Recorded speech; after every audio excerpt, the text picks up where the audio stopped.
Good afternoon, everyone, and welcome to this virtual hearing of the House Judiciary Committee. Before we begin, I'll ask our guests to turn off their cameras and microphones until your organization is called upon. I thank everyone for coming to speak to the committee today. We're going to hear from a number of different people from different organizations, and we'll follow each group with the opportunity for members of the committee to ask questions of our guests. Members of the committee who have questions should use the raise your hand feature on Zoom, and I'll try and call on people in the order that I see them raise their electronic hands. This hearing is being live streamed on the Maryland General Assembly website and will be saved on the Maryland General Assembly website for people to watch later if they should desire. In July of this year, 30 people were shot at the Brooklyn Day Street Party in my district. That same month, 7 people were shot and one 14-year-old boy was murdered in Salisbury. There have been a number of shootings across the state, and that number has been rising, where juveniles have either been involved in the shooting or the victim of the shooting. Anytime a juvenile is found to be delinquent, anytime a juvenile is found to be in possession of a firearm or dangerous weapon, it's a failing, in my mind, of all of us, a global failing. Failing of parents, schools, law enforcement, the juvenile justice system, everyone, including us here in the legislature. There have been many say that's why we're here today in the end. We're here to cast a light on the challenges that exist with this particularly challenging portion of our population, a relatively small portion, but still a significant one. The Speaker of the House requested this committee to hold hearings during the interim related to the juvenile justice system in this case. And as I mentioned, particularly what happens to juveniles who have been charged or found delinquent of crimes involving firearms. To that end, we have asked some of the main actors in the juvenile justice system to speak with us today and brief the committee on how the system is presently structured so that it could serve as the basis of our discussions for the 2024 session. We're going to hear from Secretary Schiraldi and the Department of Juvenile Services for 20 minutes, followed by questions. Then for 10-minute presentations, we'll hear from the chiefs and sheriffs, the Office of the Public Defender, the Maryland States Attorneys Association, and the Maryland Judiciary. There's going to be the opportunity to ask questions after each group has finished. I hope that we're going to conclude before 4 o'clock today, but I do expect that there will be quite a few questions of every panel. And I'd like to emphasize that today's briefing is the first of a handful of briefings that we're going to hold on this topic. And the Attorney General and the Fraternal Order of Police will be speaking at a future meeting along with other stakeholders. So with that, Delegate Simmons, I see your hand already up, but I'd like to get going with the first presentation. Then I'll take questions and after that first presentation. And I'd like to ask Secretary. Go ahead. I can't hear what y'all are saying. You're breaking up, Mr. Chairman, on my computer, so that's why I'm not getting much of anything you're saying. All right, I understand that. Are other people able to hear what I'm saying? Okay, we'll have staff work with you, Delegate Simmons, and we'll figure out what's going on there. But in the meantime, we will go now to the Secretary of Juvenile Services, Secretary Schiraldi, who has entered the Zoom. Ask him to turn on his camera and unmute himself. Secretary Schiraldi, are there other people who are going to be speaking with you, or is it just you? Just me. All right, that's fine. We'll go ahead, and Secretary Schiraldi, the floor is yours. Thank you. Good afternoon, Mr. Chairman, members of the committee. My name is Vinny Schiraldi, Secretary of the Department of Juvenile Services. Today, I'd like to discuss 4 things: the history and background of the juvenile justice system, Maryland's juvenile justice reform efforts, the results of my review of the Department of Juvenile Services and data on youth crime, and our plans for improving outcomes for young people. So first, I'll start with a little history. Founded in the 1800s, the juvenile justice system was established Before then, there were no differences between adults and juveniles in court. The leaders at the time felt that young people were different enough from adults in two important ways that they should have a whole separate system of justice that was more rehabilitative and less punitive. And the two ways that they thought mattered from the standpoint of jurisprudence was that youth were more malleable and therefore still able to change and mature, and that youth are less culpable than adults. Not that they're not culpable at all, they're just less culpable, so their punishment should be mitigated. The system remained a highly rehabilitative system from its founding in 1899 all the way up for around 100 years till the 80s and 90s. And by the way, this system was founded in Chicago. Within 25 years, it spread to almost every state and all across the world. And now every state obviously has separate systems, and most foreign countries. In 1990s, there was a sharp increase in adult and juvenile gun crime. Oh, can you go to the next slide? I don't know who's in charge of the slides, but here we go. Sorry about that. The system remained highly rehabilitative. Okay, I already said that. And then there was a sharp increase in the 90s in adult and juvenile crime. And around that time, then we start to hear young people being called super predators, and a slogan that if young people commit the adult crime, they should do the adult time, as though somehow violent crime is an adult activity. And so this had a big impact on what was happening with juveniles and what was happening with laws. And we see really an explosion of kids being incarcerated. The number of kids in in juvenile facilities nationally topped out at 109,000 young people in juvenile facilities, and 10,000 young people were going to sleep every night in an adult prison or jail by 1999. And these are numbers that were unheard of by our own and international standards. This punitive term was not felt equally by all groups of young people. Youth of color, particularly Black youth, were locked up at highly disproportionate rates, even when you controlled for what their crime was and what their prior records were. So interestingly, in response, there was a lot of advocacy, there was a lot of legislation to sort of push back on this, but the research community also began to conduct research funded by the Justice Department and the MacArthur Foundation to see if young people really were different enough from adults, because some of that is a testable question.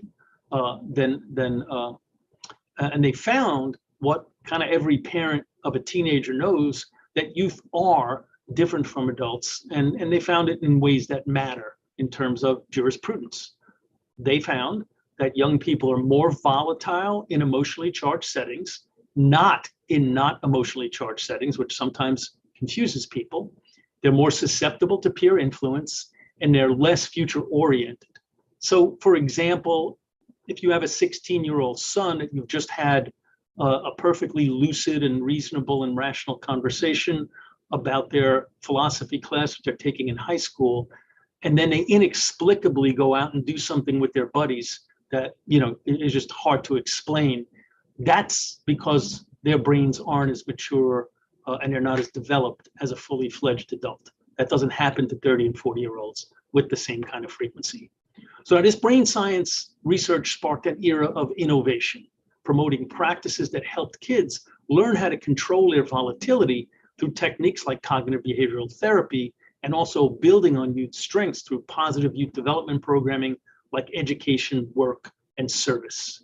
States around the country began relying less on adult and juvenile incarceration, with every state reducing juvenile incarceration by double digits, and a 66% overall reduction in kids in juvenile custody around the country from 2000 to 2020. Numbers fell in Maryland as well, and the former administration closed 5 juvenile facilities that DJS used to run over the last 8 years. Now, contrary to causing a crime wave, this reduction in youth incarceration nationally and here was accompanied by big reduction in youth arrests, 65% reduction around the country. So next slide, please. Maryland was part of this national reform trend, forming the Juvenile Justice Reform Council in 2019. That council was a diverse, bipartisan group of stakeholders, included two folks from this committee, Chair Clippinger and Delegate Crutchfield. They were JJRC members, as well as representatives from the Senate, Judiciary, Prosecution and Defense, child serving agencies, law enforcement, and researchers. The council spent 2 years examining data and best practices with technical assistance from the Vera Institute of Justice, and they published their recommendations. The Maryland General Assembly passed a bill containing many of those recommendations in 2022. These reforms were all focused on nonviolent offenses and bring Maryland in line with best practices nationally. There seems to be a lot of confusion out there that the violent youth crime today is a result of the changes made by the Juvenile Justice Reform Law. But the data doesn't support that conclusion, since the JJR was focused entirely on youth involved in nonviolent behavior. We're only a little more than 1 year into that law, but I'd like to highlight just a few really promising data points from year one. First, as it relates to the minimum age of jurisdiction, remember, youth under age 13 can still be charged in the juvenile system if they've been charged with a crime of violence. And even though the reform law didn't really change anything with respect to arresting and charging young people under age 13 with a violent crime, from last year to this year, we've seen a 37% reduction in the number of youth under the age of 13 charged with violent crimes.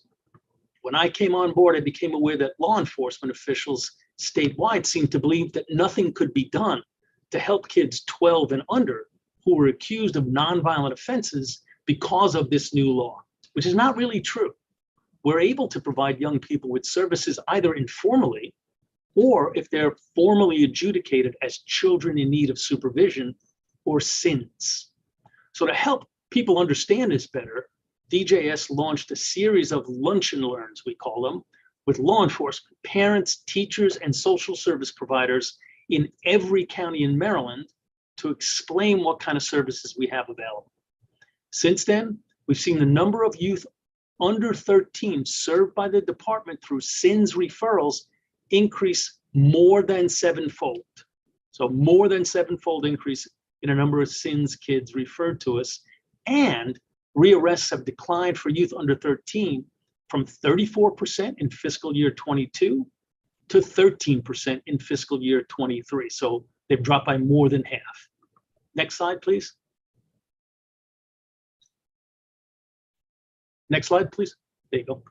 Third, I'd like to discuss my review of the Department of Juvenile Services and data on youth crime in Maryland. I've been on the job now for 7.5 months. One of my first acts was to launch a listening tour across the state. I conducted 33 listening sessions at DJS facilities and community offices throughout the state. I also met with courts, public defenders, state's attorneys, youth, families, and community groups. At the same time, I reviewed the data to put juvenile crime into context, and I released a report yesterday about that data, which you should all have received a copy of. The data brief includes 5 key findings, some of which may be surprising to some. 1, juvenile crime represents a relatively small portion of overall crime in Maryland. So for example, in 2021, there were 13 times as many adults arrested for homicide and for all crimes as juveniles. 2, even while there are some disturbing increases in gun violence categories that are of significant concern and demand our action, youth crime is down over the last decade by half and is down versus pre-pandemic, and violent youth crime has declined both over the last decade and versus pre-pandemic as well. 3, young people are more likely to be victims of gun crime than to be arrested for shooting or killing someone. 4, incarceration, while one important tool for accountability, is not the only or the most effective course to address juvenile crime. And we know this because nationally and in Maryland, as juvenile incarceration has declined, so has juvenile crime. And then 5th, but very importantly, youth of color are overrepresented in incarceration and as victims, and underrepresented in kids who get alternatives like probation and diversion.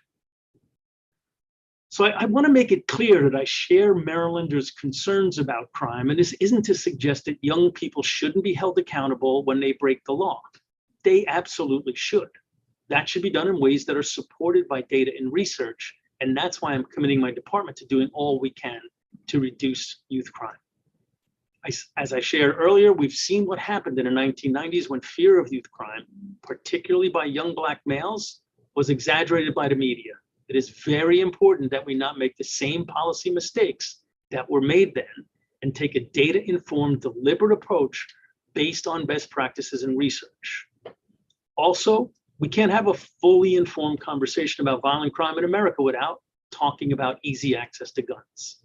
The fact is, if there weren't so many guns in our neighborhoods, so many of our young people wouldn't be being injured or killed. Next slide, please. Finally, I'd like to discuss some of the things DJS is doing to improve outcomes for young people. Thanks to Governor Moore, we were able to provide $5 million to launch the Safe Summer Initiative this summer. Funds were given to 12 Maryland counties with high rates of gun violence to occupy young people in safe and productive ways.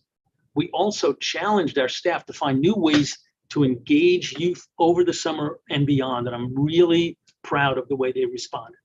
Throughout the state, youth participated in activities, things like service to their communities, athletic activities.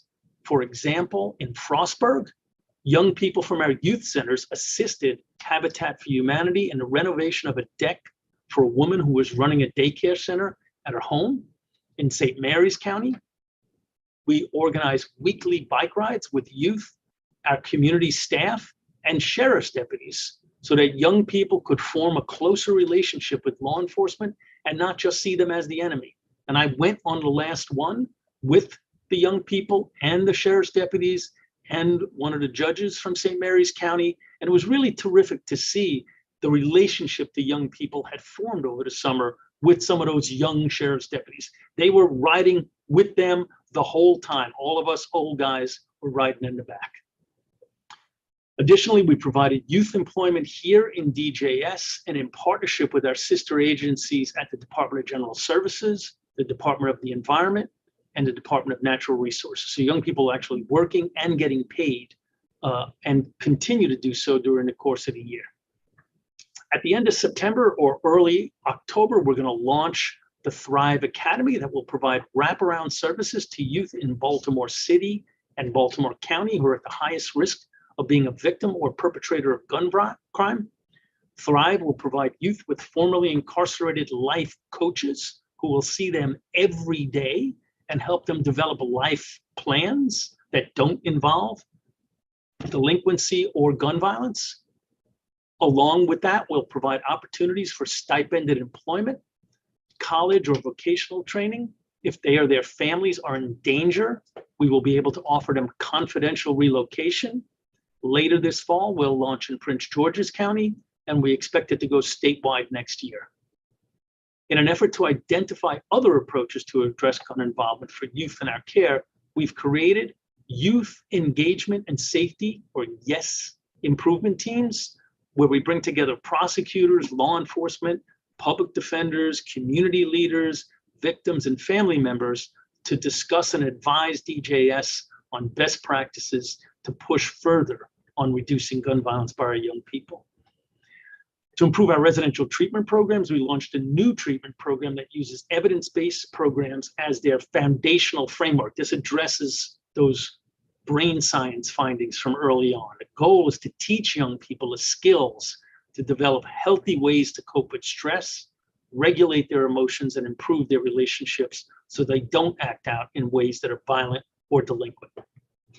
We've also reduced vacancies in our facilities for direct care staff from 18% in January to 7% in August. So it's more than down half since I got here. And that allows us to not only increase programming in the facilities, but it also really improves staff morale. We have a number of contracted evidence-based community programs, and we're working to build a robust community-based continuum of services, supports, and opportunities. We've just executed our first grant ever and are building pathways to ensure that we can bring back programs that meet local needs. We're working closely with the Departments of Public Safety and Correctional Services and the Department of Human Services to invest resources in Maryland communities with the highest number of our shared clients as part of Governor Moore's all-of-government approach to reducing crime and improving communities. This initiative is in its early stages, but it's based on successful efforts in other jurisdictions. Finally, I want to close by saying the Moore-Miller administration is taking an all-of-the-above approach, as Governor Moore says, to addressing public safety, built on 3 core pillars: provide the resources and supports law enforcement needs, build stronger, more vibrant communities that leave no one behind, and coordinate across all aspects of government to make our state safer. And though youth arrests are a small percentage of violent crimes in Maryland, the Department of Juvenile Services will do all we can to support this larger effort and focus our effort on holding young people accountable and reducing violence committed by our young people. Thank you for your time, and I look forward to working with you, and I'm happy to answer any questions you have. All right, we're going to go to questions for the committee for the secretary. I've got many people who are already raising their hands. We're going to start first with Delegate Kaufman, then Williams, then Delegate Grammer. Mr. Chair, if I'm very concise, may I pose 2 questions to the secretary? If you're very concise, sure. Yes, all right. But you have to not be on mute. Okay. Mr. Secretary, can you hear me? Yes. As a former special education teacher and special education student, special ed is my passion. And so I'm wondering if you have any data to suggest that a lot of these crimes are committed by students or young people with disabilities because they lack the impulse control. For example, if I have impulse control issues and I may want to buy a candy bar, I'm going to take it from the Giant. So I was just wondering how much of the crime is a manifestation of someone's disability. Additionally, I wondered how much of the crime that's committed is because a young person lacks the social determinants of health. For example, I may shoplift because I'm food insecure, or I may break into a brain scarf and get a refrigerator because I need one at my house. So if you could just elaborate on those 2 questions or answers, thanks. Those are great questions. Thank you, Delegate Kaufman. The first about learning disabilities, I don't have any specific data relative to Maryland, although I'll look and see what I can get you. But there's a strong association between learning disabilities and kids being involved in a juvenile system. Many of our kids come to us and they really haven't been identified, and then we identify those learning disabilities when they're with us because we have a much smaller staff to teacher ratio, and so we can kind of look a little closer to maybe some of the schools do. And I think it's partly what you said about, sort of lacking impulse control. It's also, you think about what kids are supposed to do from ages 5 to age 18, and they're supposed to succeed in school. That's kind of their main job. And if they have unidentified disabilities, they're talked out like they're lazy or stupid, and they don't have successful experiences with school, and so they fail at the biggest thing they're supposed to do, and that can contribute to their engaging in delinquent behaviors. Now, as for the poverty issue, I think there's a complex relationship between poverty and crime for everybody and for kids. So yes, part of it is stealing because they have needs. There's some evidence that concentrated poverty is places where there's concentrated violence and concentrated crime. And so the kids are participating in that, but they're also, as I said, recipients of that. They're in families where maybe there's not enough work for dad, or maybe dad's in prison, and they've witnessed what's called ACEs, adverse child experiences, violence in their community, violence in their homes. And that tends to happen more in desperately poor neighborhoods where there's concentrated poverty. So yes, some of it is I need to get stuff that I can't afford, but I think there's more to it than just stealing out of out of need, if you will, or want, and kind of that complex relationship with poverty and crime. Thank you very much, Mr. Secretary. Thank you for your indulgence, Mr. Chair. Thank you. We'll hear from Delegate Williams, then Delegate Grammer. Then the chair is going to ask some questions, then Delegates Cardin, Phillips, Munoz, then the chair is going to ask some more questions, then Delegate Tolles, then Delegate Pasteur. Delegate Williams. Thank you, Mr. Chair, and thank you, Secretary, for being here. This past Monday, a young lady who attended Juvenile High School, which is in my district, was shot, unfortunately, really trying to break up a fight that occurred right outside of the high school. In one of your slides, you had mentioned that young people are more likely to be victims of crime than arrested for shooting or killing someone, which seems to be the case of what occurred just in my district. And so my question to you is, what are we doing to also address or assist those who are also victims of the young people who are victims of crime, of gun crimes here within the state? Yeah, I mean, the findings in our paper about the increase in gun victimization are really sobering, and I think call us all to action. When we have those kids in our care, you know, we're providing them with the therapies that they need, both if they come into custody with us or we're trying to attach them to those therapies in the community. Young people are really traumatized by either being the victims of or witnessing this stuff in their neighborhoods. And so the work we do in our facilities, for example, is trauma informed, and evidence shows that when you provide trauma informed care to kids, they have better outcomes, including recidivism, but other outcomes as well. But I think if your question is broader about what's happening in communities, I think more needs to be done to help victims of crime and witnesses of crime in neighborhoods, because I think a lot of reprisals happen as a result of unaddressed trauma. Thank you. Delegate Grammer. Thank you, Mr. Chair, and thank you for being here today. My district, Eastern Baltimore County, we see a pretty significant amount of juvenile crime. And I want to kind of get at two questions here. So you mentioned previously that people feel like there's an increase in juvenile crime due to what they see on TV. But in Eastern Baltimore County, the problem is radically pervasive. A friend of mine moved a street over. Within a month, she had her car stolen. My cousin lives in the opposite direction, a street over. Within this month, he had his truck stolen. And my friend showed me an article. The boy who had stole her car had stolen at least 16 cars previously. So it raises some questions that they mentioned in the article. They couldn't charge this 11-year-old because of one of the new laws, and they couldn't question him because of one of the new laws.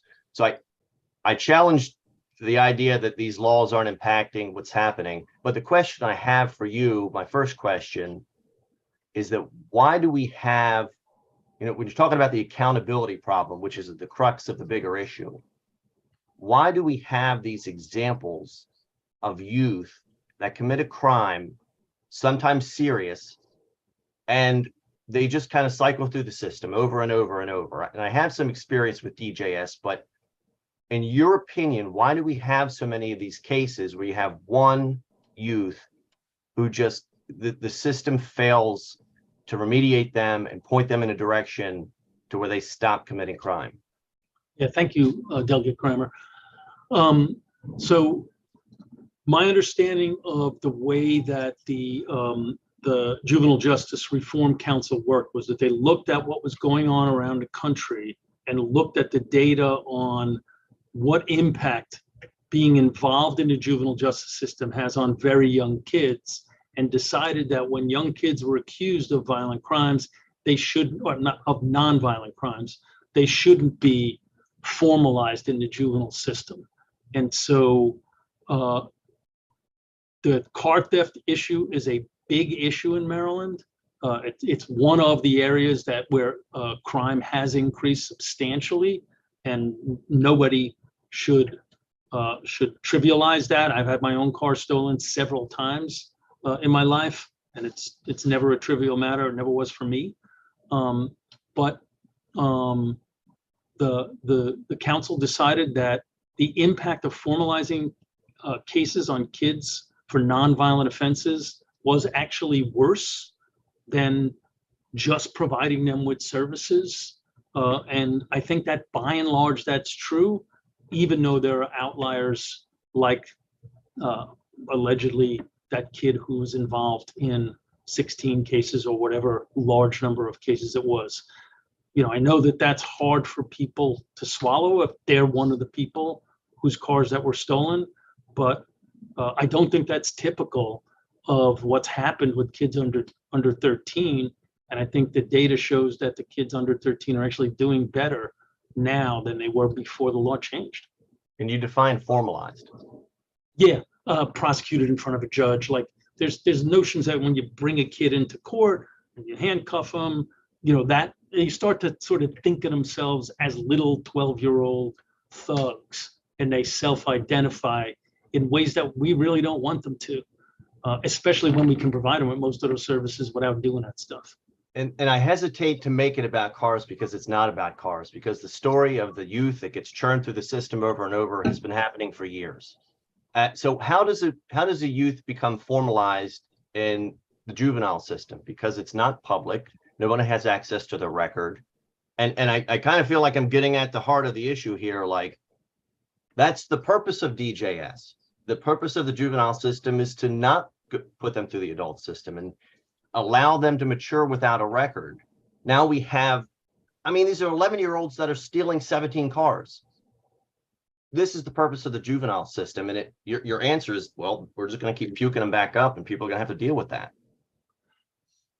With all due respect, I don't think that's what my answer was, but I think that the way you formalize a case is you either, if the kid's committed a violent crime under age 13 or committed any crime over age 13, the police arrest them and refer them to us. If they're under 13, we can provide them with services informally, or the judge can adjudicate them as a child in need of supervision and compel them to take services from us.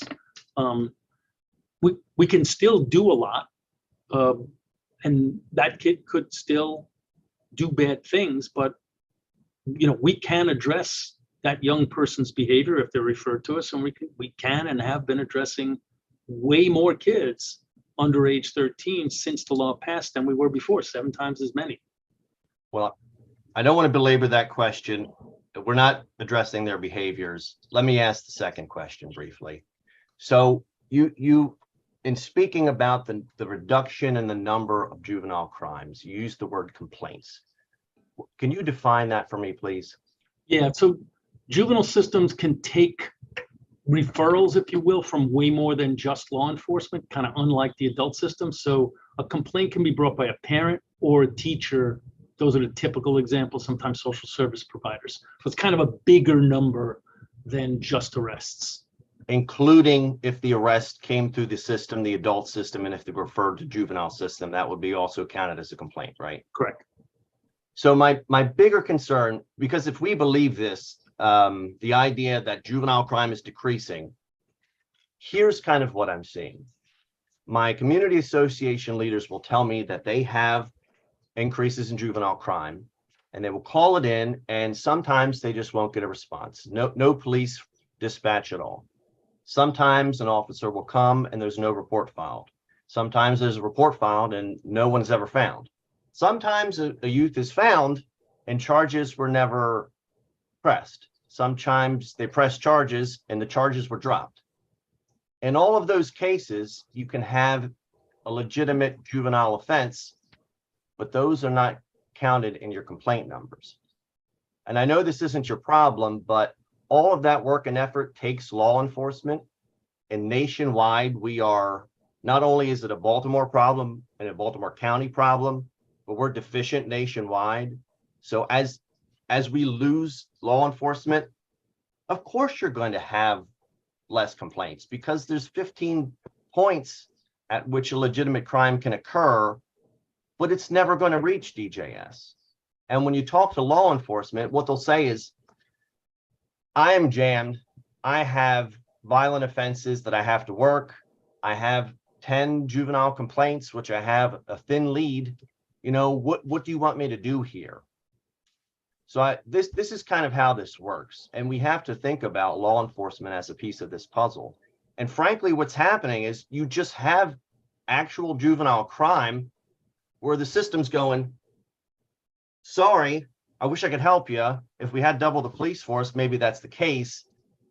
I just think it's not necessarily 100% accurate. Delegate, are we coming close to an, isn't that so? Or This is the question. Sure. Isn't it so that it is not necessarily the case that juvenile crime is decreasing with your numbers if so many actual cases of juvenile crime never reach your department? Thank you for that. That's a great question. I mean, I've had some of these discussions with law enforcement and prosecutors too. So I'll give you a couple different points on that answer. So remember that the law went into effect in June of 22, right? So that's essentially at the beginning of fiscal year 23, give or take a month, right?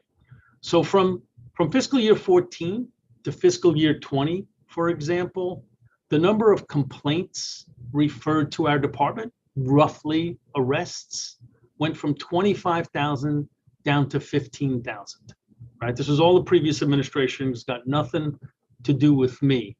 I don't think there was any major change in the law between fiscal year 14 and fiscal year 20.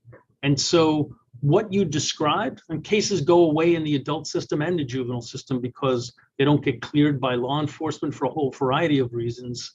So there was a very substantial decline in the number of juvenile complaints prior to the enactment of the law. Since the law was enacted, the number of complaints has gone up. So it's kind of the opposite of what you might think. Like if law enforcement felt, well, we can't really do anything because of this new law, complaints in fiscal year 22, there were about 11,000 complaints. Then it went up to 12,000 in fiscal year 23, the fiscal year that just ended in June. So there's actually slightly more complaints post-law enactment than there were in the year prior. I guess the other thing I look at when I look at this is, well, if this is just because of this loosey-goosey juvenile justice system, how does it stack up with what's going on with the adult system? And essentially, juveniles are about the same percentage of all crime now as they were before. It kind of tracks with one another. Now, I know in the adult system, every arrest doesn't, result in a conviction, and every crime doesn't result in an arrest. But we're seeing pretty similar trends for adults and juveniles in Maryland, and for everyone in Maryland and everyone nationally. So it doesn't, I mean, I know it's frustrating when police can't make a case, and I understand that, but I don't think that really can be explained by what's happening with the juvenile justice system in general, and particularly what's happening since the passage of the juvenile justice reform law. I have additional questions, but I'm out of time. Thank you, Mr. Chair. Let people get a second bite of the apple in a minute or two, but we're going to try and get through as many people who haven't asked the first time, and then we'll come back around. Mr. Secretary, Delegate Grammer asked some of the questions that I had about complaints, but I kind of want to take us through the process, especially the beginning part of the process for when kids are enter the system. So as you pointed out, parents, a citizen could bring a complaint to you at DJS along with police officers, but the vast majority of the complaints that come to DJS are police officers. Is that right? Yeah, absolutely. Okay. And are there more arrests from police officers? Are there arrests that police officers make of children that don't turn into complaints? Yes. Wait. Hold on. Are they arrested? No, I don't know the answer to that question, but I don't believe so. I believe every arrest by a police officer is among the complaints. And then there's, I think, but I will get back to you on that. Okay, and I think it's an important question, because one of the questions that I was going to ask following, my impression is that there are arrests that don't result in a complaint, And so my question to follow there that I'll give you here is do we keep track of that? Is there a reason, what's the reason for that? What's the reason sure. that those are getting knocked out? So I'll let you come back to us. Chair Clippinger, can I just say one thing about that? Because I think I might know what you're getting at. If you're saying, are there arrests that never get to court, where a kid gets brought to DJS and we divert the case? Absolutely. I still think it's counted as a complaint, and that I will get back to you on. But we absolutely divert kids, and the department's been doing that for a decade under the laws that this committee and this General Assembly has passed. And the reason for that, again, is because it's been felt that if you formalize kids' cases, you sometimes do more damage. When we divert those cases, we track the data on them, and 85% of them don't get rearrested. But my questions are more to kind of lay out the process here, more than that. I want to kind of lay out from beginning to end. So there are arrests. I believe that there are arrests that don't. I don't think that it's a large number, but I think there are some. And I have a question as to who decides why an arrest doesn't turn into complaint. But to the next question then comes, so now we have a complaint, and some of the complaints turned into some complaints go to state's attorneys. Some of the complaints don't go to state's attorneys. That's it. There are some cases and some complaints that turn into cases that are resolved at intake. Is that right? Correct. And there are some cases that are informally disposed of. So they go to a kind of diversion, correct? Correct. So in fiscal 22, the last year for which we have records, there were 10,782 complaints. And just for a moment, consistent with what you were saying before, in fiscal 2012, 10 years before, which I think was the beginning of the time that the previous secretary was there were 32,915 complaints. It went down to 10,782 complaints. So we have these 10,000 cases, and I would be curious to know how many of those cases are resolved at intake. But I'm going to have to get back to you with that data. But we do publish that on our website, by the way. That data I know is on the website. And my impression is that number is close to 56%. So Which over number? half of them are resolved at intake. Okay. And so one of my questions is, how do you decide whether one of those complaints should be resolved at intake? Couple things. One is we talk to law enforcement about it. The other is we do a risk assessment instrument of the young person. We take a look at whether we can provide them and their families with services, or whether the case needs to be formalized.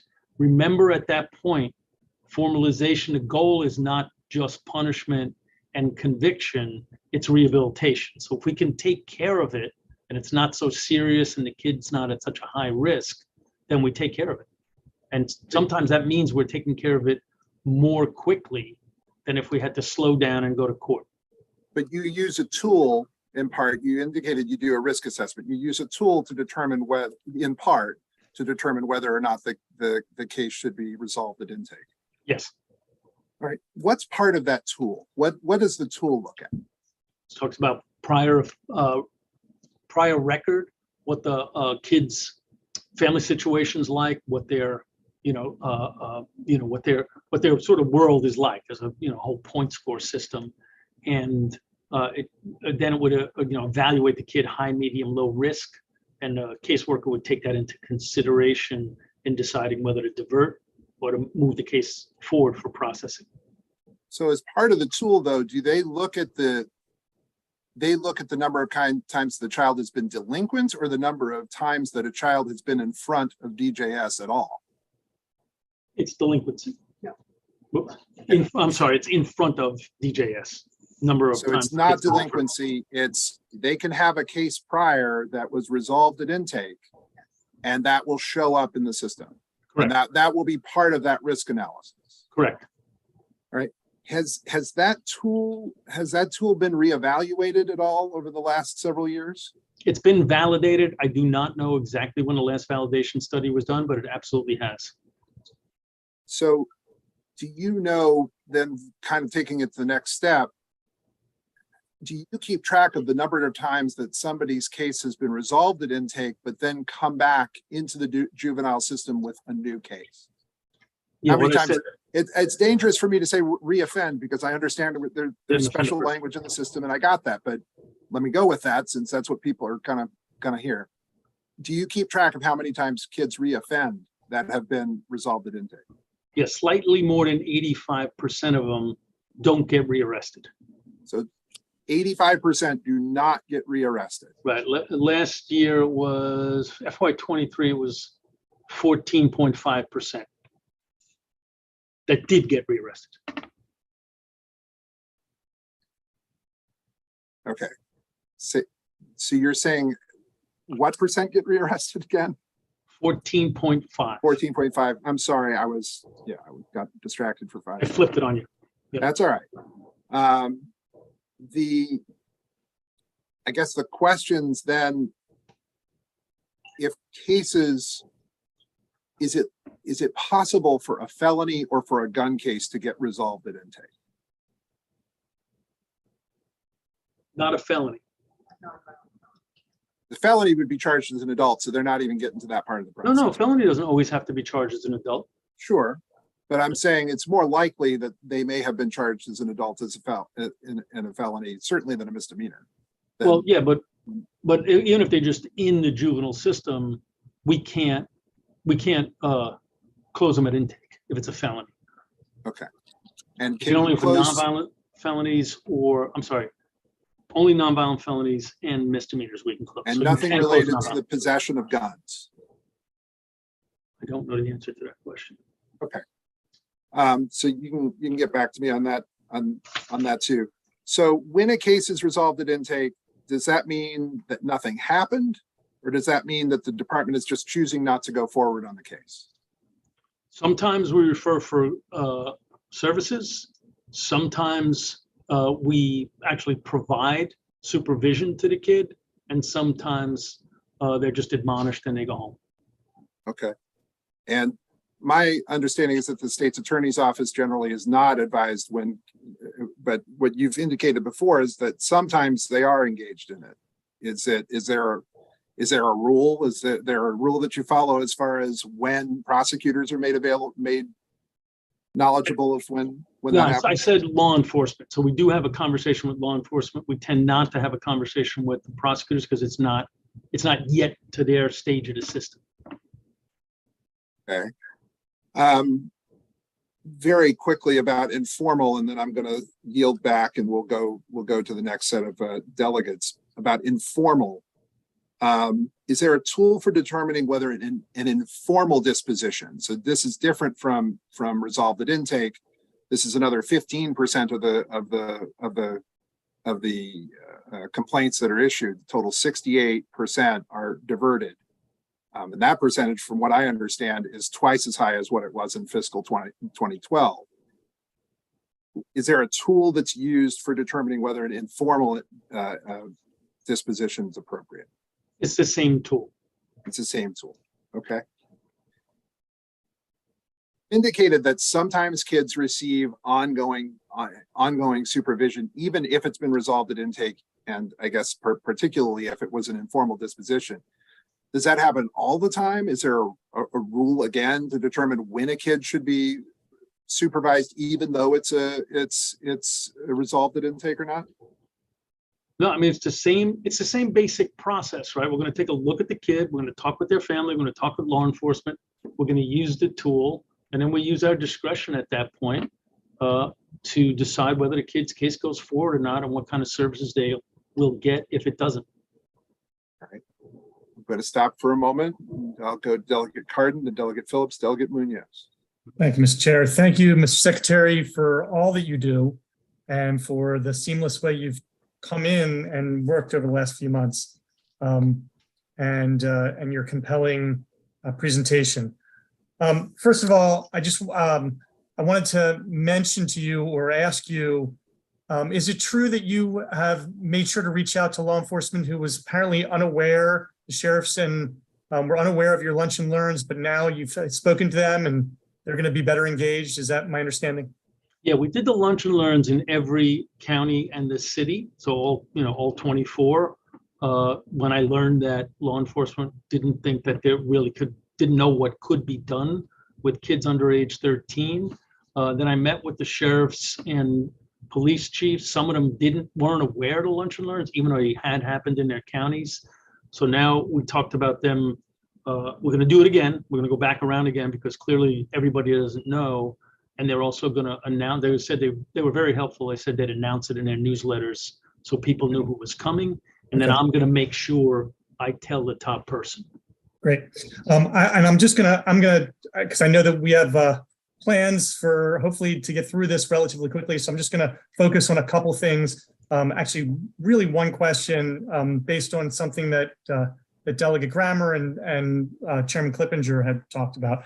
And that is, there's a feeling, and I've gotten a sense from certain law enforcement folks, particularly my police in Baltimore County, that they feel somewhat impotent or emasculated from being able to work with or deal with 12 and younger, under 13-year-old children who are offenders. My question is,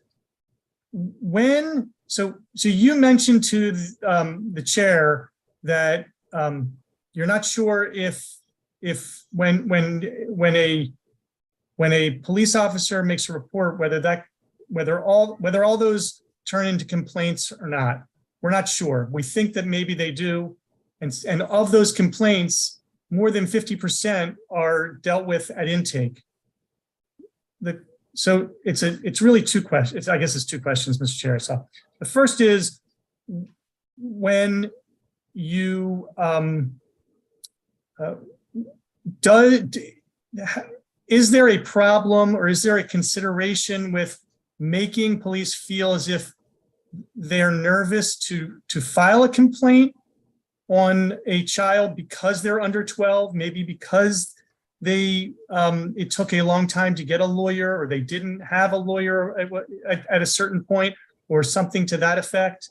And what are you doing in terms of making sure that you are working hand in hand with law enforcement to try and deal with exactly what you're trying to do, which we don't want to put children behind bars. We don't want to, ideally, we want to have them follow the rules without ever having to be punished at all. I mean, I like the philosophy you have, but we have to make sure that we give law enforcement the ability to be able to interact with these particularly under 12-year-olds, or I mean, is it under 13 and under 12 and under?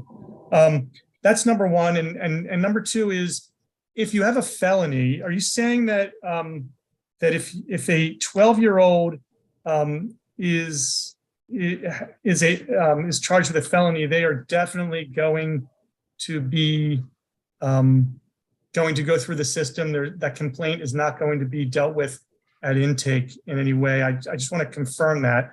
Sure. And then I guess if you have, I'm sorry, I'm not being very articulate here, but if you have if you decide to end something at intake, does law enforcement find out about that? Are they communicated every single time something is dealt with or dismissed, or do they not necessarily know? So those are some of the things I want to ask. Thank you. So let me talk a little just for a second about the kids under age 13. So if they're arrested for a violent felony, they go forward, right? You can charge a kid under age 13 with a violent felony, and we don't divert them. So all the stuff we're talking about for kids under age 13 would be for nonviolent offenses. And when they come in with nonviolent offenses, they can be referred to us for services informally, or they can be referred as a child in need of supervision.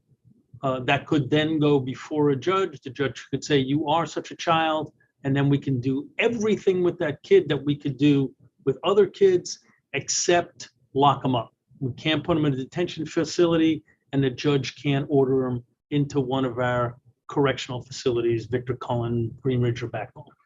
So, but they can get all the other services we have available, and they do. And as I said, 7 times as much as they did before the law went into effect. Then the second part of I think that answers sort of the first constellation of questions you were asking. The second part is, if we divert or close an intake, law enforcement gets told, and victims as well. Thank you, Mr. Chair. Thank you, Delegate Phillips and Delegate Munoz, and I'm going to jump back in, and I'll read the rest of the list in a minute. Delegate Good Phillips. afternoon, and thank you, Mr. Chair. Thank you, Secretary. Thank you. We've had a couple of opportunities to speak. And to my colleagues, it's great to see everybody. Mr. Secretary, from this conversation, I have even more questions, and I'm going to, like my colleagues, I'm going to try to narrow them down. In the charts, I note that there is a significant increase between 2022 and 2023 in children in need of supervision. I note that because of a scenario that I continue to hear when I go to community meetings. And that scenario from the police department is that they generally do not refer children, they take them back home. I don't know if this is a paperwork issue or a feeling of lack of confidence that something will take place. Short of sins, what are the actions that the Department of Juvenile Services can take? What are the gaps in the DGS continuum of care for court-involved youth? And can you help me understand the time period between a referral and ultimately intake and ultimately a recommendation? And I'm going on because I'm gonna try to get all of this in one. And how does that then impact the scenario that Delegate Grammer mentioned, where you've got an individual who's a youth under 13 who is who has allegedly, stolen a vehicle today, taken back home, steals a vehicle tomorrow, taken back home? How do we deal with that?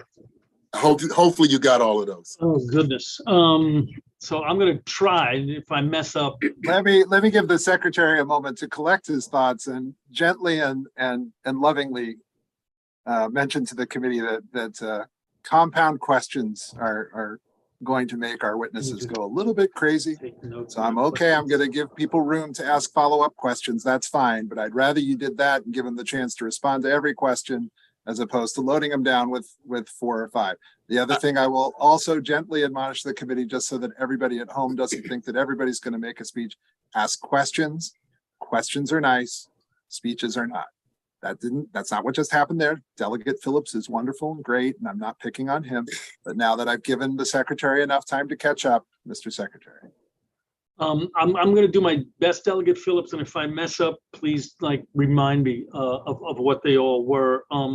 I think where we started was you were asking me about how you can get services to young people under the age of 13 who are not able to be processed, meaning they didn't commit a violent crime, and how can we make sure law enforcement knows about that? So I think that was the first bit.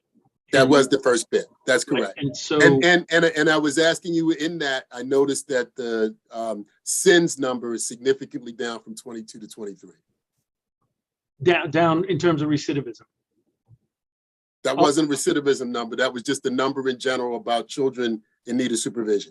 That was a chart. Hunter, can you put the slide up with the data on it, please?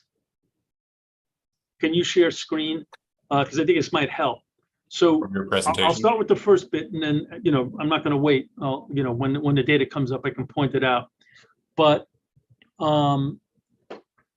it was clear that law enforcement was frustrated by the passage of the new law, and that they didn't know what could be done.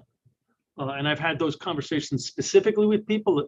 I don't think they're making it up when they say nothing can be done. I really think they thought nothing could be done. And that's just not true. And so we went and explained to them that refer the kid to us. Just because you can't arrest them, just because we can't detain them, doesn't mean we can't help them. We can either just help them right away, or we can go forward with a sins petition. And so we have been helping more of them, and you can see that here. I don't know if from on the middle of the slide, from fiscal year 2022 to fiscal year 2023, the number of kids served through the SINS process, so they were referred to us, has increased from 26 to 187. So it's a pretty big increase. And then you can see that at that same time, the number of kids recidivating went from 31.4% to 12.9%. So I think part of the reason that the SINS referrals went up so much is because kids couldn't be processed, but also because we went around and explained it all. We gave them all a form that took them through how to make a SINS referral, and we're going to do that again. So I think that I hope that answers the beginning part of what you were asking me. It does. And then the next question really had to do with time frames between Right. Excellent. Yeah. So ironically, the thing I like about the informal and the SINS process is you get to it quicker. When you're formalizing a kid's case, they lawyer up, right? And they have the right to do that, like any of us would do if we were before the court, and that slows things down because they have rights, and their lawyers are going to protect those rights. And so when we're doing a SINS process or just informally providing the kid and their family with services, we just do it because they're not admitting guilt to anything. So they can just get multi-systemic therapy or functional family therapy if their family is willing to engage in that right away. So it's a lot quicker when we are able to just informally help the kid.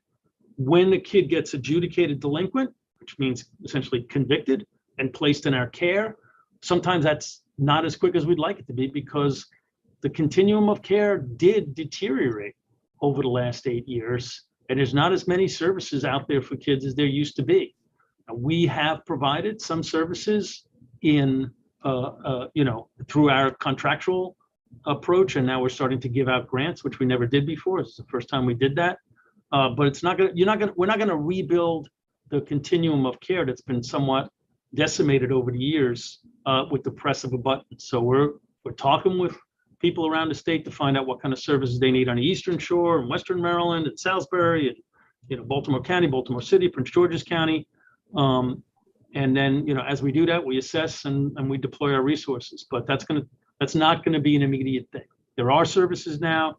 Some parts of the state, they don't have enough services. And you don't have to do it now, but maybe provide us with some of those gaps in care and those things you need assistance with. Great. Thank you, Mr. Chair. Thank you, Delegate Munoz.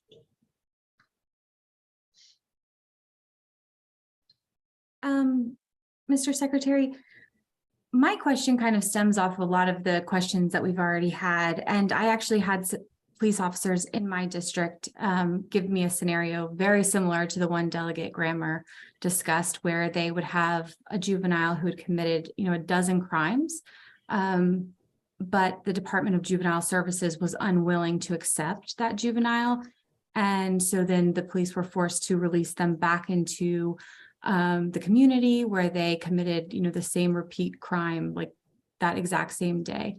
And so my question for you was really, I've heard you talk a little bit about, the discretion that your department has. And so I was hoping you could explain to me in those types of scenarios, what's going on there, why you're releasing repeat offenders, back into the community, and who has sort of oversight over those decisions.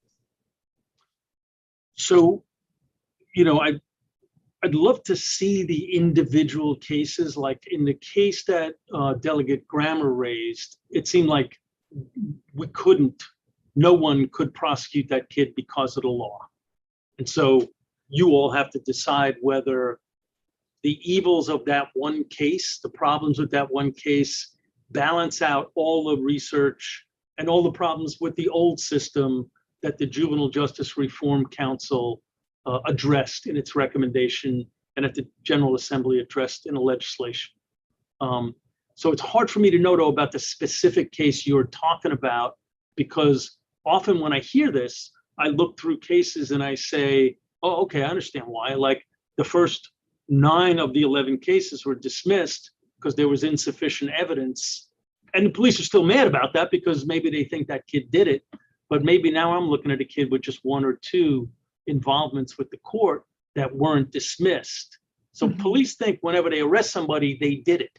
Otherwise, they wouldn't arrest them, right? But the courts don't always find that they did it. And it's a little difficult for my department to say, you know, we're going to punish you because you had all these dismissals. But I don't know that specific case. So I'm happy to, you know, at some point meet with your law enforcement officials to go through that. Often when I've done that, you know, sometimes we mess up and we make an unreasonable decision. So I'm not going to say all our decisions are good. But often when I sit down with law enforcement and go over those individual cases, we agree a lot more than we disagree. Well, that's interesting.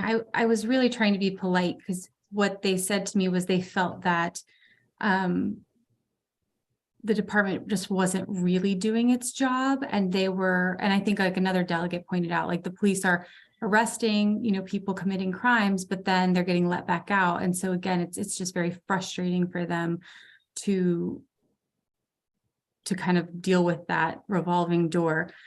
But then my follow-up question would be, how are you dealing with the gangs that are recruiting younger children now because they can't be prosecuted under the new law? Yeah, I mean, we're still, as I said, we're still available to help with the young people that can't be prosecuted under the new law. You know, I've heard these discussions of the gangs that, you know, recruit young people under age 13. Often what I'm hearing is that some of those are adults, so they wouldn't be touched by our system. But if the kids are under age 18, then we accept them in our system and we deal with them depending on what their offenses are. In terms of sometimes they get placed with us and they go into lock custody at Victor Cullen. Sometimes they go into our detention facilities. It kind of depends on what the behavior that the kids are exhibiting is. And you mentioned you don't have as many services available, and you're having to use discretion in what cases you take on and how you sort of help these children. And so is it that there's like loopholes happening and children are kind of falling through them? No, those are really kind of 2 separate concepts. We use the discretion because the laws that were passed gave us that discretion because it was recognized that even if there are services available, you don't need to formalize a kid's case to get them one. And 2, sometimes formalizing their case makes things worse. So it's not because we don't have resources. It's because the legislature said, divert kids, don't bring them into court and make them feel like they're budding young criminals, just provide them with services. So that's one concept.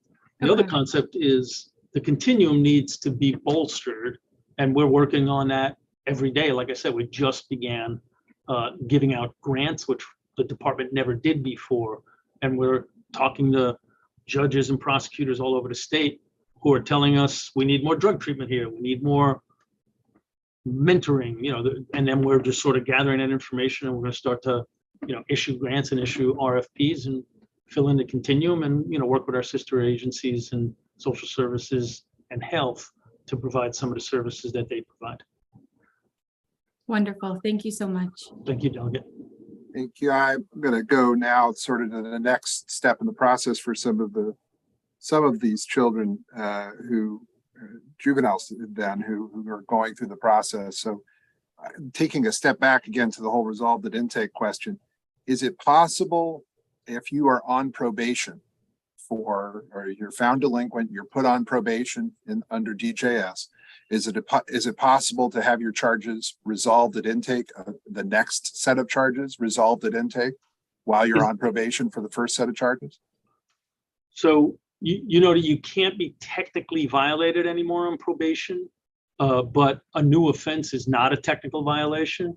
And so the courts can adjudicate those kids. So even if we resolve it at intake, the court still gets to know about it and they can take whatever actions they think are appropriate. But I think we technically can resolve at intake if a kid's on for a certain crime and swipes a beer from a 7-Eleven. I think we can legally resolve that at intake. I just don't know that matters because if they're on probation, the courts can deal with it anyway. My concern wouldn't be so much that the child stole a beer, it's that they had contact with somebody they weren't supposed to, or went back to a place where they had committed a theft. But I take your point that at least the court should know about it afterwards. Right. I have heard from some parts of the judicial system and some participants in the process that doesn't always happen, and that kind of brings me to a next questions about community detention and electronic monitoring. Does DJS run their electronic monitoring system, or does DJS contract out to a company? We run our community detention system. So that's not all electronic monitoring, right? The kids on CDEM all have a CD worker, a community detention worker that's employed by us. But sometimes the little piece of technology on their leg is run by a private provider. And the private provider would be the ones who report if the juvenile is in violation of whatever their requirements are. Is that right? Correct. So they report to us, Chair Clipping. Okay, so they report to DJS, and then it's DJS's responsibility to report to the court, report to everybody. Correct. Okay. Does DJS, I think there are times when DJS receives information from family members saying, I don't know where my child is, and they're supposed to be on electronic monitoring. That happens? Yes. Right. And in all of those cases, I mean, is there a universal response to that? Is what happens next? There's a range of responses, whether the parent tells us or the electronic monitor tells us. There's a range of responses. Sometimes when the courts write an order, they have first infraction language in the order, which says, if this kid infracts, if he messes up in any way, detain him. And then we detain him if we have him in our custody. We let the police know. If the kid comes to us, we detain him, right? Sometimes we have discretion and the judges don't order that. So then we notify the courts. We call the kid and say, where are you? You're supposed to be home an hour ago. We call their mother and say, is the kid home? Then we can tighten the restriction and curb their time out of home. We can bring them back to the judge, and the judge can decide whether or not to lock them up or can admonish them in court. Things like that. It's a range of stuff. And that range depends on what kind of behavior the kids had, because sometimes the kid's been doing great and they had one infraction, and it ranges on depending on what the court order says and the like. It would require somebody to be paying attention to what's going on with the kid's case. And that kind of brings me to the question of juveniles on probation, on community detention. And I know I'm conflating the two, but having said that, there's 904 kids who were placed on probation in fiscal year 2022. 30% of the juveniles who are found delinquent and see a disposition before a magistrate go on probation. How many probation agents does the Department of Juvenile Services have? I don't have that answer off the top of my head, but I'll get it to you. Okay. Do those agents, there have been cases that have come to my attention and that I've seen in court where the juveniles are required to do certain things, including going to therapy and things like that. When the kids don't go to therapy, DJS is usually the last one to know. What affirmative steps do those probation officers, what are they supposed to be doing to watch after those kids? So I'm not sure that we're the last ones to know. Maybe that's been your experience. It's not been mine. But we're supposed to be visiting the kid. We're supposed to be checking with their service providers. We're supposed to be talking to their parents. And we're supposed to be recording all of that in our databases so that if their supervisors want to audit and check as to what they're doing, we frequently do audit. And when staff aren't doing what they're supposed to do, they get admonished and sometimes disciplined. So, but the ratio of the number of kids to a probation officer, you indicated you don't know how many, and I won't spend too much longer, but if there were 904 placed on probation in 2022, I would assume the number on probation is probably somewhere maybe 100 to 200%. So maybe about 1,800 kids on probation right now. Is it 1 to 10, 1 to 20? What, how many? I'll find this out before this meeting's over. All right. Yeah. I'll go back to electronic monitoring, and I need to go ask some questions about my own district. And you may not be able to, and there's an ongoing investigation, and I get that, but has the Department of Juvenile Services cooperated with the Baltimore Police Department regarding the investigation of what happened on Brooklyn Day? Yes, they asked us, we immediately informed them of any kids of ours who were on those global positioning device that were in the vicinity. How many were in the vicinity that day? I don't have that off the top. Okay. But I know we told them. By the way, Chair Clippinger, I think one thing that, since you're asking about the electronic monitors, sometimes there are photographs of kids with electronic monitors on, and people sometimes assume that means they're out of bounds. Kids are actually allowed out. They're not, I know you don't assume that, but sometimes that's the way it's received by people. Sometimes kids are out working, they go to school, They're going to football games. Depends on how the court order is written, but it's not that they always must be home. That I completely understand that. I think in the case though of what happened in Brooklyn, when the shootings happened, it was at about 12 o'clock at night. It was at 12 midnight. It was very, very late.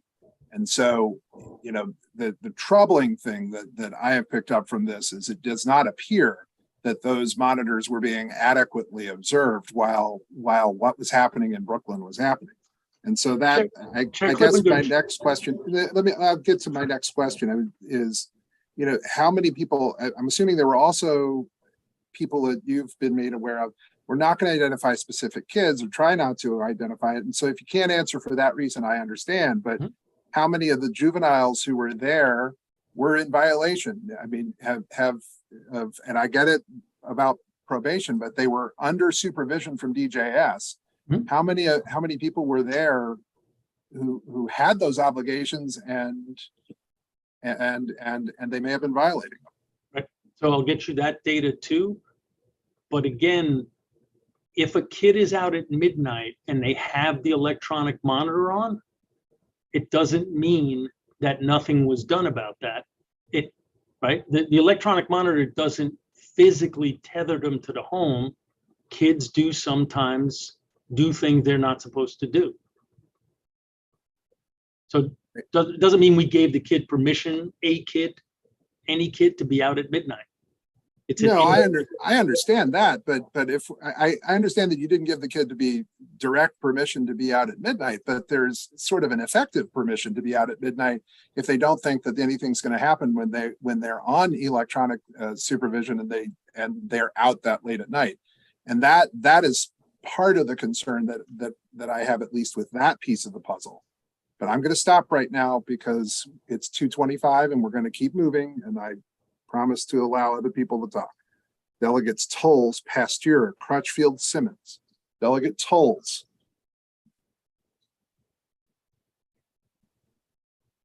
I keep hitting mute. Okay. All right. Thank you, Mr. Chair. Good to see my colleagues. Thank you, Secretary Schiraldi, for being here. I have a couple questions. I will be succinct, Mr. Chair. The first one is really easy. If you could go into more detail about this Thrive Academy that you indicated during your remarks, because you did say that the first academy will be in Prince George's. So as a Prince Georgian, I definitely want to know in more detail what that's about. And then the other question is, speaking of, this academy, I wanted to know what exactly what relationship do you have with our school system as relates to truancy? And I wanted to, in looking at the blueprint budget, there are some services for mental health that they put money aside in blueprint budget, but I wanted to know that's a lot of money that we are giving to our school system. So I wanted to know, are you involved with the school system in developing relationships for truancy and other, programs where our children are obviously in need of? So I wanted to kind of get that feedback there. So thank you. Thanks, Delegate Tolles. So about the Thrive Academy, it's not yet in Prince George's County. It's actually going to start in Baltimore City and Baltimore County at the end of this month, beginning of next month. And in the fall, it'll start in Prince George's County. And we're in the process of meeting with county leadership. Just a little more about it. We're working to try and figure out which young people on our caseload are the most likely to be shot or to shoot somebody. And we're using data on that, but really the way to do that is human intelligence. So we're meeting with police, law enforcement, we're meeting with community members who kind of know what's going on the streets, family members, and trying to get them to, sort of share information with us about kids in our system whose best friend may have been shot because now they're at risk because the person that shot their best friend is going to come and shoot them because they think they're going to engage in reprisals, or because they're going to engage in reprisals. And so we sort of are fanning out to look at what's happening with the networks of kids in our care who have had gun involvement in the past, which is similar to what Mayor Scott's group violence prevention initiative has done in West Baltimore very successfully to drive down crime. So once we do that, then we'll sit down with the kids and their families and have a respectful conversation that helps them understand the ramifications of gun violence, both in terms of harm coming to them, harm coming to other people, and the potential that they're going to go to prison for it. But we're not just going to lecture them. Then we'll have this whole bunch of services that we can bring to bear to help put them on a different path. That will include a life coach that we will pay to be able to see them every day. It will come from nonprofit groups. Many of those folks will themselves have been in trouble when they were younger, and they will be trained to be life coaches and to help the young people form life plans in collaboration with specially selected case managers with smaller caseloads from DJS.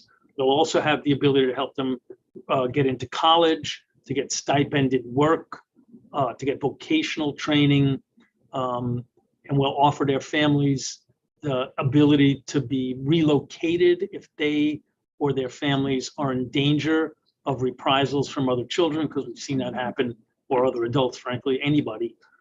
We've seen that happen in the past. So it will be some level of deterrence. We'll explain to them that, bad things can happen when you use guns and you need to not do that. But more than just deterrence, it's going to have some opportunities for them to take a different path. And those conversations will be had with people that we hope are more relatable to the kids than maybe their case manager would have been. Okay, just a So that was the quick first.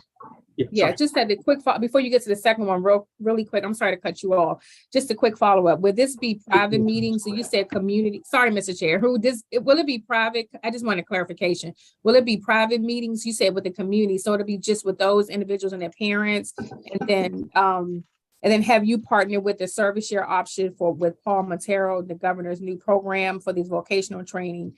And that's sort of that follow-up, because I didn't, because you said it was communities. I wasn't clear if this is an open meeting that you having with these juveniles. No. Okay. No. I mean, we will have our vendors there. So we issued a NOFA, which is like a competitive request for grants. And in Baltimore City, us was the successful bidder, and in Baltimore County, Continuous Growth. Those are very grassroots organizations. They will be in the room. And they're important participants in this because they're the kids' life coach. if the kid wants to avail themselves of the program. And we're gonna bring their parents and them in there, and we're gonna encourage them to keep themselves safe and keep everybody else safe and get involved in something that has a lot of opportunities. So it'll be attractive to the kids to do it. So I can answer the Yes, the school second question. Yes, Right. yes, thank you. So generally, there's sort of two big ways DJS becomes involved in truancy. We're not involved in like run-of-the-mill truancy because it's not delinquency per se. But if our kids are truant, we're very involved in that because the court's ordered them to go to school and they got to go to school. And if kids are habitually truant and the school systems, I mean, one of the biggest sources of referrals from schools is kids that have a lot of truancy. And so those kids can come to us either as SINS kids or as just informal services. And those are very, very tough cases. By the time kids are not going to school that many times, there's a whole bucket load of problems with their engagement with schools and what's going on in their families and communities. But we can help, but there's no magic bullet there. Okay, thank you. If we could set up a meeting later on, I want to take a deep dive into how much money we're getting with the blueprint is going to assistance with juveniles in our schools. So I don't want to take up their time here, but sorry, my light in my office is going to keep going off, but I want to set up a deep dive so we can look at that relationship. Thank you. I am not powerful enough to turn off the light in your office. I when it's know. time to be done. All right. Delegate Pasteur, please. Delegate Pasteur, then Yes. Crutchfield, then Simmons. Okay, thank you, Mr. Chair, and thank you, Mr. Secretary, for your information this afternoon. And I have to thank Delegate Tolles because she kept my shoes on by talking about education, because there's no one here to speak to us today who is a part of the school, MSDE or any school system. So my question goes to that relationship, because clearly if we're talking about SINS, whether it's with a C or S, but SINS, and we're talking about what we do with children who are being interrogated or might get Miranda and community violence intervention. And the delegate Kaufman's first question about disabilities, schools definitely should rank at the top of a place where we can get that kind of data, knowing what the needs are for our children who have been detained or are being detained. So would you please speak to the relationship between juvenile and justice and our school systems, because they can be certainly a harbinger to keep some of the things that are happening with our young people from happening. We see it first. I say we, I'll be an educator for the rest of my life. We see it first. So, and it goes all the way to the judge, who then might make a decision to send the children back to the schools. And if they've been detained wherever, they still have to come back to the schools. So please talk a little bit about that relationship. Great, thank you for that, Delegate. So a year ago, the Juvenile Service Education Program was started. I'm sure you're all aware of this because it was started through legislation where the department quasi took over education from MDSC, quasi because it's not strictly under me. There's a board of education, which is terrific in my view. I think that's been successful so far, although it's way too early to have data and outcomes. But we're already feeling like we're one agency, as opposed to before when we felt like two different agencies. And there was, from what I understand, quite a bit of friction. So that friction is declining. We're reducing the vacancy rates there, and those are still not anywhere near as low as we'd like them to be, particularly in counties where teachers in the community get paid more than teachers in detention. Because if you can get paid more to be in a community and you have all summer off, you might prefer that job to working in a correctional facility and working all summer. And in STEM classes, those are our biggest areas where we're experiencing vacancies. We did get extra resources to provide bonuses in counties where there was an imbalance between what the county teachers made and what our teachers made, and for STEM teachers in our hard to fill positions. So that just started July 1st. We're recruiting to beat the band.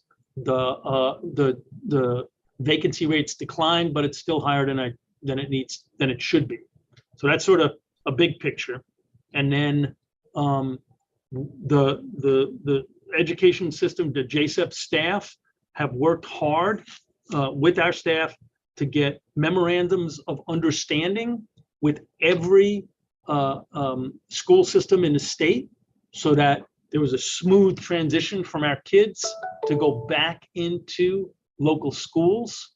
And the transfer of information, there's a lot of confidentiality laws. So those were all ironed out a couple of months ago. So that's improving. It's not perfect by any stretch of the imagination.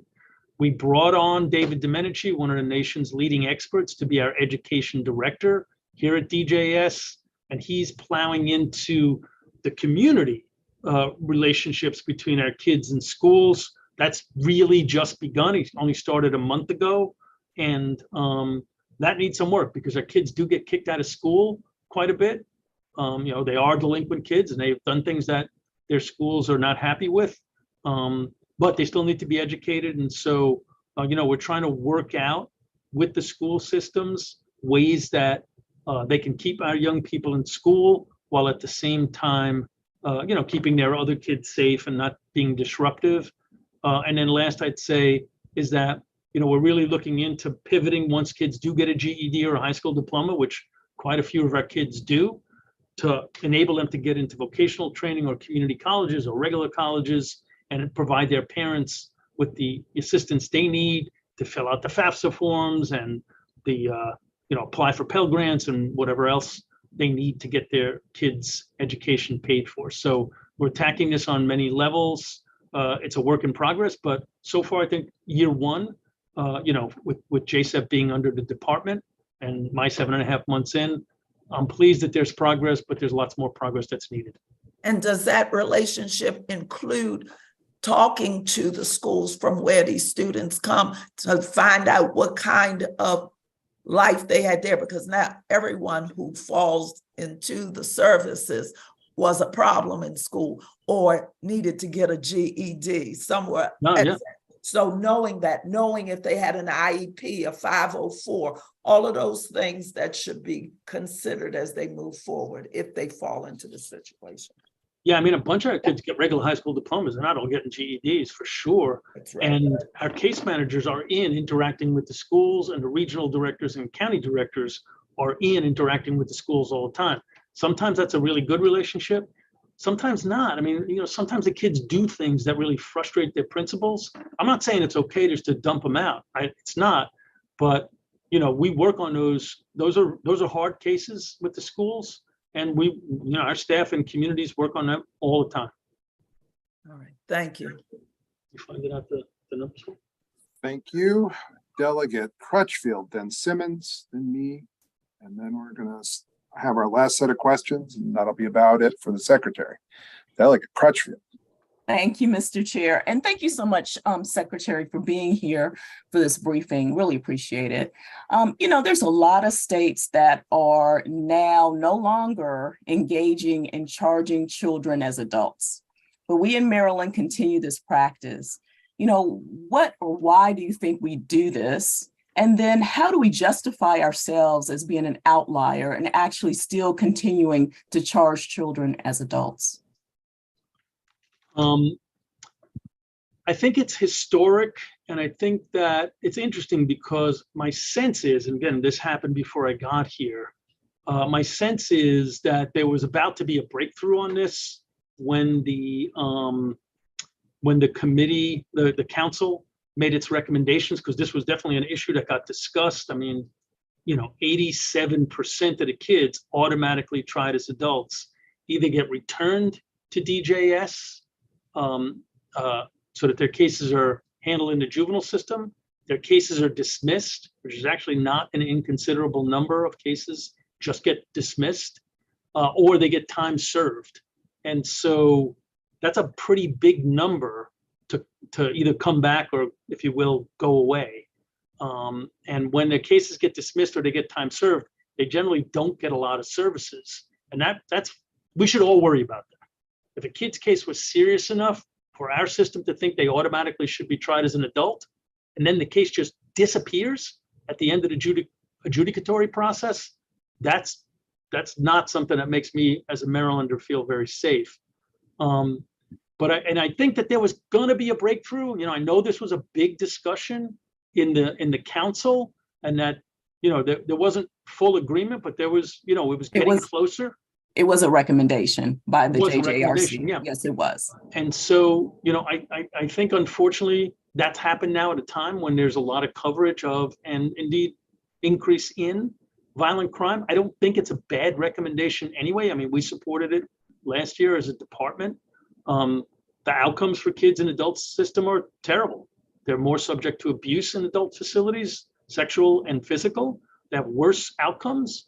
The Journal of the American Medical Association just reported last month that they actually have shorter lifespans than similar kids retained in the juvenile system. Shorter lifespans, right? They die more quickly. And the racial disparities are terrible. And so I think the evidence is still there for it. Whether the politics are there for it, you guys are the elected officials, not me. Thank you very much. Delegate Simmons. Thank you, Mr. Chair. Mr. Secretary, thank you for the wonderful information. And it's quite alarming to me. I'm in Anne Arundel County in the Glen Burnie area, so I share in Chairman Clipperger's concern about the increase in gun violence in these minority communities. You started off talking about high number, specifically dealing with Black youth, and where we at with that. Can you talk to me a little bit about the wraparound services that your department has initiated to ensure that Black youth are being met with the resources that they need to be successful and stay out of the criminal justice system? Yes, sir. These numbers of the victimization numbers are appalling, and you'll see them in the report. But the number of young people shot has increased fourfold over the last decade, and the number of young people killed has nearly doubled. And we get these reports for kids that are on our caseload. Those numbers were not kids just on our caseload; those were all kids in Maryland. And I get reports on them. I talk to staff. I talk to people who work with them in their facilities. This is heartbreaking. And so that's part of the reason why we pushed to start the Thrive Academy, is because we wanted to focus on the young people most at risk of this. There will be, Delegate, kids slightly less at risk that won't make the Thrive Academy. And that's why we've established that YES committee, because we want to find out all down the line, high risk, medium risk, and low risk, what we should be doing. But the first thing we've done is we've assembled the resources to really make a powerful effort to provide young people, and 90% of the victims of crime have been youth of gun crime have been youth of color. So it is going to disproportionately benefit youth of color, not because we're engaged in any sort of selection process to pick youth of color. They're the ones that are being, shot. And so this will disproportionately benefit youth of color, and it will provide a very solid package of wraparound services with people from their communities to help divert them from this destructive path they're on, either destructive as a potential shooter or a potential victim. These are kids that are in the community, so it's not like we're releasing them to this. They're already in the community. And so, it's our intention to do as much as we can to put them on the right path. So with that oversight in place, do you think it's more efficient for us to have a juvenile court system to specifically deal with the increase in crimes, or the consistency of crimes that's taking place with our youth, and an agency that will be able to more directly support and enforce the laws? And I think the juvenile court consistently is shown to be imperfect and better than the adult system. And so I think that many of these kids, obviously, sometimes kids are going to be tried as adults, and tragically, some of them are going to go to prison. But when that happens, I think that we know that we're writing a script that isn't filled with success. Whereas as imperfect as the juvenile system is, if my kid was facing adjudication, that's where I'd want them. Sure. And do you find that with SROs in schools that there's an increase in juveniles being detained or arrested as an enforcement tool in our school system? You know, I've only been here 7.5 months, so I don't really have a strong opinion about that. I know, you know, that's what some people believe, but I haven't seen that change much one way or the other from schools in just my 7.5 months. I would also invite you to look at the hospital system as well, because a lot of juveniles are taken to hospitals and put on mental health holds, you know, to kind of avert the process, you know, because officers don't want to be tied down with that type of paperwork. So they put them on these 72-hour mental health holds, where doctors are really where it's tying up hospital services, because they're not there for the purpose of why they're being brought there and put on the hold. Thank you. Thank you. We'll take a look at that. And just, I know that people have been asking questions, and I put some responses in the chat in case folks want to know. Thank you, Mr. Chair. Thank you. All right, I am going to ask a couple questions, then go to delegates Simpson and Embry to bring us home. And we talked briefly in Delegate Crutchfield's question about the adult system. And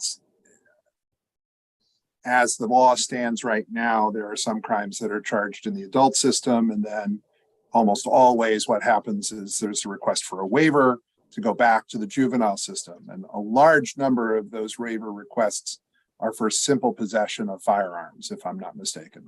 The majority of the requests for waiver are for simple possession of firearms. Is that right? That's my belief, but I don't know exactly that data. Okay, but it is predominantly, they were found in possession of a gun, not that they did anything with it, but they had it. They had it there. And that can explain why a large number of those cases get waived down. But the process for the waiver process includes the report that comes from the Department of Juvenile Services, where they look at the kid and they look at the services that the child has received, and all of that surrounds the standard that the court has set to determine whether or not the child should go from the adult system for one of those more serious crimes down to the juvenile system. Can you help the committee with what that standard is? I think there's more than just one standard. It's the nature of the offense, the kid's prior record, whether they're amenable to treatment in the juvenile court. Is that the one you're focused on, Chair Clippinger? I believe that has become the main thing that courts are looking at, is because of recent opinions that have come out of the judiciary. It is whether the child is in fact amenable, can benefit, not necessarily has or will in some cases, but can benefit from treatment.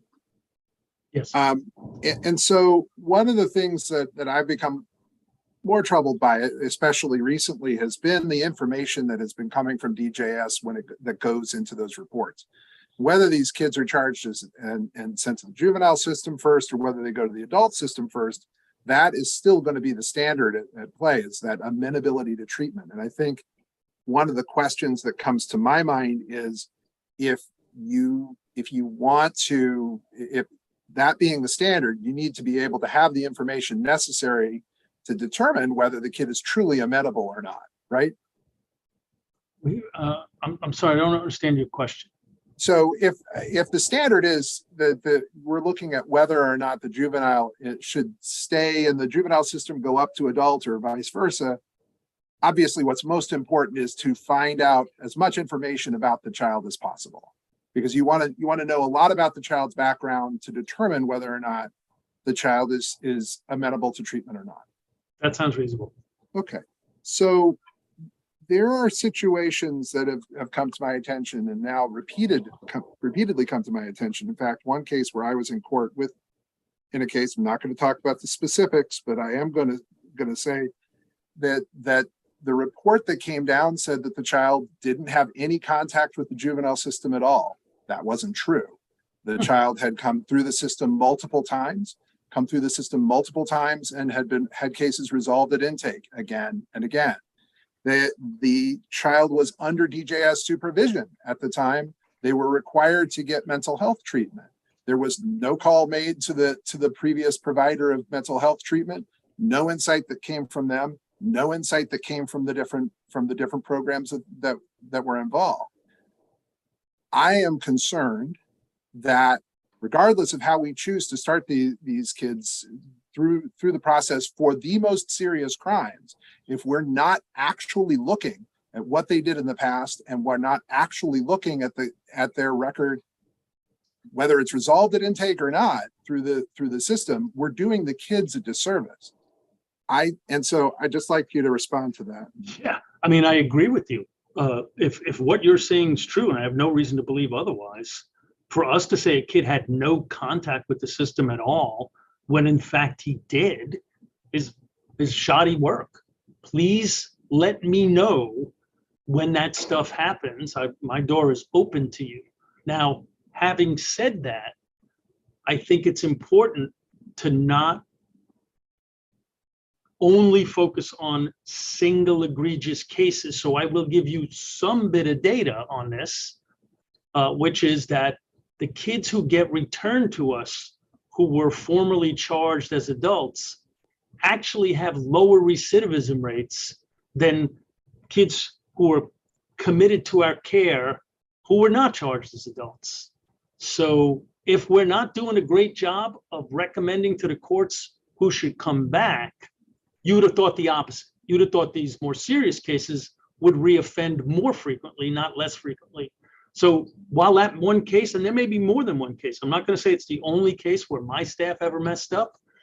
On balance, kids who are returned to the juvenile system who were automatically tried as adults are actually doing better than just the regular delinquents that come through the front door. My experience has been that there are a lot of great people who work at DJS, and they can all record this and play it at their leisure.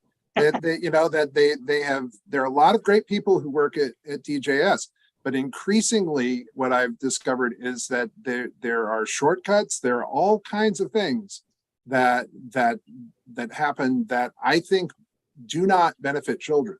I heard your statement about and look, if we can avoid putting children into the adult system, I get that. We should do that because, and this is going to be some of the questions I'm going to be asking to the next groups here in a couple minutes.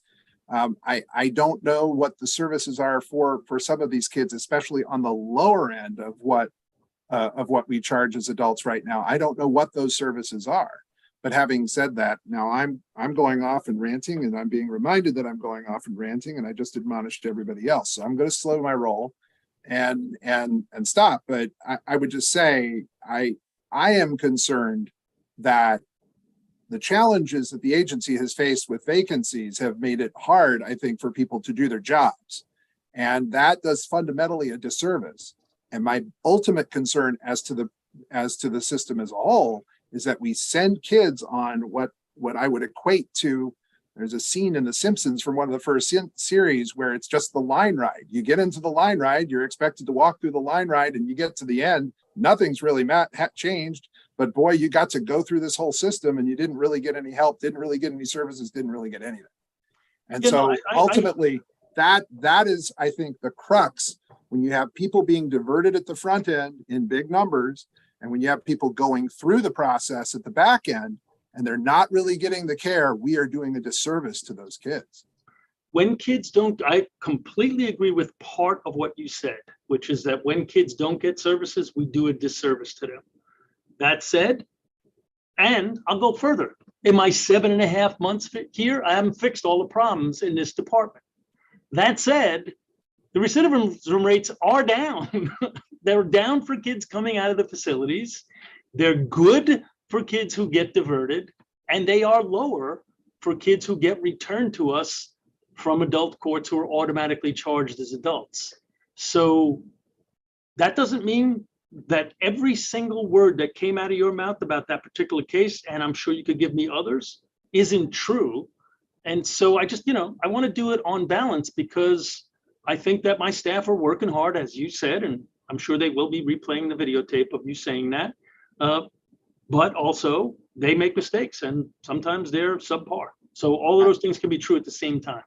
The other, and this is my last brief thing, my broader concern with regard to the recidivism numbers and the number of complaints that have come in is that, quite honestly, yes, that number has dropped over the last 10 years, but I'm not sure it's because there has been a drop in juvenile crime.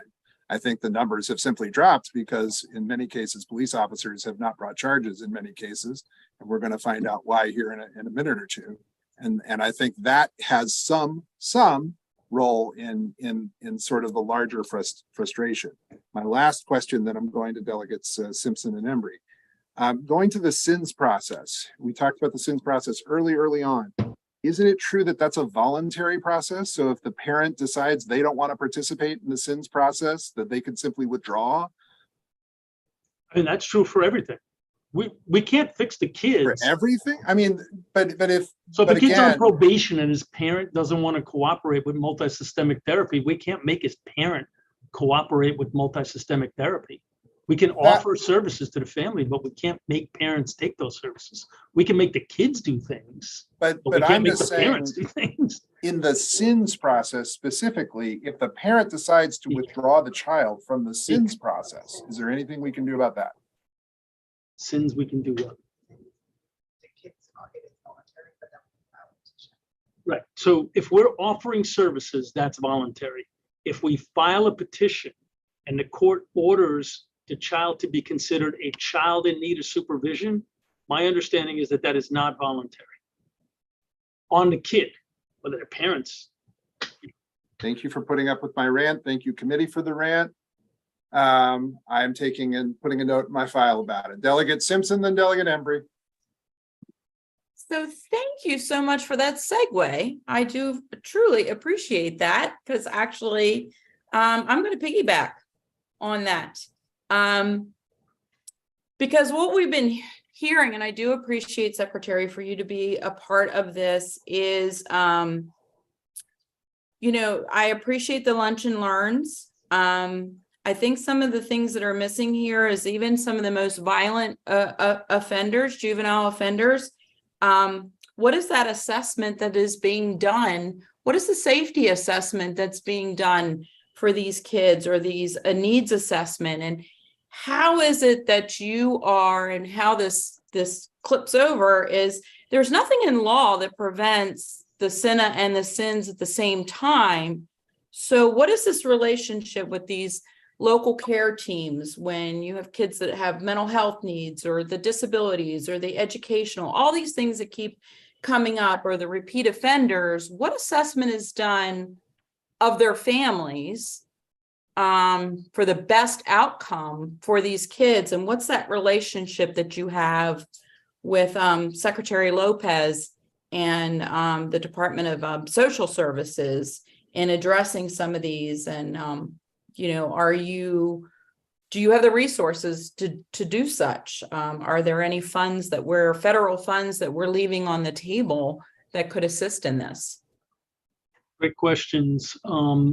So the staff meet with the case managers meet with the young person's family and the young person in doing our assessment and our plan to try to help turn the kid around. If there's social service issues, either because they are already part of the social service system or because they should be, then we interact with Secretary Lopez's staff to try to staff that together. There is a crossover youth project that Georgetown University has been engaged with both of our departments and the judiciary and state's attorneys and public defenders over the last several years. And we just added a few more counties. I think we're up to like 13 or 14 counties where we all sit in rooms and sort of have conversations about how to meet the young person's need and which system ought to be more involved. Sometimes education's involved in that as well. So we, sort of kind of wrap around these kids that are touching multiple systems and having problems with those multiple systems. Sometimes the parents cooperate with us. Sometimes the parents don't cooperate with us. Sometimes the kids are doing things that are paying the rent for the parents, and so they're not particularly interested in having that money flow disappear. But, you know, we take it on in as many ways as we possibly can. And when there's enough evidence to say this kid shouldn't be home anymore, one or the other system will make that recommendation to a court to get the kid out of there. But sometimes there's not enough evidence too. I mean, there's a bunch of lawyers on this that know better than I do, who is not a lawyer, how sometimes that can be difficult. And are we leaving any federal funds on the table? Are you properly, do you have the proper resources? So we just got our plan approved by DSS to draw down on reimbursements. So we are drawing down on reimbursements. And I know that Secretary Lopez and Secretary Herrera Scott are also very eager to make sure we're maximizing all of our federal reimbursements, as is the governor. And so, you know, we're working collaboratively on that. I think that'll get better over time. I think there are some programs we could bring into the state that could be eligible for reimbursements, particularly some of those programs where we have trained, credible messengers that are trained in cognitive behavioral therapy. It just depends on how we structure that in a way that can draw down on federal reimbursements. But right now, our plan has been approved. We applied retroactively for some of the reimbursements that the state had not been drawing down on. And going forward, we'll at least have that initial plan. And Secretary Herrera Scott and Secretary Lopez and I are working to kind of make that more robust. The Secretary provided the information from earlier about the number of case managers who supervise youth on probation, pre-court and aftercare supervision. It's in the chat, but for everybody at home who may not see the chat, there are 227 case managers and 1,060 youth on probation, pre-court and aftercare supervision. Thank you, Mr. Secretary, for providing that. Delegate Embry for the last question. Thank you so much, Mr. Chair and Secretary. Thank you for everything today. I've learned so much and I really appreciate it. I represent Baltimore City, where, you know, I don't think there's any dispute that gun violence involving kids is up, both as victims, as you point out so rightly, and as perpetrators. And I so much appreciate your focus on interventions for kids who are at high risk with the Thrive Academy. I think that's terrific. I just want to focus, we've talked a lot about the kids who don't get into the system at all, but for those kids who have facts sustained for serious violent crimes within the juvenile system, and who also, and because I know this happens, who don't maybe do well under supervision or into secure placement, do you feel that you have the resources you need to serve those kids? And if not, what do you need and how can we help? Yeah, I think we have the resources we need. What I don't think we've done is I don't think we've diversified, and this is one of the things I'm focused most heavily on, the availability of services. So Thrive is a new model, right? And it's not what's been done before. I mean, it's similar to what the mayor did in West Baltimore, Mayor Scott, but it's new for DJS. And frankly, juvenile justice agencies don't use this model. I think they should. But right now, from a placement standpoint, there used to be a very robust range of residential placements in Maryland, and those have atrophied over time. For example, Maryland has no residential drug treatment program for adolescents. I mean, that's crazy. And that happened at a time when you know, opioid and other drugs were popping, were increasing. And so that's just one example, but the continuum of residential options and community options has atrophied over time. So I think we overuse residential treatment facilities, our DJS residential facilities, and group homes, and I think we need to broaden that more, so that when judges are making dispositional decisions and prosecutors are advocating for them, they have a bigger menu. I think that'll reduce recidivism and also make the system work better. Thank you. This has been the Secretary's first time in front of the House Judiciary Committee, and he's only gone 2 hours. And while we'd love to have you stay for another 2 hours, I guess we should let you off the hook for a little bit. Thank you very much, Mr. Secretary, for being with us today. Thank you very much for all of your comments, and we look forward to the follow-up from some of the questions where you're going to be looking for more information. We do thank you very much, and we'll let you go, and we're not done yet. We are going to now hear from representatives of the Maryland Chiefs and Sheriffs Association. Who Thank you, Chair. Thank you very much, Mr. Secretary. Is here from them. Who would like to begin? What we're going to do now for the next several groups, it's 3:05. We're going to do the best we can, but yeah, this has turned into a traditional Judiciary Committee hearing, so we're going to be talking a little while. Delegate Pasteur, very excited about that, has missed it. Who would like to begin with the Chiefs and Sheriffs and start your 10 minutes? Good afternoon. I just want to thank the committee and posing many of those questions, which the police departments across Maryland share very similar concerns. I'm Acting Deputy Chief Zachary O'Leary of Prince George's County Police Department. I appreciate the opportunity to provide testimony today on behalf of the Maryland Chiefs of Police and Sheriffs Association. My remarks are going to focus on the overall state of juvenile crime in Maryland, and in particular, the impact of juvenile justice reform and child interrogation protection acts have had on law enforcement's ability to effectively respond to juvenile crime. I'd like to begin by stressing that all entities which play a role in the administrative of juvenile justice, including law enforcement, are working towards the same goal, and that is ensuring the safety of the communities we serve while preserving the rights of those who stand accused of having committed a crime. Juvenile crime is a topic of serious concern both to residents and law enforcement. In Prince George's County, officers regularly meet with residents so we can ensure we are adequately addressing their needs and concerns. It's no exaggeration to say that time and time again, we are told by community members that crimes committed by juveniles tops their list of concerns.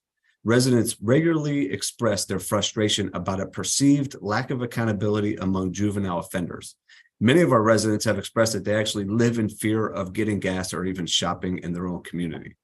There's a growing consensus, not just by law enforcement, but also within the community at large, that there are no consequences for juveniles accused of criminal activity, and that even when they are adjudicated as having participated in a crime, they're not held accountable for their actions.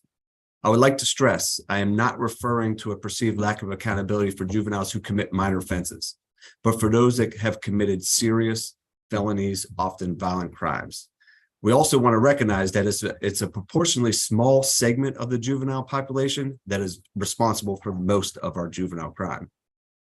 I'd like to help paint the picture of the seriousness of the situation by providing a few critical statistics. Juveniles arrested are rising in Prince George's County. In all of 2022, Prince George's County Police arrested a total of 604 juveniles. At the beginning of September 2023, we have already surpassed that number. With 4 months left this calendar year, Prince George's County Police Department has arrested 621 juveniles. While these numbers are for Prince George's County, several other jurisdictions within the state are experiencing similar increases. I'd like to take a dive deeper now into one particular crime category that affects far too many residents: auto thefts. In 2022, there was a total of 2,268 reported auto thefts in Prince George's County. In these cases where arrests were made, 66 of those were juveniles, which accounted for 29% of total auto theft arrests. As of early September 2023, the number of auto thefts has more than doubled, with 4,746 reported auto thefts in Prince George's County. We have made 212 associated juvenile arrests. These juveniles now account for 55% of all auto theft arrests. Stealing someone's vehicle has real-world consequences. In most cases, a person's vehicle is their sole means of transportation to get to work and provide transportation for their families. Additionally, higher auto theft rates tend to result in higher insurance premiums. Many victims of auto theft also live paycheck to paycheck and do not have the money needed to buy another vehicle, putting a tremendous strain on their ability to get to work, get medical care, or provide for the needs of their families. Carjackings, which is a violent robbery, are another category of crime in which juveniles are our primary offenders. In 2019, there were 93 reported carjackings in Prince George's County with 21 juvenile arrests. In the years between 2019 and 2023, the total number of reported carjackings has steadily increased, along with the number of juveniles who have been arrested for them. As of early September 2023, there were 368 reported carjackings in Prince George's County, with 99 juveniles arrested for carjacking and related offenses. Juveniles account for 57% of all carjacking associated arrests for 2023. Additionally, in 2023, juveniles account for roughly 90% of all of the identified carjacking strings that have taken place in Prince George's County, where a single offender or group of offenders are responsible for numerous offenses. Again, a juvenile carjacking involves a juvenile with a gun taking a hardworking resident's vehicle by force. Another startling statistic is that over the past 2 years, Prince George's County Police have arrested 167 juveniles for gun violations. Recidivism amongst juvenile offenders is a troubling trend as well.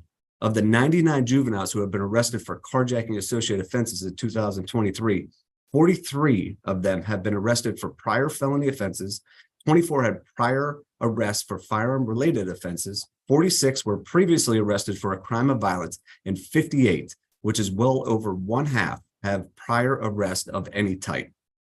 This is a source of increasing frustration for law enforcement. In a time where staffing and resources are often limited, having to consistently rearrest the same juveniles for the same crime is not an efficient use of resources. It also demonstrates that the services that are currently provided to those juveniles are not adequate to meet their needs. Even more disturbingly, there have been several occasions in which juvenile offenders have told our officers they know nothing will happen to them, as they have not faced any real consequences in the past for their behavior. There have also been numerous times in which a juvenile has been arrested for a serious offense, released, then rearrested for a similar offense within a brief period of time. We have also seen cases of juveniles who are on court-ordered probation who are then arrested only to be released yet again. While we certainly do not advocate for the incarceration of every juvenile who commits a crime, when we are faced with those who choose to commit crime after crime, there must be a real consequence.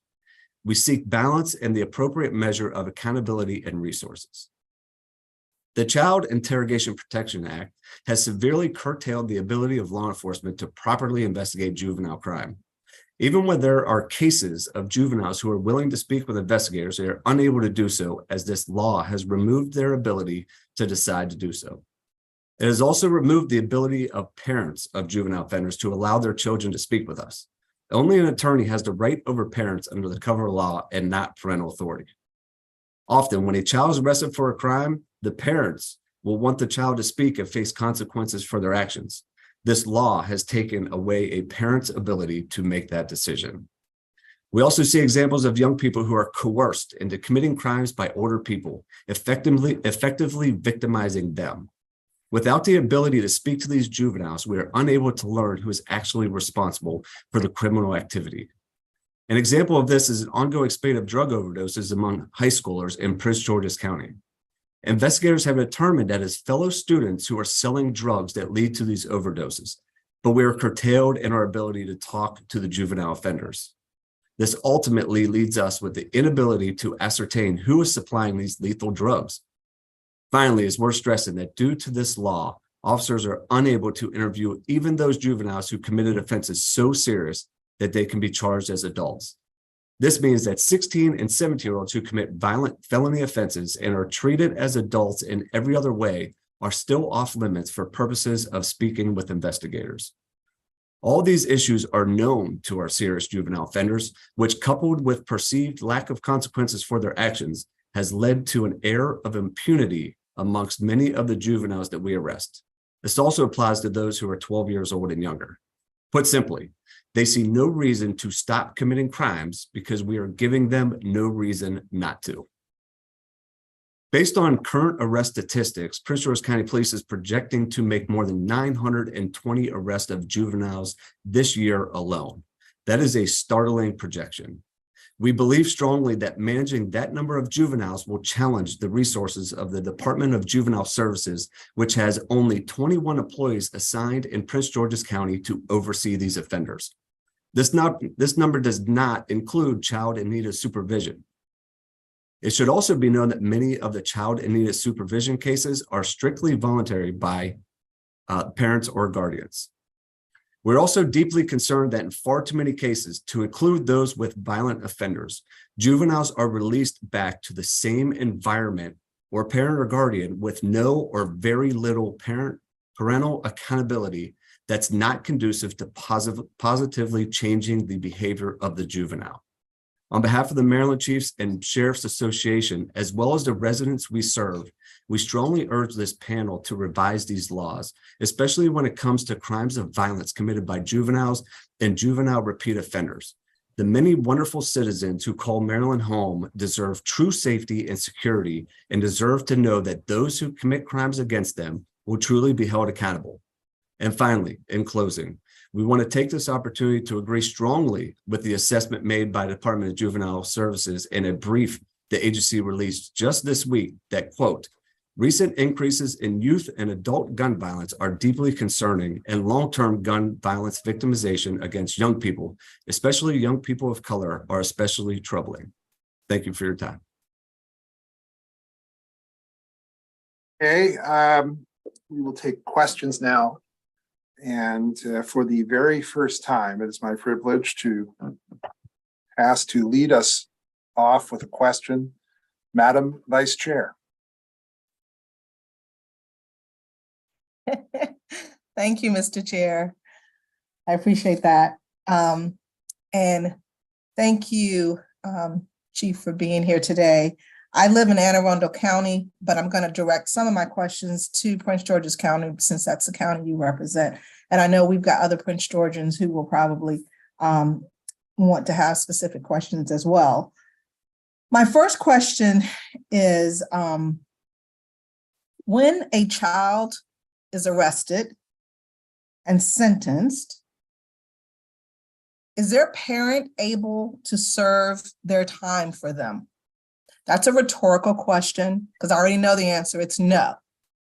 So how does a parent, or how could a parent waive their rights for them when it is the child who is being accused of a crime? I'm sorry, are you referring to in the interview process? I am.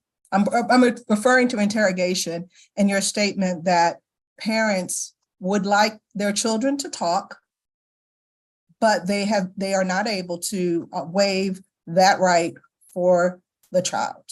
That's correct. We have had several kids in custody for crimes since this law went into effect. And when we notify the parents and the parents respond to our police divisions, we inform the parents that we contacted the public defender's office. We're not going to be interviewing. And there's many parents who have stressed to us that they want their kids to face the consequences. If they did something wrong, they want their kids to tell the police so they could face the consequences. And that parental right has been taken away from a parent. I understand that, but I guess I'm not clear. I guess my rhetorical question probably didn't go the way I wanted it to go. So let me ask it again. How many parents are able to serve the child's time instead of the child serving their time? Do the parents have the right to say, I'll serve little Johnny, you sit back and go to school, I'll serve for you? No. No, because it is the child who is facing whatever consequences, whatever danger. It is the child who is facing that, not the parent. Yep. And Delegate, I agree with you, but I guess if the consensus is that the children are not able to be interviewed because maybe they're not fully developed and they might not know, if the parent who's older, has a better understanding of the law and how the law works and right and wrong, that's. I didn't let you finish that because I don't think you want to finish that statement, but let me just say this. We have the Constitution, we have the Fifth Amendment. So I ask you, what other evidence other than self-incrimination do police use to investigate a crime? I could go down the list. I don't think we have enough time for me to go through evidence, but there are a lot of cases that we don't have a lot of evidence to investigate a crime, which is part of the reason why I think maybe the juvenile arrest numbers might have dipped because of this. So isn't probable cause still, I mean, I know we've got lots of trends and things of that sort that's popular now, but probable cause to arrest is still the required standard. So police may have the child who may want to talk. They may have their parent who may want to talk, but there must be other evidence, right? I mean, is that you all are solely relying on self-incrimination as your only tool, right? That's correct. Okay. In most of the That makes me cases, feel we're not. better. In most of the cases, we're not relying on self-incrimination, but there are many cases where we do have witnesses who identify somebody who might have done the crime. Let's say a innocent person observed little Johnny, carjack a lady, and she tells us little Johnny carjacked a lady. Well, we might not have a lot of evidence other than talking to little Johnny. Or you can talk to the witness and you can talk to the victim. Let me just ask you one last question, and that is, do you know the number of after 2022? Do you know the number of complaint cases that were filed by Prince George's County Police? Yes, I have. Not arrest. If you can break it down without being arrest included. Are you mean SINS cases? Yes, SINS cases. In 2022, we had 69 SINS cases. So far this year, in early September, we have 58. 58. And so you feel, in your opinion, that the SINS cases, you're saying that they're not working, they're not effective? I would say when it comes to these cases, a lot of times we don't ever hear back from Department of Juvenile Services about the outcome. When we do file for a complaint, sometimes we don't hear from DJS other than getting a letter saying that the case has been admonished. Okay, so that's helpful. I will say, in true disclosure, that I was the House sponsor of the Child Interrogation Protection Act. So I am very proud of that piece of legislation, and I'm making a speech, so I'm going to have to say, isn't that so? Thank you, Mr. Chair. I already ended with an "isn't that so," right, as your first set of questions as vice chair. There's room to grow yet, I suppose. Delegate Kaufman, then Delegate Williams, then the chair. Okay, and I will try and make them concise, but I do have a couple questions, Mr. Chair. First of all, can you get back on the screen so I can see you, officer? I want to thank you for what you do to protect our communities. And my question, though, is I understand your frustration about teens, about juveniles clamming up. But is it not the case that many times you would like adult suspects to talk, but they do not? Thank you, Delegate Kaufman. That's correct. I mean, in the world of being an investigator, you would love everybody to talk. Juveniles, adults, ultimately, as law enforcement, our job is to find out who committed the crime and keep our community safe. That is our number one priority. The number one priority isn't closing a case just to make sure we close in a case. Our job is to close the case knowing that we have arrested the person who did it. And my other question, and I thank you for bringing it up. Carjackings are a huge issue in Montgomery County, so I thank you for your concern about that and all the work that the Prince George's County Police Department does to prevent them.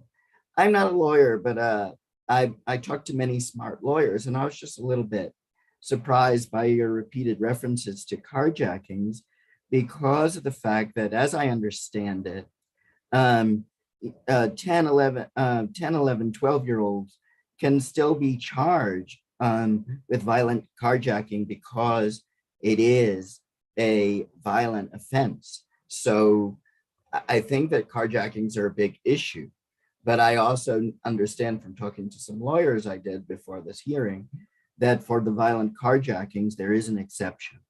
And my final question is, does Delegate Bartlett's legislation that you were disagreeing with prevent you from making an arrest if you have probable cause a crime was committed by a specific child? I don't think it does. Is that correct?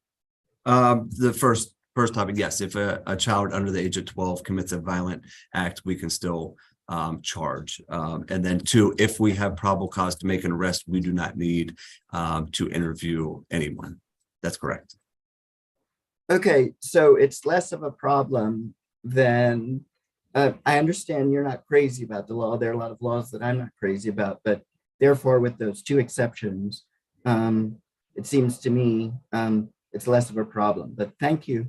Yep. And one of the impediments of not being able to speak to them is if we have a carjacking and we immediately find that vehicle and we pursue it and 4 subjects flee from that car and we apprehend one who's a juvenile, we're not able to question that juvenile in hopes of identifying all of the other conspirators of that carjacking. So that's one of the impediments of not being able to talk. So well, just very briefly, but doesn't the Constitution sometimes impede your investigations into and prohibit you from talking to people that you would really like to for adults? So it seems like that generally the Constitution is a repeated challenge for adults. Well, and everybody children. has the right. Yes, everybody has the right to invoke. That's correct. Delegate Williams. All right. Thank you, Mr. Chair. And thank you so much, Deputy Chief O'Leary, for being here, for everything that you do for our community. We appreciate it. Though I do have a couple of questions. My first was, and while I know you are an officer in Prince George's County, you're here on behalf of all of the chiefs and sheriffs across the state. And so my question has to do with really the article that I read a couple of days ago in the Baltimore Sun, which I'm gonna be very honest, I found a little disturbing with regards to basically law enforcement basically ignoring the law that we passed with regards to the Child Interrogation Protection Act. And I understand that law enforcement may feel frustrated with regards to this new process because it is new. It's only been in effect for the last 11 months. And so I get change sometimes can cause heartburn, but at the same time, as our law enforcement officers, the duty is to adhere to the law. And so I don't know if you're able to kind of comment about what was raised in that article about officers in Baltimore City not adhering to the laws that we passed in effect. And is there anything that we need to do on our end to make it more clearer that this is the process that they need to be following? Unfortunately, I work for Prince George's County Police Department, so I can't, discuss what another agency's practices are. I would think that an article in the Baltimore Sun might raise some eyebrows in certain jurisdictions to make sure they're following that process, but I can't speak on what another agency is doing. Okay, thank you. And this is a follow-up question, I guess, kind of to piggyback, kind of sort of where Delegate Kaufman was going. So you mentioned, so my understanding of the process, I mean, if the child has to be informed of what his or her rights are by their attorney. After that, they've been informed of that. The child can make the decision to still talk to you all, is my understanding of the law. So we have yet to run into a situation where a public defender has allowed access for an interview to the juvenile. So once the public defender conversation is made, we have yet to interview a juvenile. Okay, But that's because the juvenile has made that decision under the advice of counsel. Is that correct? Well, the council has advised us that we will not talk to the juvenile. That's correct. Right. So the council is just conveying the child's wishes based on their conversation and their advice. Yeah, that the they child, provide. the child unfortunately doesn't have the right to talk to us. The attorney is the one who's going to make that determination. So once the attorney advises us that the juvenile is not, well, the attorney tells the juvenile that to not speak with us. So we have yet to have a case where the juvenile had wanted to speak with us. Okay, I guess I'm just clear. I'm an attorney. And so I know there's times where I've given clients advice. Sometimes they take my advice, but I've also had times where they haven't taken my advice. And so ultimately, if the child is my client, it's ultimately the child's decision. I'm just really the advocate and spokesperson for that child. Yeah, and because of this law, if the attorney tells us to not speak to the child, but the child says he wants to speak, we're going to err probably on the side of caution and just not speak to the child. Okay, all right, thank you. Those are all the questions I have for right now, Mr. Chair. And I have a few questions, and then we're going to be going to delegates Phillips, Tolles, Taylor, Tomlinson, and Simmons, and Grammer. As was mentioned a couple hours ago now, in 2012, there were 32,915 juvenile complaints filed across the state. In fiscal 22, that number is now 10,782 complaints filed. And I guess my question, if the level of juvenile crime has been rising during that 10-year period, which is something that has been said, and there's been the kind of intimation out there, why have police officers been arresting fewer juveniles? So when I look at Prince George's County statistics alone, we've been pretty consistent in the 600 to 800 range over the past 7 years. As far as those numbers, I can't speak for any other agencies, but we've been pretty consistent, minus a pretty significant decrease during the COVID period. But, I don't know if it's also, I think law enforcement agencies across the state of Maryland are severely understaffed as they were before. Maybe less time to possibly investigate as many cases or as thorough cases as they would like. That could be another reason. So you can respond about Prince George's County, and you're saying that in Prince George's, for the larger chunk of that time period, you haven't seen that drop. Yeah, not since at least for the past 7 years of the statistics I have. It goes anywhere from 600 to 800 to 700, somewhere in that range. Besides the full year of COVID, where it had dipped. I guess this is the challenge with looking at these numbers statewide, and it's a challenge for us to try to get to the bottom of what we're actually looking at, because it's this way in Prince George's County. It might be a different way in Baltimore City, a different way in St. Mary's County. It just varies depending on where you are.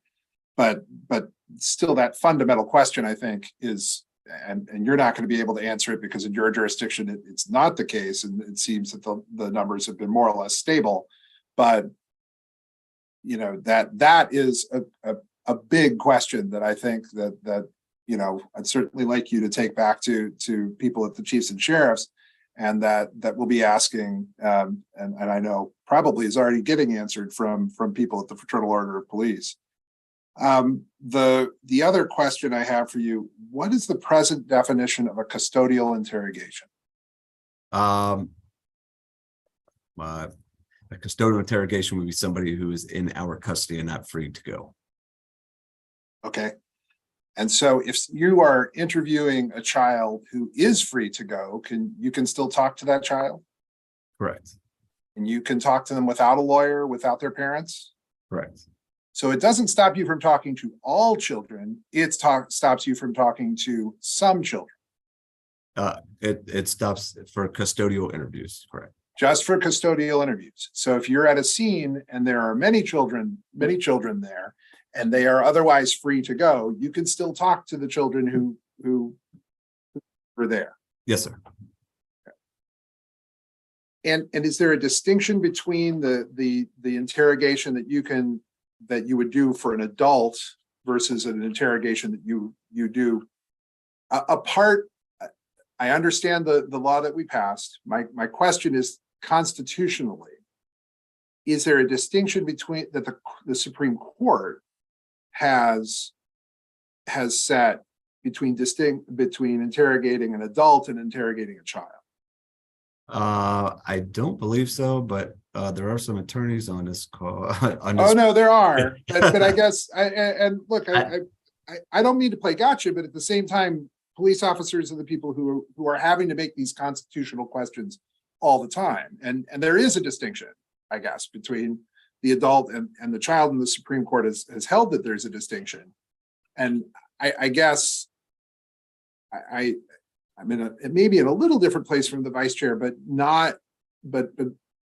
as to the law itself, I think there's a real question as to when you're in a custodial interrogation, when you're not in a custodial interrogation, and fitting that the Supreme Court has, in fact, including the most current iteration of the Supreme Court, not exactly a progressive bastion, has distinguished kids and their interrogations as opposed to other people.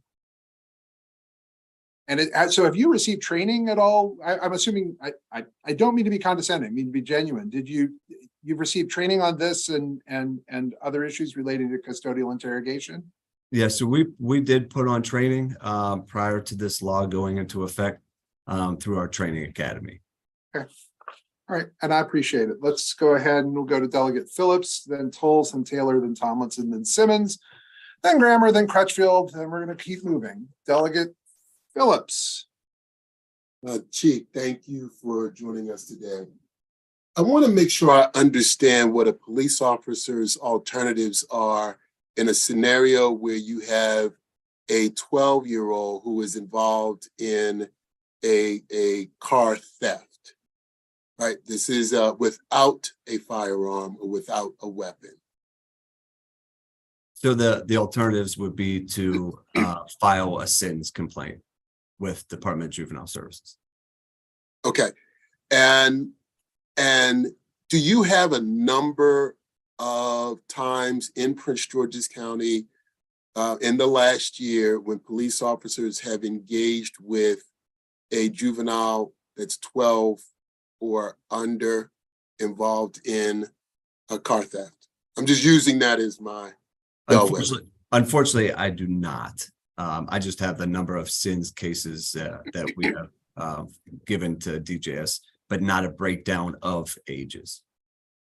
Do we know how many, are you required when a stop is made of a child for a crime, 12 years or under, are you required to file any kind of a report? Yes. Okay. We will file. And so those statistics do exist. Yes, a report should have been written for that, correct. Okay. And there are a number, and I know you can't require perhaps children to go through some type of diversion if there's simply a stop, or even if they're suspected of stealing a car. Are you using the local care teams? I understand that is a diversionary tactic with the local management boards. And if so, have you made any referrals to your local care teams? I think I need a little bit more information on the local care team, what you're explaining. So as I understand it, every jurisdiction under their local management board has a local care team. And the local care teams are supposed to be a place where you can refer, and anybody, police officers, parents. It's different than SINS. For us, to keep it standard, we typically would just go the SINS route and let Department of Juvenile Services take whatever avenue they deem necessary. Okay. And what is the challenge with going to SINS? Are there challenges with going the SINS route for police officers? And I mean that honestly, because I want to understand, does it require more time? Does it require more care? Does it, help me understand if there are any impediments for why we just don't refer these children to SINS? I would like to, I don't know what percentage of SINS is court mandated, but a lot of them are a voluntary process. And a lot of these families these kids are coming from are broken. So to have the parents want to volunteer to take part in the services of DJS might not happen. So we see these kids in the environments they're in, and unfortunately, SINS isn't going to do anything for them when their guardians are not willing. But you don't know that necessarily if you don't make the referral, correct? Correct. Okay. Thank you. Delegate Tolles. Okay, good afternoon. Thank you so much for being here. This may be very unpopular, but quite honestly, I am tired of the crime. The residents of District 25 are tired of the crime. The community are tired of the crime. I'm tired of my car insurance going up. The community is tired of their car insurance going up. And so while it may be unpopular, I agree with you that not with everything, but that there is an issue with juvenile crime. And some people, if you're 12 or 13, you may not recognize the consequence of your crime, but you certainly know what you're doing at 12 and 13 years old. So I recognize, at least in Prince George's County, more than many, because I was a former council member, how it is with, right now with trying to fill the jobs of getting more police on the street. But I'm not quite certain that is necessarily, going to help the situation. I know our kids are filled with trauma, and we have to stop letting kids back into the community that's committing 3 or 4. Once or twice you make a mistake. We need to find ways to reform this system for our children, but they certainly know what they're doing, and the community is tired of the crime. We need to stop making excuses for these kids. They know exactly what they're doing, and it needs to stop. With that being said, what is, in your opinion, we've already heard from the secretary, we're going to hear from the state's attorneys. What, in your opinion, as a law enforcement officer in the community, do you think should be done? When I was on the council, we have very good police, community policing. I do not see any of that anymore. And I think that helps with getting information, building the trust of the community, building the trust of our young people. So I want to see what ideas you have, because I know it takes a village, but I know we have to stop this crime. These kids cannot keep getting back out. Recidivism, look, it makes me mad, as you can see, because retail theft has gone up and carjackings have gone up. And as you indicated, people cannot afford to have their car taken and stolen. Now they're not using guns, they're using golf clubs. And I want to say one last thing is that, at least in Prince George's, we're on the border of Washington, D.C. So you are able to have the back and forth traffic commit a crime going to one jurisdiction. So what is your relationship with those other jurisdictions, at least with Prince George's and the District of Columbia? And are you doing community policing to offer another way to build the trust of the community, particularly our young people? Thank you, Delegate Tolles. I would like to say, as the police department, we're not talking about the majority of the juveniles who are committing crimes. It's not the majority. There's such a small group of them that are the ones committing the majority of the crime. Those are the ones that we're asking for help with. We understand that a juvenile is going to make mistakes in life, but when we have these habitual violent offenders that are not being held accountable, that's what we are asking. As far as Washington, D.C., we have a great relationship with them. We do Partners on Patrol with Washington, D.C. Police Department. We have one of the most robust PAL programs in the country. I'm not sure if anybody's aware, but Cal Ripken Foundation actually built a baseball field at one of our police divisions on Barlow Road. We have a entire division within Prince George's County called Community First. These officers' sole responsibility day in, day out is to make contacts in the community and with the kids and get them involved. Each division has their own cops units and they're assigned to specific areas. Weekly, I don't know if anybody follows our Facebook page, but weekly we are hosting, PAL is the Police Athletic League, I apologize. But we are hosting events weekly and you could see them on our Facebook page. I do think that Prince George's County has police has one of the best relationships with the communities among any police department in the country. But we are constantly asking for more. Chief Aziz always says it's a 50-50 partnership, police and community. We're always trying to get more community out to engage with us. And that is one of the struggles that we have sometimes is getting more of that community out with us. But we're constantly hosting events, and I think we do a very good job as an agency with the community. Thank you. Well, I don't get your event, so they should, if someone can send them to my office, that'd be We'll great. do that. Thank you. Thank you, Ms. Delegate Taylor, then Tomlinson, Simmons, Grammer, Crutchfield, then we're going to wrap this part up. Delegate Taylor. Sure. Thank you, Chair, and thank you, Chief Olaire. I have what I think is an easy question, and I'm just going to read this from your testimony. As of September 7th, 2023, there were 368 reported carjackings in Prince George's County, a county that I represent, with 99 juvenile arrests for carjacking and related offenses. Those 99 juvenile arrests, are they individuals? So are they 99 individuals, or could it be that that's 45 individuals having committed the crime twice? So are these repeat offenders in this number, or are they individuals? Yes, thank you for your question. Some are repeat offenders, but that's 99 individuals, not number of cases 45 individuals were charged with. Thank you. I'd like to celebrate Delegate Taylor for a moment for her clear, concise, and direct question. Delegate Tomlinson. Thank you. Yeah, so I know that the vice chair, she had briefly mentioned something about Baltimore City, and I know you didn't comment. I'll come back because I think we're going to have somebody from Baltimore City later.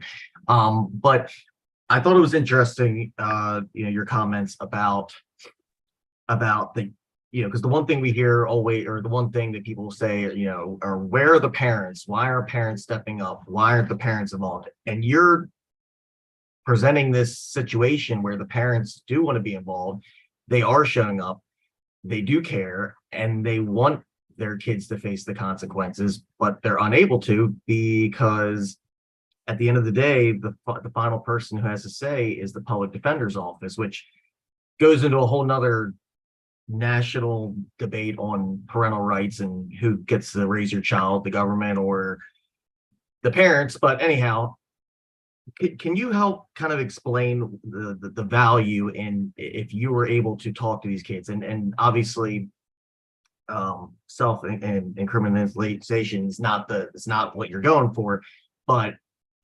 what could you get out of being able to talk to these kids and not being having your hands tied by the public defender's office?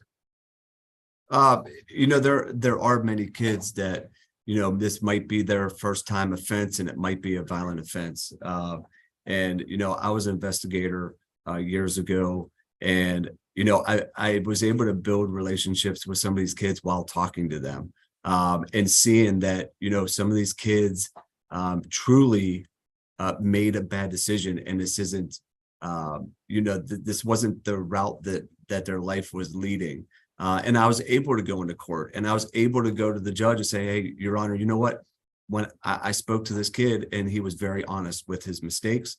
He was very, he had a lot of sympathy for the victim. We're able to have that relationship with the state's attorneys to say, hey, state's attorney, this kid was very sad for decision he made. You know, and to build these relationships with his kids. And not only that, but we're also able to gear them into, you know, like I said, the police athletic program that we have. You know, sometimes they have that change of heart when they're sitting in that room talking to us where they know they messed up. And that's when it hits them, that we're now able to use that and help them, you know, excel in life. You know, but unfortunately now we don't have that relationship because the parental rights have been taken away and the juveniles are allowed to speak with us. Okay. Delegate Simmons, then Grammer. Thank you, Chair. Thank you, Deputy Chief, for coming on. I think we often shine a light on the important role that law enforcement play in our community in reduction of crime and community engagement. Here in Anne Arundel County, specifically in my district 12B in the Glen Burnie area, there's a high concern about the steep increase in crime that's taking place with juveniles, as you indicated, and what are we doing in that space to combat crime as related to citizens that are concerned about what is taking place in their community. Can you talk a little bit to the fact of the role that police departments are playing, not only with community engagement, but with your specific SRO program, working with schools where majority of youth are spending their time, and what are y'all doing to not only educate, but communicate with juveniles? Yeah, no, I appreciate that. And I'm glad you brought that up, reference to your comment earlier about SROs.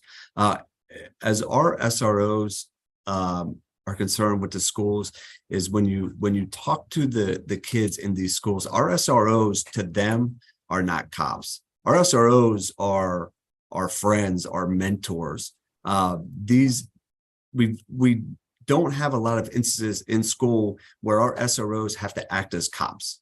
But what they do is they hold, you know, we have one SRO who would hold a group with females, female leadership, and she would take these girls into school and she would mentor them. You know, we have lots of programs with our SROs. We have lots of programs with our Police Athletic League, our Community First, where we take more of that role of mentor and not police. So we don't look at it as being the security in the police department. We look at it as being the mentor to the students and friends, and ultimately keeping them safe. Sure. So Deputy Chief, with that being the case, do you feel that because law enforcement agencies now are required to do so much community engagement, that has reduced the number of officers that's able to be out on patrol and be effective in communities and crime reduction? No, so to be honest, we're not necessarily required to do community engagement, but it is a must. It's a must to rebuild that trust between the community and law enforcement, which is why we do that. We need the community to be more of a partner with the police department. So that's what we strive for. We're not going to keep this community safe just by ourselves. We need the community's help. We need them to be involved. We need them looking after these kids in the community because, you know, police officers can't be everywhere. So it's something that we're doing, it's agencies doing across the country just to keep that trust amongst the community and the police. Sure. So earlier when I was speaking to the secretary, he spoke about the high number of African-American or Black youth males that are involved in these crimes. Can you speak about anything specific that your department is doing to curb that in your engagement with Black males in Prince George's County? Yeah.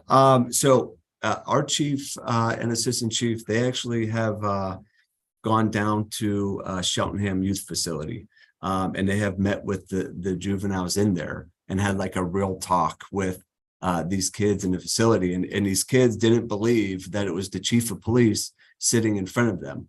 And that's something that the chief has wanted to do and wants to continue doing, to have these open conversations and this dialogue with some of these children.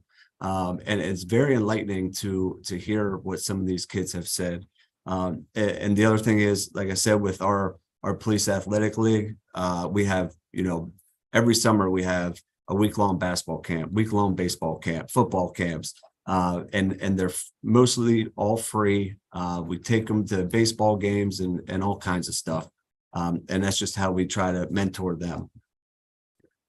Just one last question. When a juvenile is arrested or taken into custody, where are they housed?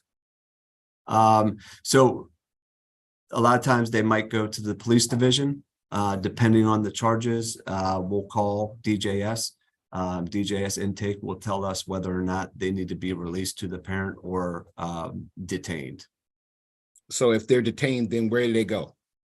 Typically, most cases might be Cheltenham and Upper Marlboro. All right, thank you, sir. Thank you, Mr. Chair.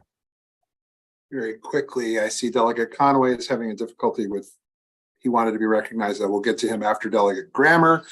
So Delegate Grammer, then Delegate Conway, then Delegate Valentine. Thank you, Mr. Chair. So thank you for taking questions. So the juvenile crime feels so bad at times. I represent Eastern Baltimore County. At times it's so bad that to hear from DJS that our numbers are down 2/3, it feels like I'm being gaslighted a little bit. But I want to give them the benefit of the doubt, and I want to hear from law enforcement. Am I correct in saying that I feel that many legitimate juvenile crimes are not reaching what Department of Juvenile Services qualifies as a complaint? Am I accurate there? Charges are dropped. Whatever happens along the way. Am I accurate? And if so, what percentage of cases are not legitimate juvenile cases are not reaching the juvenile system, and why? So unfortunately, I don't have an accurate percentage of what cases, but I do think there's an increased frustration among agencies across the state of Maryland of the accountability of juveniles when charged with a crime. I do think there's a sentiment amongst all police departments leading forward. And when, DJ has talked about the numbers of juveniles who are victims of violent crime compared to those arrested for violent crime, that numbers has some ambiguity into it, because a lot of those shooting cases of our juvenile victims, a lot of those cases aren't solved. So we don't know if they were juvenile offenders or not. So when you look at, 70% of juvenile victims shot, but only 20% arrested, there's a lot of cases, there's a percentage of those cases that are not charged. So we didn't know if those were juveniles on juveniles or what kind of cases. But I do think the sentiment across is that juveniles are not being held accountable. Putting car thefts aside, because car thefts is hot right now, everybody's talking about it. The repeat offender situation where one particular youth would go into the system for one charge, be back out, same day they're on another charge. The same thing that is that is happening with car thefts currently is happening, frankly, with a lot of different charges in Eastern Baltimore County for a long time now. So can you speak, just to step away from the car issue, can you speak in your jurisdiction and jurisdictions around the state? Is it something you're seeing, or is it just like a perception thing? Like, is there legitimacy to that? I do think we see repeat offenders when it comes to property crime. I think the majority of inmates housed at our county facility who are adults are in for violent crimes. And I'm sure the majority of juveniles who are detained are for violent crime. So I think the juvenile offenders of property crime continuously released back to their environment. And last brief question, there's an exasperation with like community leaders, community associations, and when you talk to law enforcement directly, they will say this, there's just an exasperation of doing this over and over. It's painful when you have any kind of criminal issue, you're not getting a response. Communities, frankly, oftentimes feel like law enforcement isn't producing a result. And what you hear is like, why am I going to call this in? And then you talk to the cop and they're like, I'm telling these people that, and they're just being practical. It's like, if we go through the process here, they're going to be out on the street the same day. Is that something that you're getting a sense from officers of, that this exasperation, which may lead to, frankly, these cases not being escalated? I think our message to the officers is that, we're going to continue doing our job. Regardless what is out of our control, our job is to identify those who have committed a crime and place the charges. So that's been our message as Prince George's County is concerned. What have you been hearing from the officers? I think that's, I think. I hate to put you in a pinch here, but this is a problem. Yeah, no, and you know what? I can't speak on what I think the officers think. Okay. All right. Thank you, Mr. Chairman. The FOP is going to be coming at the next one of these briefings. Delegate Conaway, then Valentine, then we're going to move on. Thank you, Mr. Chairman. Thank you, officer, for coming in to testify. Could you briefly tell us what are the possible collateral consequences of a criminal conviction or charge for auto theft as it relates to MVA licensing from a juvenile to an adult? In other words, a juvenile goes to get their license once they turn, I guess, 15, 16. What happens at MVA if they had a charge or conviction of car theft, let's say at 12 or 13? I'm sorry, sir, but I don't know that. That would seem to be what most parents don't know. Thank you very much. Delegate Valentine. Thank you, Mr. Chair, and thank you, Chief Allaire, for coming in today. I do have a question that kind of follows up on Delegate Tomlinson's question from earlier about parental rights and the waiving of counsel. If I could just ask you a few quick questions about that. Can you hear me okay? Yes, sir. My first is, when a juvenile, and I'm going to bring this from the perspective of being a parent, when a juvenile is arrested, brought in, processed, and ultimately a DJS intake consultation takes place to determine whether or not that juvenile is going to be released or if that juvenile is going to be placed. Most likely that juvenile is released. Who is oftentimes the individual or individuals that are required to take custody of that child? It's usually the guardians. The guardian or parents, correct? Correct. And has it been your experience, the experience of your department, that sometimes that's over parental objections because they feel maybe they cannot control their child? We have had that happen here. Yes. That has had to happen. My next question is, the next step in the process is then ultimately, if a hearing is, or the case is then moved forward, there's hearings and appearances that may have to take place. Ultimately, who is responsible and tasked with producing that child at that hearing? That would be the parent or guardian. So again, they're required, that would be something they would be required or encouraged to do, correct? I believe so, yeah.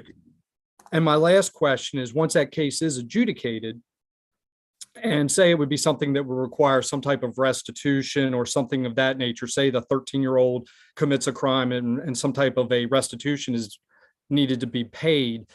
Most 13-year-olds are not going to be able to pay those fines or that restitution. A lot of times that would fall again on the parent, correct?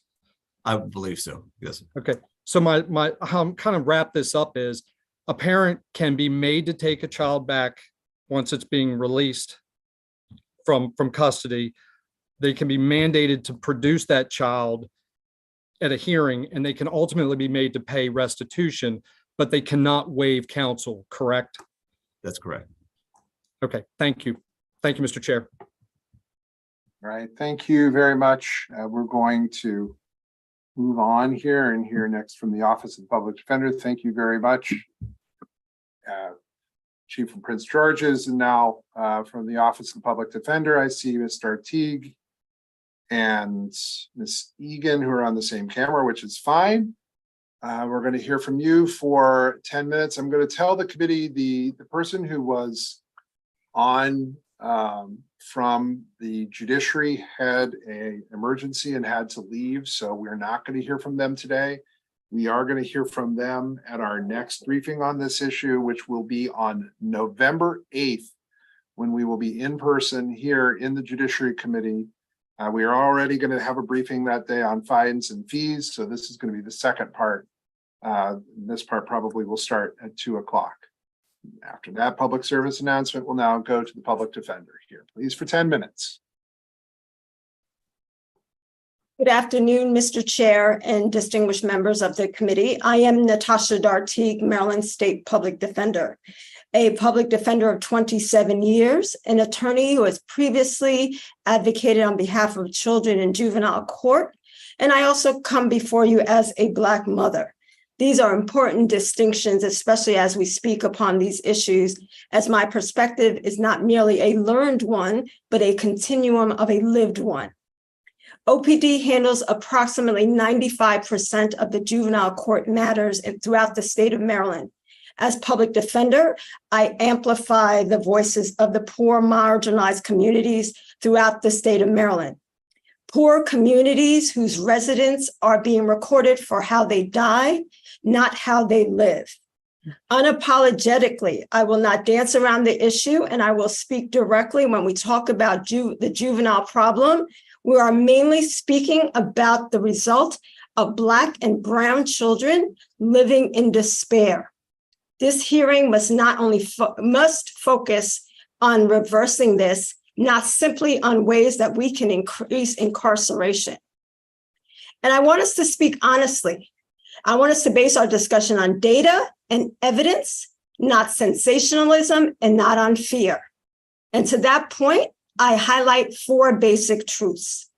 Truth 1, as reported by Secretary Schiraldi, youth crime is down. This is data, it is not conjecture. As seen and argued by my defenders on the front line, and research supports, children who receive treatment and services flourish. Truth number 2, that despite the drop in youth crime rates, Maryland has not put those savings and has not invested in positive outcomes for children or families. I give you a simple example from Baltimore City, where this past summer, numerous pools were closed, pools that are places of refuge and simple enjoyment for children. There are no public inpatient substance abuse beds for children in the state of Maryland. There are an inadequate number of beds in mental health facilities. There's an extreme shortage of treatment foster care placements. These are truths that exist in Maryland. Truth number 3, at the same time that youth crime has declined, the victimization of youth has increased. Data tells us that one of the single largest individual risk factors that lead to a child carrying a gun is experiencing community trauma. Our children living in poor communities experience trauma simply by going to school every day, dodging crumbling abandoned buildings with boarded windows, some of them even trees growing out through the roof. In our conversations, we must have honest dialogue. We cannot ignore these toxic levels of trauma, stress, and violence that our children are facing. And we must not only discuss it, but we have to address it head on. Truth 4 is that the Office of the Public Defender will zealously defend the right to counsel at all stages of all criminal legal processes. Any solution that is devised cannot and must not violate an individual's constitutional right, regardless of their age or their race or the community from which they come. OPD will continue to work with statewide leadership and stakeholders to restore common sense, evidence-based programming that supports children who come into contact with the criminal legal system. As leaders in the state, we are obligated to protect our children, regardless of their color or where they come from. To do otherwise, we dishonor our roles that we hold, and we squander the opportunity to create meaningful change and build communities where all individuals feel safe. With that, I turn to my colleague, Jenny Egan, Chief of Juvenile Division for Baltimore City. So as we've heard today, a successful youth justice system is one that takes a comprehensive approach to the care and development of youth across domains. I know that that's a goal that every member of this committee shares. Having a successful system will require a comprehensive continuum of care with a wide variety of available and very diverse interventions, resources, and positive youth development support that must exist in every county and every jurisdiction. And although the Department of Juvenile Services is the first people that are going to come to mind in a judiciary hearing, when talking about youth crime, we have to have all stakeholders at the table: the Education Department, Social Services, and the Maryland Department of Health. Because what has happened is that while the continuum of care for children and families has been decimated over the past decades in our state, DJS has been built up, and their prisons and jails were built up during that time. What has happened since the 1994 Maryland crime bill passed is that while the continuum of care for children and families atrophied, DJS was used as a backstop for all problems, especially for children who have mental health diagnoses, who have cognitive and developmental delays, and who are experiencing deep concentrated poverty and housing instability. Racist narratives surrounding the need to hold Black youth accountable, and I don't say that they shouldn't be held accountable, I only use the scare quotes when it is used as a substitute for other words, right? And that can happen not with all the members of this committee, but with other folks. When we call for Black children to be held accountable, when in fact we have been holding Black children accountable for the failures of lawmakers and policymakers and providers since the founding of the so-called Free State. And while the super predator myth has been thoroughly debunked in academic circles, the laws put in place to support those lies are still on the books in Maryland. Attacking the moderate evidence-based changes to our juvenile justice system, like the Child Interrogation Protection Act, are merely a new tactic proponents of mass incarceration are using to divert lawmakers' attention away from doing the deliberate and sometimes slow work of building up quality state services and supporting public safety through non-police infrastructure. Luckily, I know the members of this committee are not going to let that happen. The Office of the Public Defender agrees strenuously with the chair and vice chair that this committee, and the rest of this committee, that the coordination of care of children living in poverty and communities experiencing disinvestment is beyond urgent. The teenagers I represent and speak to live in neighborhoods where shootings are constant. They go to schools where mass shooter drills start with 4-year-olds, and they are regularly told that the places that they sleep, eat, work, and go to school are too dangerous for adults to visit or for police to enter. These children deserve safety. They deserve understanding, and even children who carry guns and cause harm deserve help. I want to remind the committee of the world that children born to teenagers today are living in. Firearms have been the leading cause of death for Black youth since 2008. In 2020, that surged 28% and became the leading cause of death for all children. The average 14-year-old has spent the majority of their school years during the COVID pandemic, and many of their most formative social years not in community with other people. And so our problem-solving skills for young people need support, and we need to build that up. Nearly 8 million children have lost a parent or a caregiver in the last 3 years.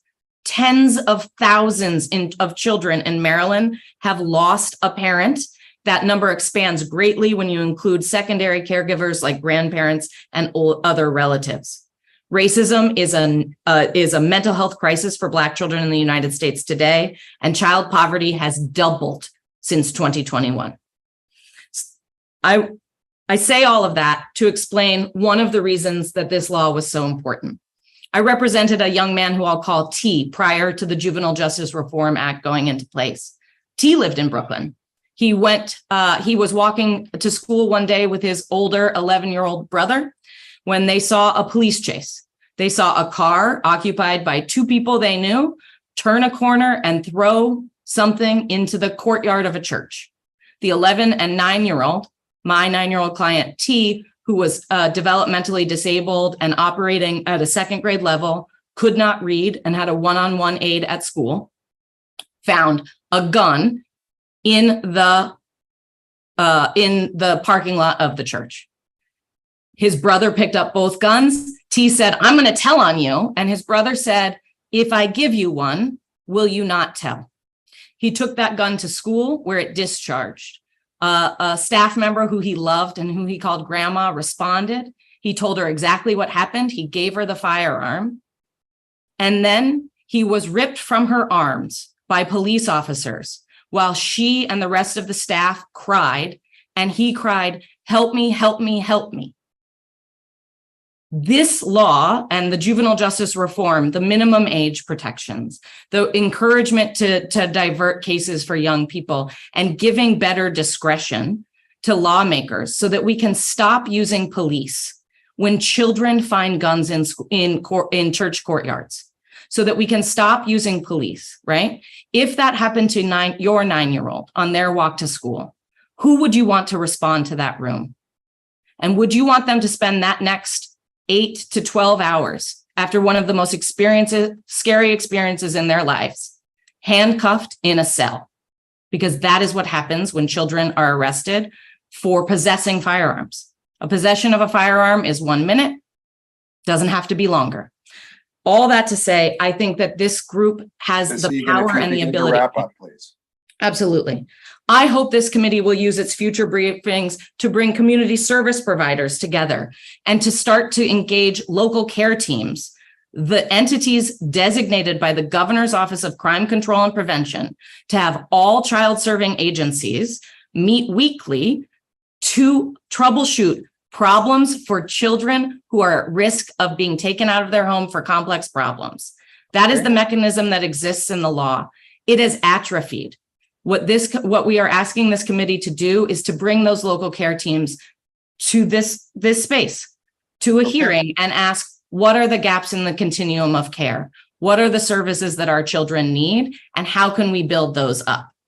Thank you. We're going to go to questions now, please, for Delegate Boucher, then Delegate Pasteur. Thank you, Chairman. And I'd like to thank the Public Defender's Office for your presentation. You are in the least understood and most underappreciated part of our judicial system. So thank you. What percentage of juvenile offenders in the system are represented by your office? And are you adequately funded? And that's it. Thank you. We represent approximately 95% of all children that are charged in the juvenile justice system.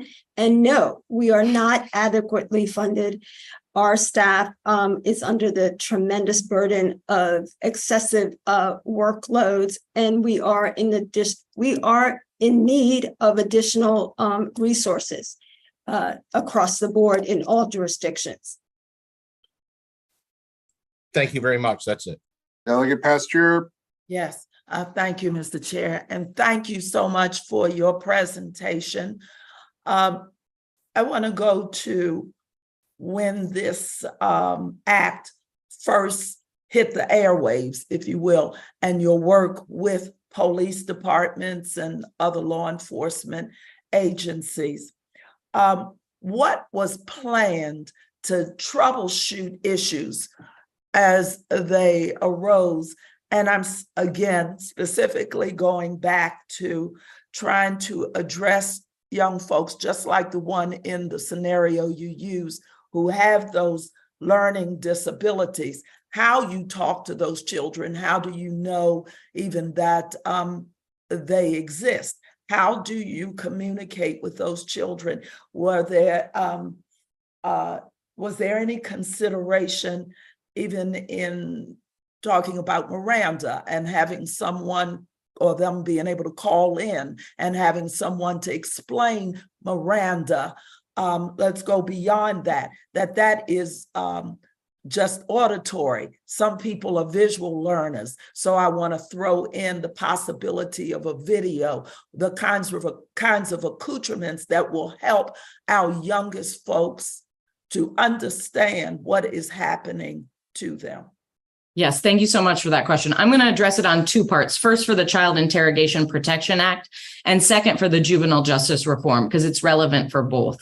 So Maryland Office of the Public Defender is a unique place in that we do have dedicated youth defenders, one of the largest dedicated youth defenders, even though we're a small but mighty group. We have only a couple dozen of us, but statewide. But we are specially trained, right? So we have received extensive training from the GALT Center, which used to be the National Juvenile Defender Center. We conduct those trainings. Many of our youth defenders are certified national trainers for the GALT Center. And so we do extensive training for our youth defenders about how to talk to young people, how to identify processing and learning disabilities. A huge percentage of children in the juvenile justice system, disproportionate to the population, have receptive and expressive language disorders, right? So that's one of the specialties that we focus on, and that we developed our training around the Child Interrogation Protection Act for all attorneys around that. One thing that doesn't work in a standard law enforcement Miranda is when you ask a child a question, do you understand? Kids know how to and choose to comply with authority. They also don't like looking dumb. So if you ask a child, do you understand, especially a teenager, they're going to say, yep, right? And that is what the process is. And that is why SIPA was so important. Law enforcement, it's very easy to say, you have a right to an attorney. Do you understand? Sign here. Kids don't say anything. They just sign there. Later, when I say, what's an attorney? They'll be like, I don't know. He said sign there. They don't understand that the question is even related to signing the paper.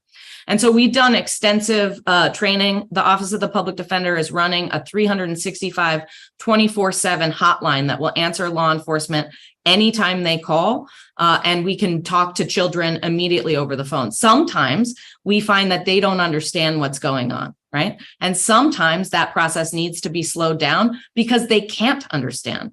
So we've used SIPA and answering those questions to also identify more often when children are having problems processing even basic information, and been able to convey that to police officers. We've also been able to ask kids, do you have an IEP?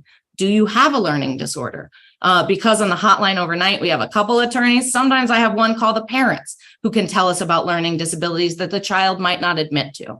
So the Child Interrogation Protection Act and having attorneys advise children is critical to making sure they have and are empowered to exercise their rights. What we know is that when children are not given the ability to consult with an attorney, they waive those rights 90% of the time, a much higher percentage than adults. And that's because kids have been shown by research and evidence to simply not understand what their rights are. That also comes into play with the Juvenile Justice Reform Act and that minimum age. When I talk about T, his case was charged, was formalized. He was put on monitoring for a long period of time, but was eventually dismissed because he was not competent, because multiple psychologists examined him and found that he did not understand the basics of the system. And that was the outcome for the majority of kids arrested under 13 who were processed through the system prior to the Juvenile Justice Act.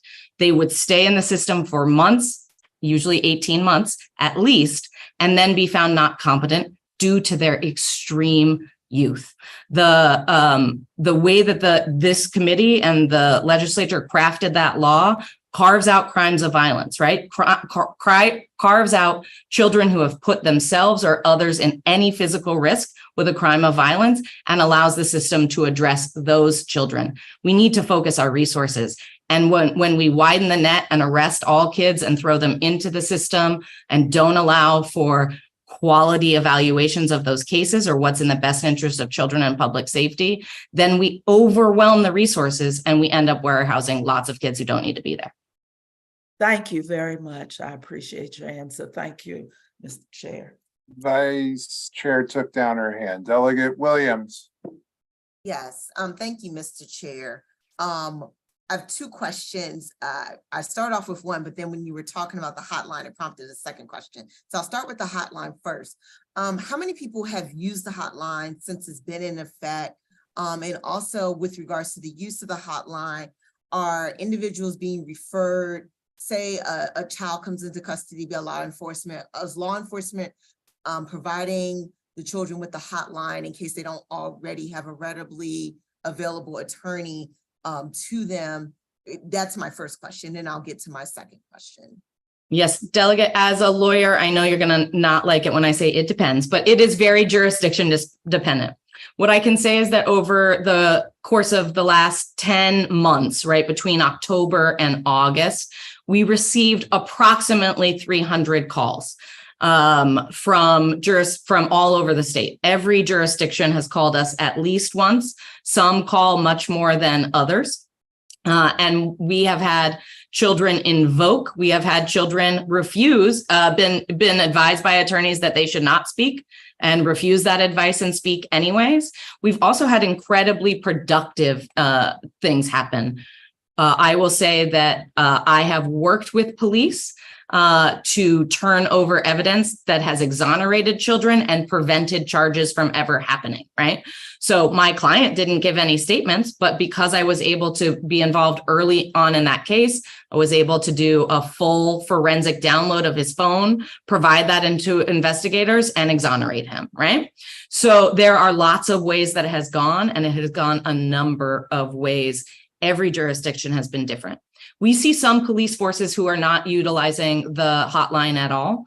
And we have seen that there has been a severe drop since rhetoric in the press attacking SIPA started earlier in the summer. And so we were getting an average of 20 to 40 calls a month until June, and then it dropped to less than 12 in August. And so we are concerned that when policymakers discuss the law in negative ways, that it empowers law enforcement to ignore it. And we are very concerned about that. And then my second question is, we've talked a lot about children with guns. And, and I mentioned the incident that happened in my district just a few days ago with a gun violence. And I guess my question becomes, what are you seeing around children getting access to guns, and what can we do about that? Because if I'm a minor, I can't go to a gun store and purchase a gun. So clearly that's not what's going on, but yet we're seeing children utilizing these guns in ways that are very disturbing to I can speak about my community and a lot of other people I talk to in a lot of other communities, especially in Prince George's County. I have seniors in my community that are very afraid, that are scared because of what they're seeing, because of the rhetoric that they're seeing on the news. And so, but again, it's not like these kids are going to a gun shop and buying the gun. So what's going on here? So the first thing we need to wrestle with is the number of guns that are in circulation and how many more tens of millions of guns are in circulation today than there were 5 years ago, and how much more there are than 20 years ago. So the number of guns in circulations has skyrocketed. And that means that guns are everywhere and very easily accessible. I will say that illegal guns are very cheap on the street. I had a client, and he says it better than him, so I'm just going to give credit to D. D told me once that it feels for him as a high schooler in Baltimore like he lives in Gotham, and he is surrounded by villains, and that there is no one, right, that much like in Gotham, the police are not coming to help them and no one else is. And he looked at me and he said, how am I supposed to stay safe? If I don't keep it on me, then there's nothing for me to flash and I will be dead. And that is a reality that we are living in for children. There are lots of kids who are carrying guns who have no intent to cause or commit violence, but who are terrified for their own lives. And gun possession, what I don't want this to have happen is to have the war on drugs morph into a war on guns with the same emphasis on the low level, street level folks who have them, right? If kids have guns, it's because they're scared and because they are not safe. And unfortunately, that is true for most children who I work with, that they are not safe on a day-to-day level from violence.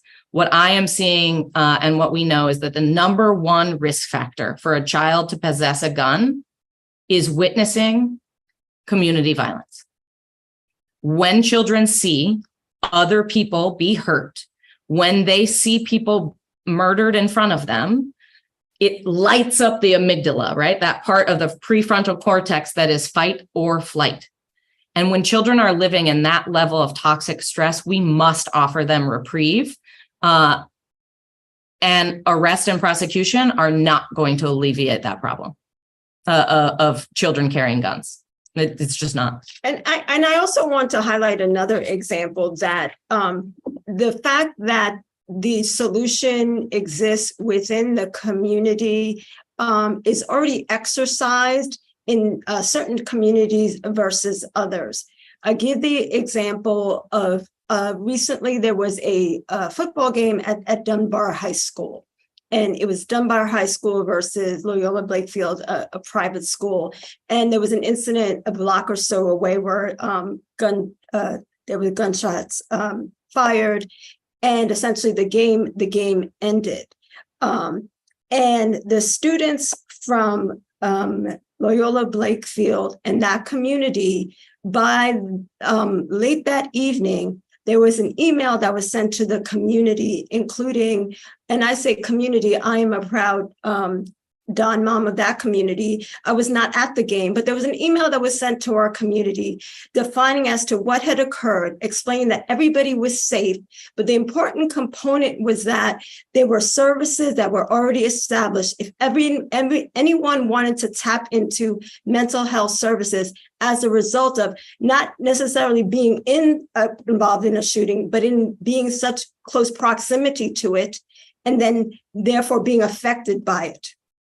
We look and we talk about that community that exists there where Dunbar High School it was, right? The question then becomes, what resources were then made available to those community members and those schools, right? What resources were made available to those community members, those children, those families that were in that Brooklyn Homes incident?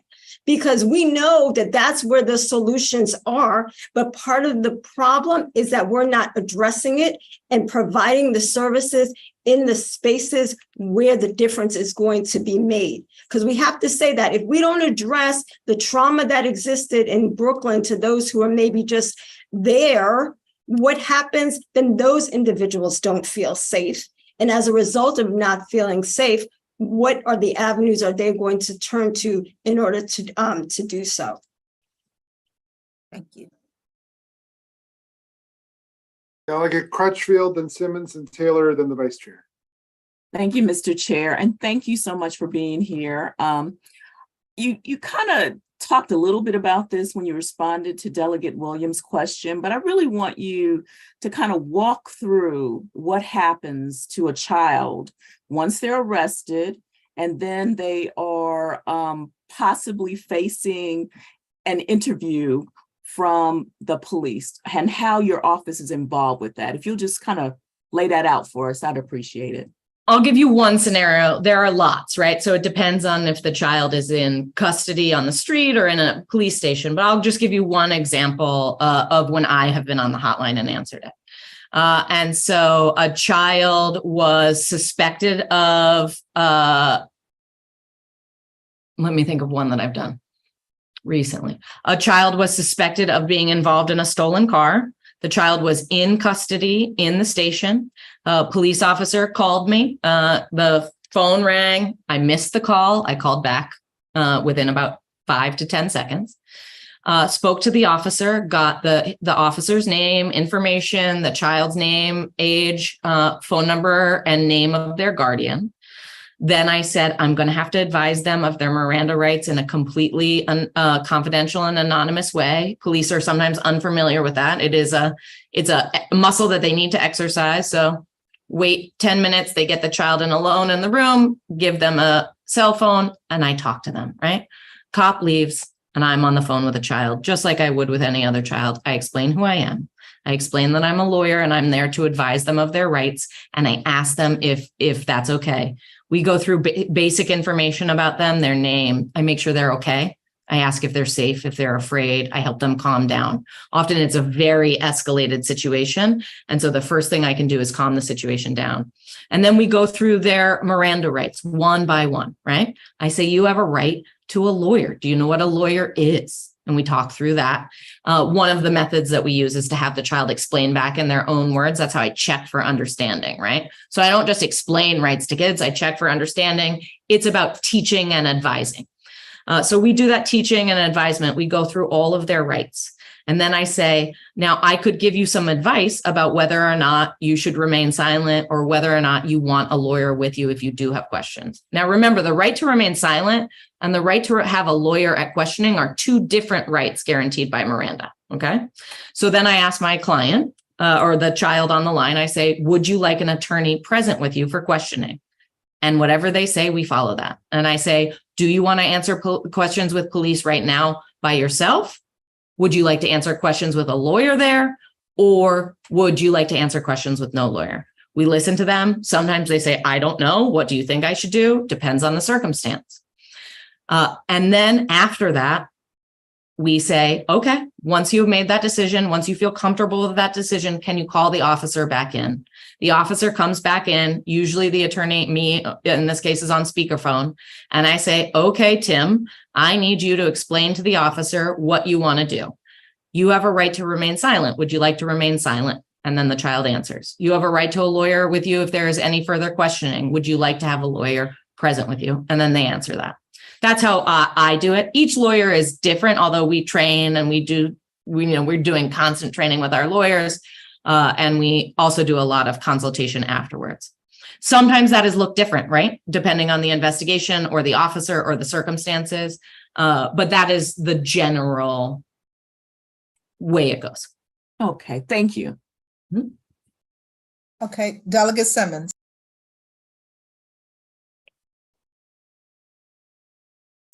You're muted, Delegate Simmons.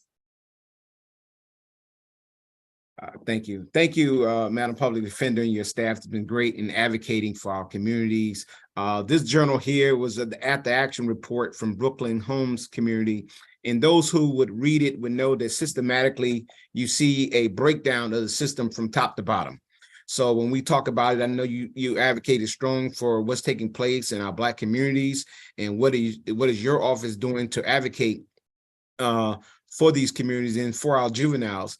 My question to you is that with that being the case and with the language, especially in this report, with a systematic breakdown, can you tell me where you most see the need for assistance for your agency and from what agencies do you feel you need assistance from that you're not getting? So in terms of SIPA in particular, I would say first and foremost, we need a greater education across the state of law enforcement as actually what the law says and what it does and the various aspects of the law that are available to law enforcement. Because the bottom line is that it does not harm investigations.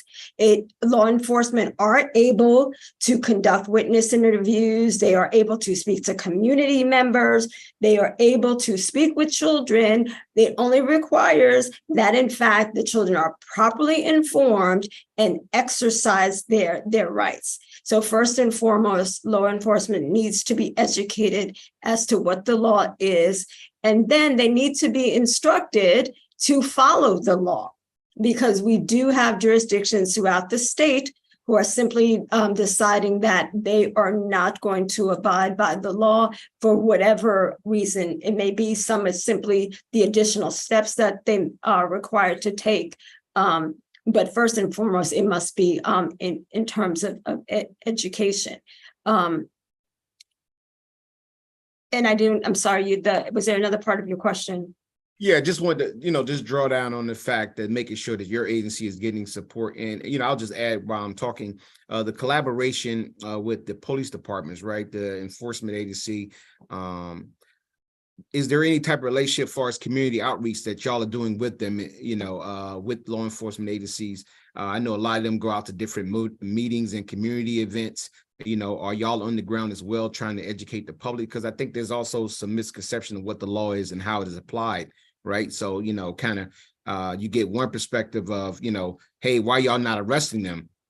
And a lot of times officers get so much blowback that it makes it very hard for them to say, hey, well, I can't because of A, B, and C, right? So, and I think it would be great to have some kind of relationship there where y'all able to not only educate our police departments, making sure that they're getting the proper training or have some level of oversight to that training, working with the police academies as a lot of officers get retrained, but making sure that we're doing more community outreach. And that may be challenging because of staffing, but I think anything that can be done that's going to allow our community to be educated on ways of better self-serving our communities is important. So I'm going to take part, and then Ms. Egan will take the second part. So first and foremost, the Office of the Public Defender independently has and will continue to go out into the communities throughout the state of Maryland for the very purpose of informing our communities about changes in the law and the new laws. We've done that and we will continue to do that, as well as we have gone into the community to listen to our various members as to what has actually happened and where they see the best places to help them get out of this despair and blight that exists within their communities. So we are doing that. However, as the Office of the Public Defender, we do that a great deal independently because of our relationship with the community is different than that of the police department. And quite frankly, we want to maintain that positive relationship that we have with our community, and we're able to build upon that. I believe Ms. Egan wanted to add to that as well. Yeah, I just wanted to address that in terms of what that's like. And I do think that we need to build up those stakeholder relationships. And I do think that they have withered over time. And part of that is building up those relationships so that police and law enforcement not just arrest or don't arrest, but have better and greater tools and better and greater understanding of adolescent behavior and youth behavior. I think when we talk about arrests and arrests being down and saying it's just because police aren't arresting kids, that's just not true. It's just not true. The largest drop in arrests in Maryland has actually been for writs and warrants. And that was when pandemic happened. We moved to Zoom court, and kids who were too poor to get to court or didn't have the resources to show up on time. That's been our largest drop, right? Is just FTAs. I think there are really good opportunities to build stakeholder relationships. And I think those things have been very severed in Maryland. And I think you're right that when it comes to youth justice, there are opportunities to build things positively across and with law enforcement. But I do think we need that commitment to youth and a better general understanding and deeper understanding of what positive youth development looks like for all parties and all stakeholders. Thanks, Delegate. Delegate Taylor, then Bartlett. I have another quick question, and thank you.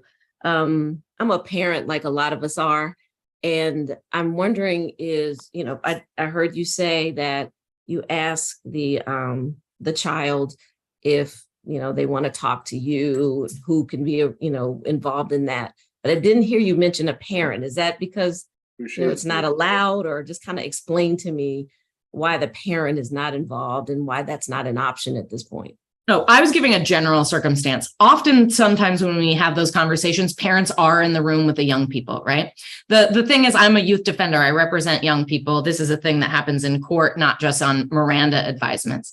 I have to be able to speak to the child alone, and I have to follow the child's expressed interest because they have constitutional rights and the rights live with them. They cannot be transferred to a parent. But in addition, we have parents who are complaining witnesses. We have parents who are abusive. We have parents and guardians who are not involved in their children's life. Children need an opportunity to have an advocate and to have someone who they can speak to confidentially. Separate and apart from that, sometimes kids won't admit to their parents what they've done, but they will admit to an attorney who has absolute confidentiality and be able to talk about the reality of the situation in front of them. That can be really fraught with a teenager, a parent, and a cop, right? Or a police officer, excuse me. And so parents are always part of that. It's the first information we get when I get off the phone, but often they're not there. When I get off the phone with that child and that law enforcement officer, my first call is to every parent and guardian the child gave me contact information with, and then we advise them about next steps. We follow up with parents all the time.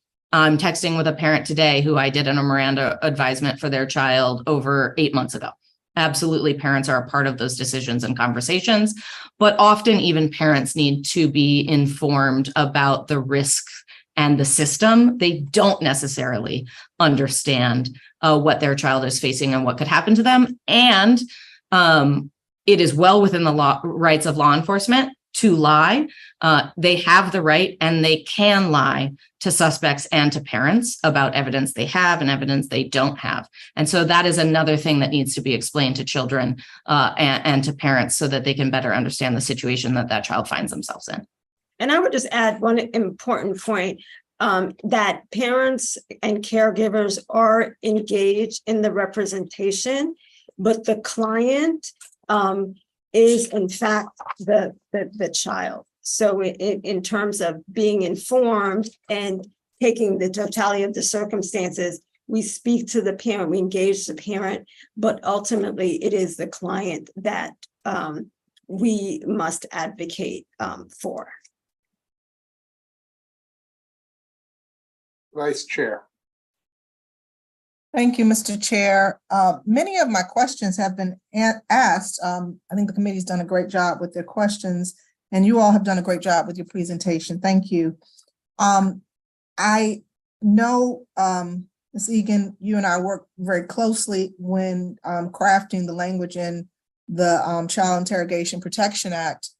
And I just wanted to double check.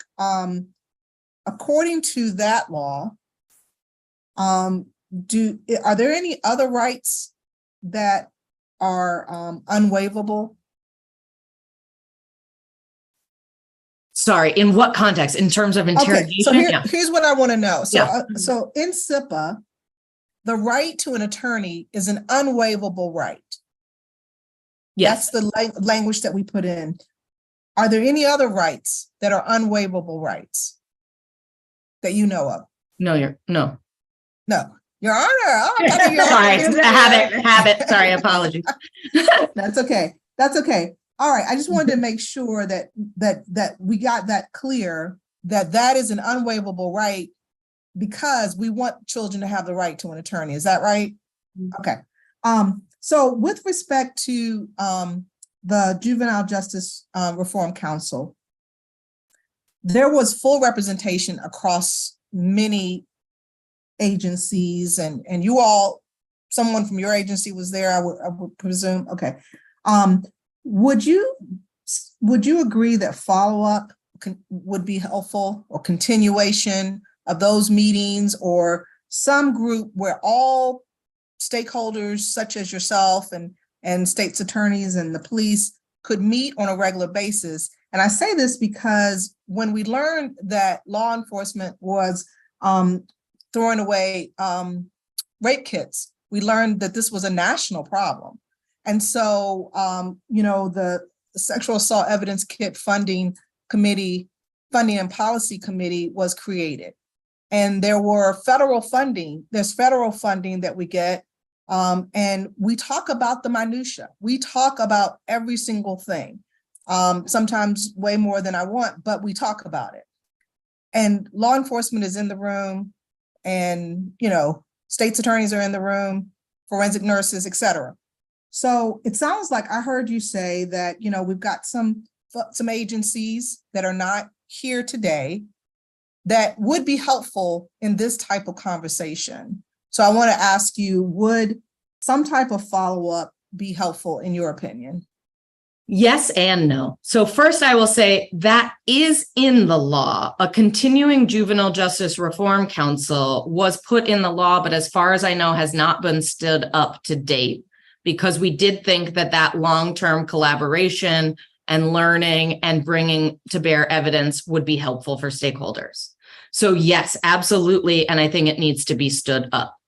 I will say that there are a number of advisory groups and boards that already exist, but they are siloed And I think it would help to bring all those together. So there is a state advisory group mandated by the JJDPA, the federal law, that meets and has 30 stakeholders on it and only handles this little bit.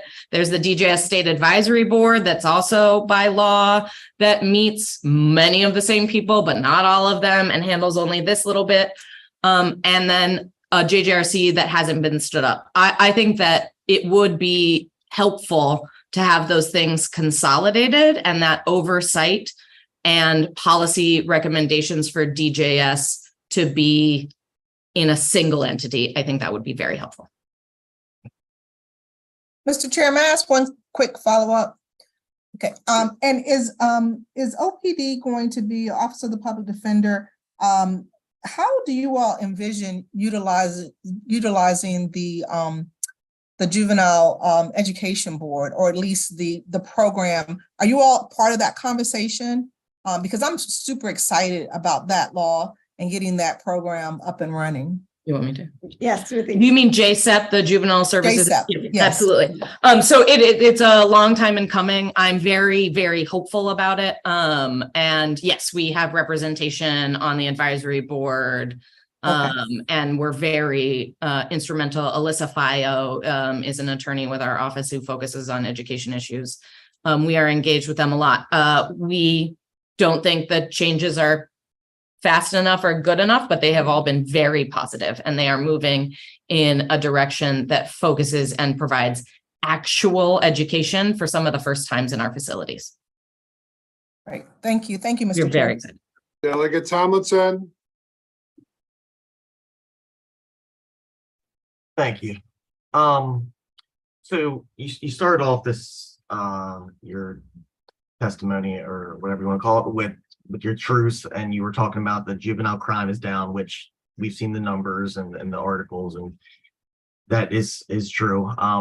But isn't it also true that right now, between 2013 and 2022, that statewide young people killed in homicides increased by 62%. In Baltimore, the number of young people shot fatally doubled. And then as far as non-fatal shootings across the state, it rose by 317% in that 10-year span. And then in Baltimore, it was increased by 189%. And I know you mentioned that the news and the public that possibly were sensationalizing this, but I think it's pretty accurate or pretty fair to say that young people are dying in the streets. And despite this, it doesn't sound like you think that anybody should be really held accountable, even kids who are illegally in possession of a firearm, that none of these folks should be held accountable. So I'm just, what is your idea, or what is your solution to stopping violent crimes and homicides if we're not going to hold anybody accountable? So I will start, and Ms. Egan will finish. So first and foremost, your numbers are accurate, and they speak to what I was saying when I say that Black and brown poor children are being recorded for how they die as opposed to how they live. And that our emphasis in terms of the solutions lies in the community in addressing the issues of poverty. So essentially what you hear and what you see that is constantly publicized is the result of living in communities of despair. Living in communities where you have no economic opportunity, living in communities where, in fact, it is constant despair. That is the result of that. So the solution lies in going into the community and investing the resources that are needed to essentially eradicate what are the sources of the problem.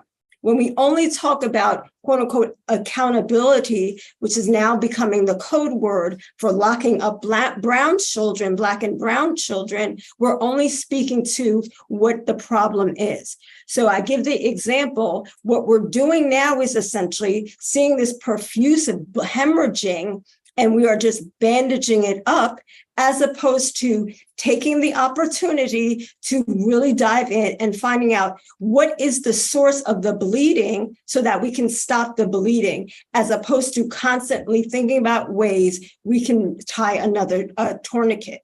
So I am not saying, nor is the Office of the Public ever saying that we individuals should not be accountable. What we are saying is that we need to go to the direct source of the problem and seek to address it there, not simply at the bottom of the river, go to the top of the river and see where the problem has started. And Ms. Egan. Yeah. I don't downplay, and I don't say that everyone standing on a rooftop and screaming the deaths and murders of children are unacceptable is not hyperbole, and that is not the hysteria I'm referring to, Delegate Tomlinson. I do the death notices for our office, which means that I wake up every day to see and find out if a child died overnight in Baltimore.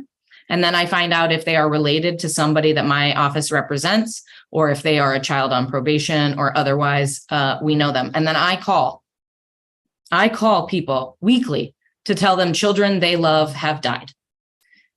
The impact of gun violence on children has shaken me to my very core. And this year has been incredibly difficult. I just say that, sorry, very deeply and honestly. What we know is that kids are the victims of gun violence. And that when people are victims of gun violence, that makes them afraid for future violence. We have evidence-based ways to intervene in that thinking and evidence-based ways to help kids feel safer. We need those options, and they have not existed in Maryland. I can drill down and get very specific for you, right? There was no evidence-based counseling available to children through DJS for 5 years, from 2016 to 2021.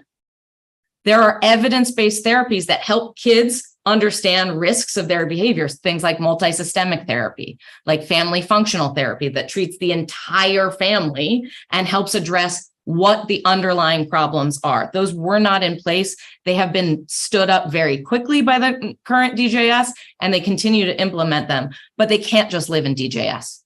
We need publicly available mental health support for adolescents and their families dealing with violence, available in every community, and you should not have to be arrested in order to access them.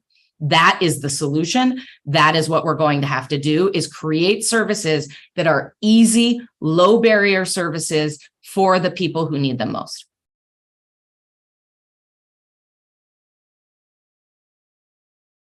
Okay, I have a couple very quick questions. The number of people who are employed in the juvenile division for OPD, I heard it was a smaller number, but in fiscal 19, it was 59. What is it now in fiscal 23?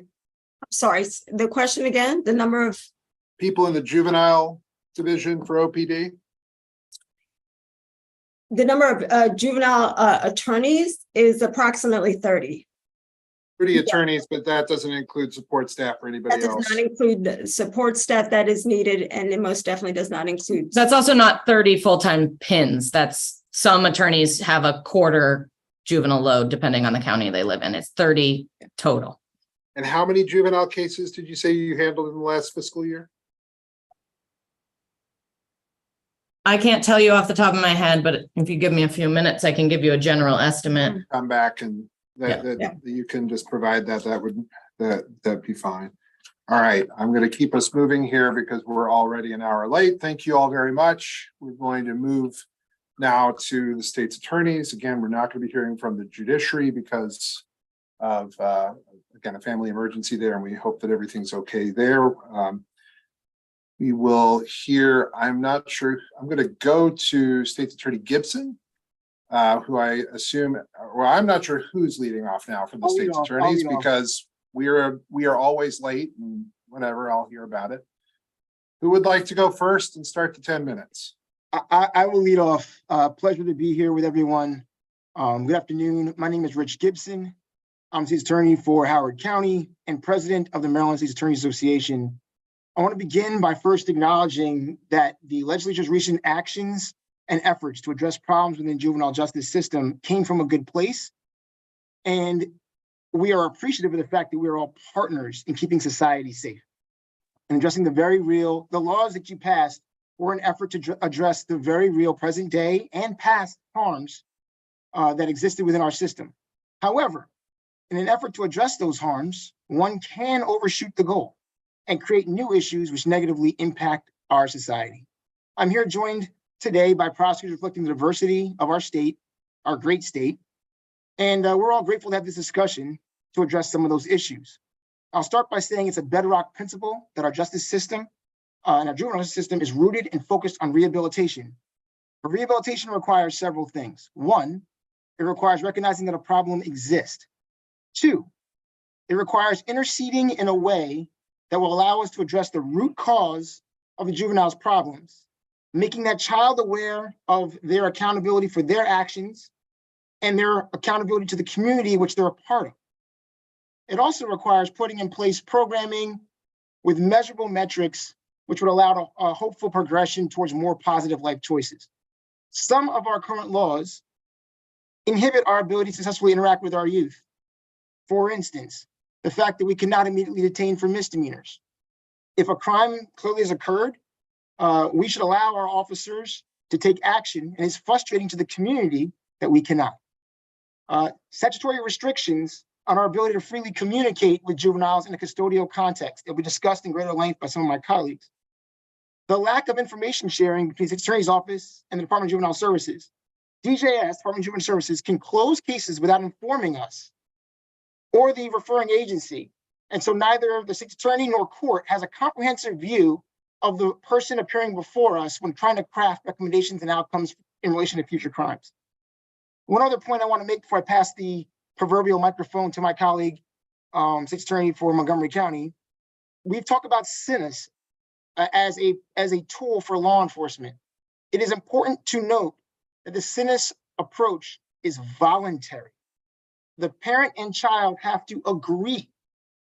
Otherwise, the case can be closed by the Department of Juvenile Services, and the referring agency does not have any idea as to what happened.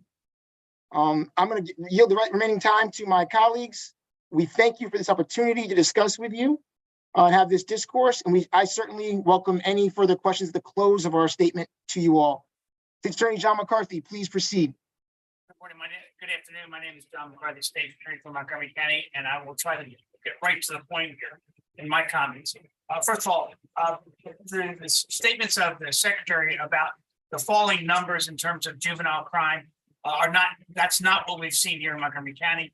If you actually compare the numbers between 21 and 22, we have nearly double the number of arrests in 22 than we had in 21. I'd also indicate in the areas where we have the most profound need for explosion of crime in Montgomery County among young people, even he conceded that it was an 85% increase in carjackings and a 220% increase in handguns. I want to join in with my colleagues in my friends from the Public Defender's Office. I was a public defender, and I will tell you that I agree that there are not adequate programs in the juvenile justice system. Why do I say that? The total number of spots available for treatment in the system, if you added them all together based on their 22 years report, were 793. Within that same year, there were 1,517 kids that were committed into those 793 spots. What does that mean for the system? The way it works. They desperately need more resources. Number one, it's a delay in treatment. 3 to 4 months, very common to get somebody into treatment. The treatment that they get, quite candidly, I think is wholly inadequate, whether it's drugs, alcohol, or whether it's mental health. And sometimes the constellation is all of those things. I will tell you that Rich and I have talked about this ourselves before. The closing of Mountain Manor and the fact that we do not have a statewide drug and alcohol problem program in-house is a disgrace. Second point, artificial limitations on probation. These things actually do relate to the arbitrary setting up of limitations on how long someone can be placed on probation. Doesn't really focus on rehabilitating the individual. Because of the delays, the 3 or 4 months delay that usually comes into trying to get somebody into treatment, you have to go back to court to extend the probation. But the reality is we have arbitrary timeframes within which we have to treat an individual. And the reality is whether it's a drug program or a mental health program, these arbitrary limitations don't really allow us. We are just churning kids. We're not solving problems. We're not providing the rehabilitation that I think is the goal of everybody in this call. I would also say the technical violations of probation, and this includes felonies. What's a technical violation? You don't go to treatment. You don't go to counseling. You basically blow off probation. The fact that we have arbitrarily said that you cannot be detained when you blow off probation, there is no consequence as the law now exists if you blow off probation. I'd also indicate that in terms of some of the numbers we're looking at, laws can be changed that sometimes affect our numbers. When you do not allow us, in my jurisdiction, 80% of the guns we seized illegally on the streets of my county last year came out of car searches because of the odor of marijuana. We're not getting those 80% anymore. So if you want to say gun seizures are down in Montgomery County. Are there less guns in the street? Absolutely not. Are we more safe? Absolutely not.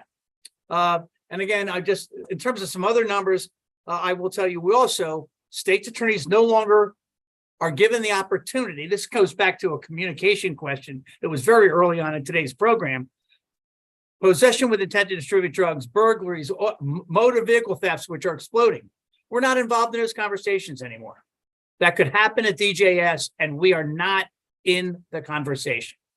I'll yield to Rich, whoever is up next. Jamie's up. Okay, great. Thank you.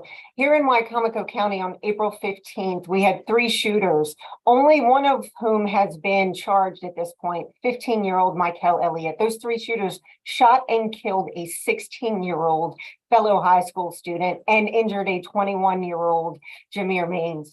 Salisbury is in the throes of a gang war. It is the East Side versus the West.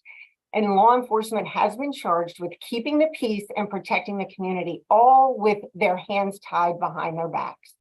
While Elliott soon became a suspect, investigators were prevented from interviewing him and thus seeking information regarding the crime and identifying those additional suspects. As a direct result, it took 2 months to secure evidence to charge him and take him into custody. The other 2 shooters have not been charged and may never be. Violent criminals not held accountable results in more violence, more victims, more trauma, and more death. The heat has flooded our streets, our schools, and our children remain at risk. Since April, Salisbury has had 13 shootings related to this gang war, resulting in numerous other victims, the most recent of which happened last night. The worst came on July 5th when Salisbury had its first mass shooting. 15-year-old Xavier Maddox was gunned down. 7 others were also injured. 5 of those 8 total victims were teenagers. Just this week, our grand jury returned a murder indictment against 21-year-old Kyrie Van Landingham for his involvement in the mass shooting, more than 2 months after that fateful July 5th shooting. The mass shooting was committed by multiple shooters who remain under investigation but uncharged, as a direct result of law enforcement's inability to interview suspects. In Wycomico County, we are fortunate. Most suspects, murder suspects, are ID'd and in custody within days of our homicides. But the recent charging delays and the attendant public safety risk is a direct result of the enactment of the Child Interrogation Protection Act. And the word is out. In less than 1 year of the statute's effective date, law enforcement officers are encountering adults who claim to be juveniles to avoid being questioned and held accountable. This legislation has put our children at risk, our communities at risk, and the entire state at risk of extreme chronic violence. Our children are suffering and becoming prey of seasoned adult offenders who know that recruiting children is the key to them avoiding accountability. It is our children who are most likely to be killed by juveniles wielding guns. I'd ask you to reconsider. And I'm sorry, Karen. Thank you. Thanks, Rich. Karen. You're muted, Karen. I've been muted so long.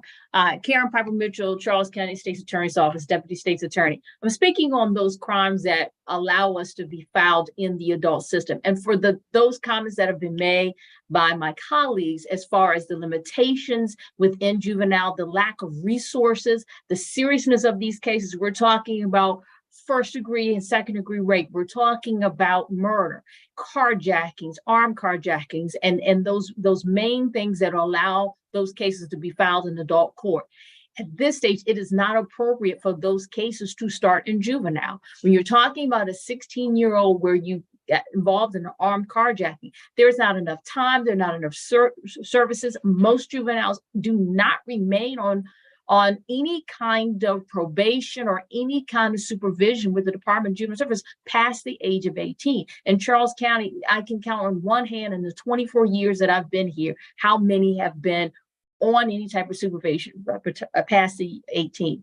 Also, the fact that as law enforcement, we're involved in those cases early on when they're charged with that process. But even still, it still has judicial oversight and the Department of Juvenile Services involvement, because there is a waiver report that's done by the Department of Juvenile Services and the ability for the court in evaluating everything to waive those cases down. And as a question that was done by earlier about the fact that sometimes we have faced the fact that we aren't even getting all the information that we need. And I know that it's happened in Charles County to fully evaluate the amount of times and the amount of context that a juvenile has had, even in informal, so that the court can make a full decision as to whether or not they've had an opportunity for services. So that's just some of the reasons why we feel that it's important that those crimes, especially the seriousness of the crimes, given what we're seeing in the community, because whether or not the numbers are less than pre-pandemic, they are in. Thank you, Mr. Chair. I know the hour is late, so I will be brief, but I'm just confused about something. Because Mr. Gibson, is it from Howard County? Yes, sir. You stated that the SINUS process is voluntary, but Mr. Secretary, who testified at 1 o'clock, stated explicitly that a judge can order a young person to engage in the SINUS process. So who's right? He stated that it was sometimes voluntary and sometimes court ordered. Sometimes you got to ask the right questions. And so the right question would be, how many cases does DJS refer to judges to return to make it mandatory? When a case is received by DJS, it is SINUS case is received by DJS, it is entirely voluntary. If that youth and those parents don't agree to the receiving of those services, and you also have to examine the background from which some of these situations evolve from.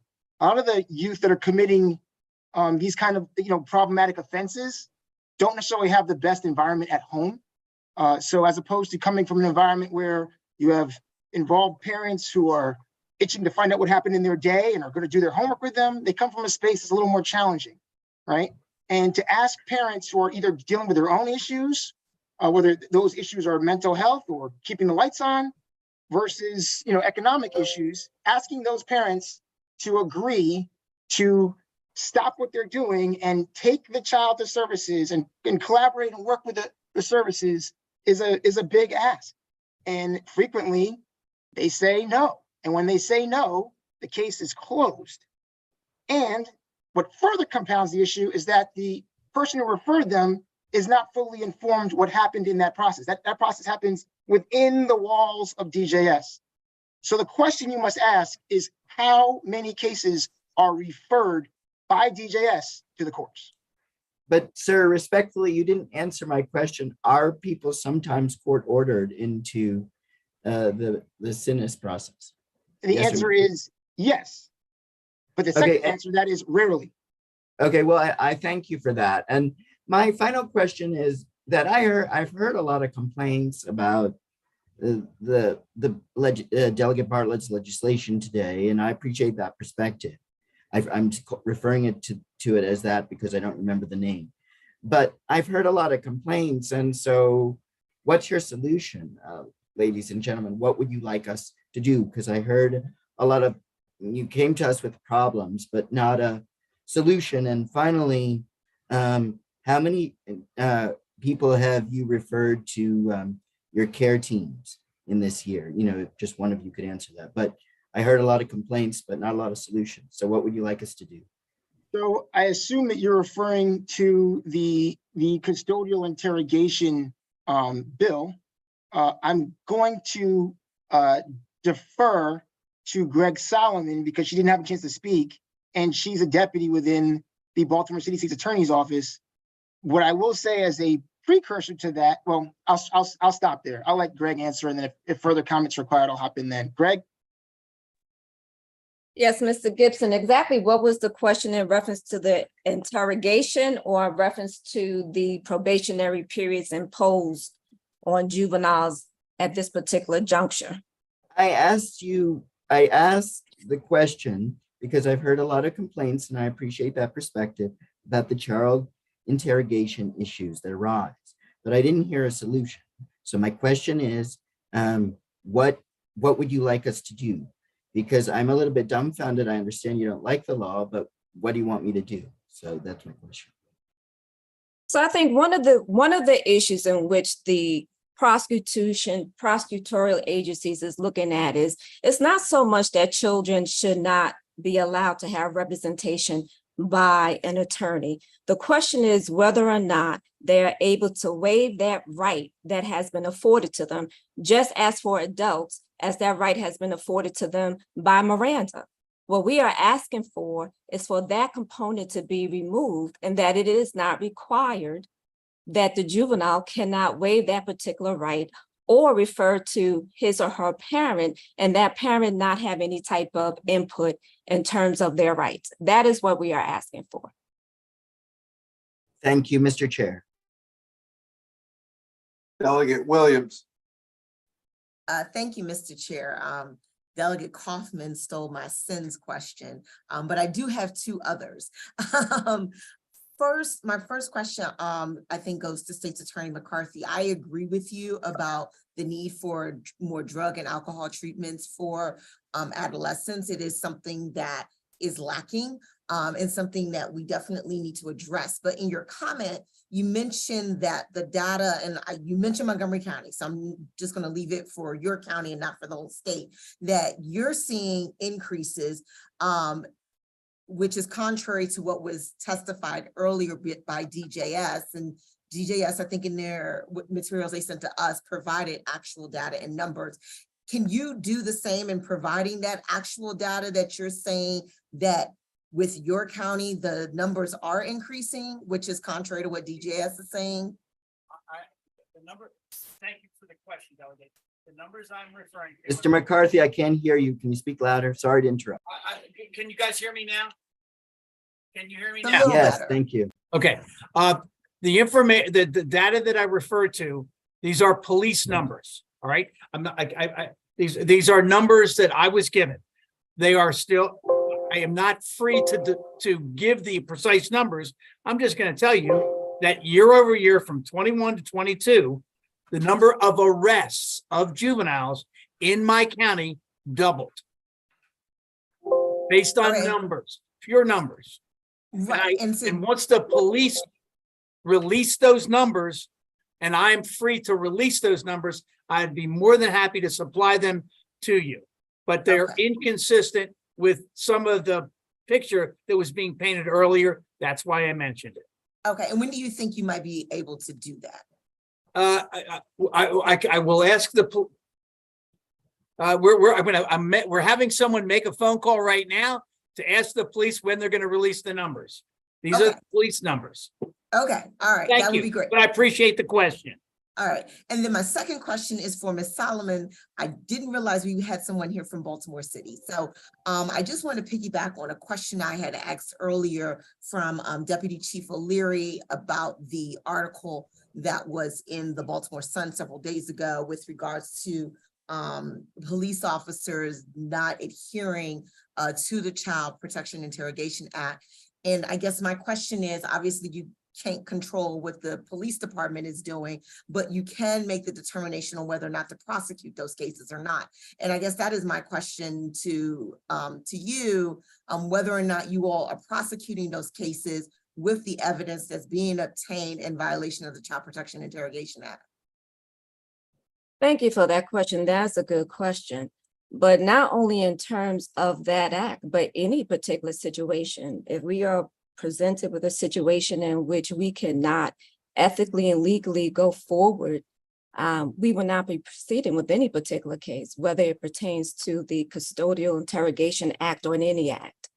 Let me hop in for briefly, because also Greg works for Ivan, so I can speak separate and distinct on my own separate entity.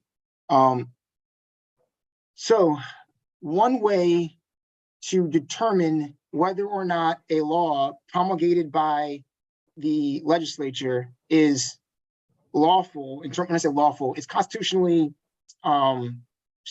it fits constitutional muster, passes constitutional muster, is to create a legal challenge that would then go up to a federal court, and a federal court would say whether or not the law as passed is within the boundaries of the Constitution or exceeds it. And the way that would occur, the way that happens is a prosecutor's office would proceed with evidence or fact or situation that contradicts what the current law is. They would either prevail at trial or be told in motions before it went to trial, no. And then they would, if they prevail at trial, the defendant would probably appeal. And if we prevailed, if we were to lose motions, we would appeal, and a federal court would decide whether or not the law as drafted comports with the Constitution. The technical issue that I think is being crystallized in the debate is the actual point that Delegate Bartlett, Vice Chair Bartlett, made earlier about the unwaivability. So most rights and laws and privileges are waivable, right? The person has the ability to say, I choose to go forward or not.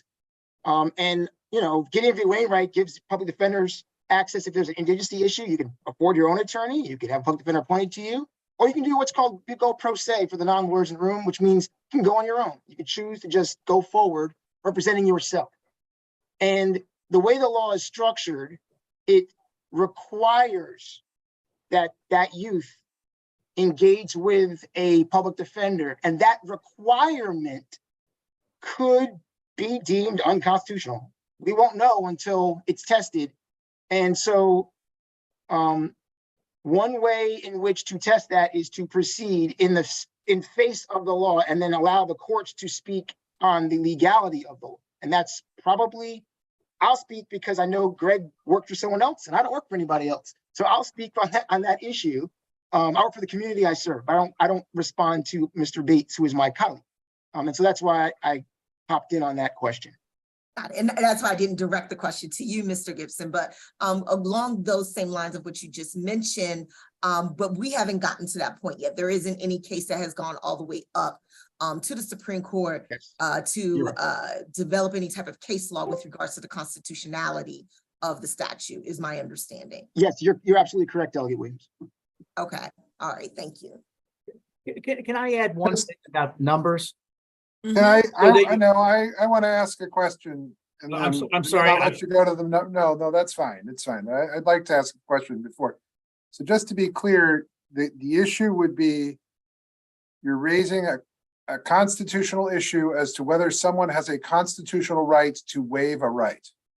Correct. The idea that is forced upon you could be violative of the Constitution. You have most of our laws, you have the ability to, in terms of rights related to attorneys, religion. You can believe in God or no God. It's up to you. We don't force you to do something in that regard. Similarly, in this instance, the way the law is structured, the child or youth respondent has to talk to the attorney. They have no ability to opt out. And that could be, I'm not saying it is, because I don't know, but it could be deemed by a federal court to be violative of the Constitution. And that would make the law impermissible.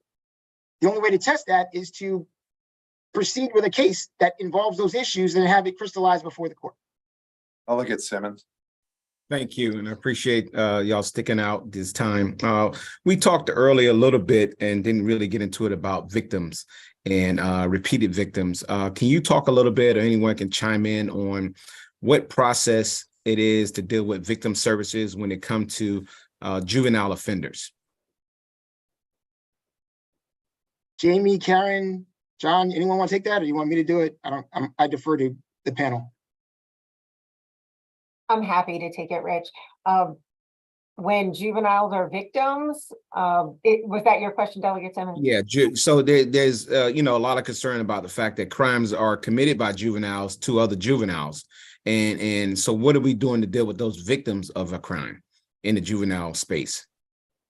So I have a victim witness coordinator assigned specifically for juvenile, on the juvenile side, but on the adult side, they're not treated any different. I mean, the parent involvement, depending on the age of the youth, they're provided victim services in the same way as every other victim. What are those victim services? That's what I'm asking. What victim services goes towards youth? Like what type of resources are given to them to deal with being a victim of a crime? So we have our Life Crisis Center. They used to have a grant. I don't believe they do any longer for homicide victims. So we connect them with therapists locally, trauma-trained therapists with those issues. They're advised of court dates. It's the same for all. I'll defer if anybody else, any other state's attorney. Well, the other thing that victims have, they have the right to file victim notification things. The victim witness coordinators will give them all the information about possible reimbursement, support services, and things like that. Sometimes it might have to do with relocating the family out of a particular area because maybe it's gang violence and they don't feel safe staying where they are. We may actually assist families in relocating from one location to the other. Another thing is, and this is for any case that goes through the circuit court, we are required to inform victims and victims' families about their right to be informed about anything that ever happens with that case as it proceeds through the system. That is filed with the court, and anything that ever happens regarding that case, they get written notification based on the forms that we file with the circuit court about each of the proceedings as it goes through. And that would include, even a parole hearing, a violation of probation, a resentencing, a reconsideration. They get notified of all of that. And then obviously each office meets with those families and tries to make sure that they understand what they've gotten. Because sometimes, being in court is a little bit like being in a foreign country and you need somebody to interpret this stuff for you sometimes. You sit down with the family and you allow them to ask you questions. If I can also, whether or not there's additional services, I don't know if you're looking at counseling and things of that nature, it's going to depend on county by county. I mean, our county here in Charles County, we rely heavily on what is provided state-based from a state situation. So it's what each county resources, and if that county has had the resources to put into a separate place. But is there probably a need for more services, whether it's youth or adults, for people to be able to seek different things? Absolutely. So it really is, we're there to kind of help guide them through the process. But post that process, we have Center for Children. So it's going to be each county in which resources exist in each county, and then what statewide you can refer your victim to for those things that deal with you addressing the trauma that you're facing. And that really comes from whether it's your local legislative body, your state, and your executive branch as far as what they're able to put in place.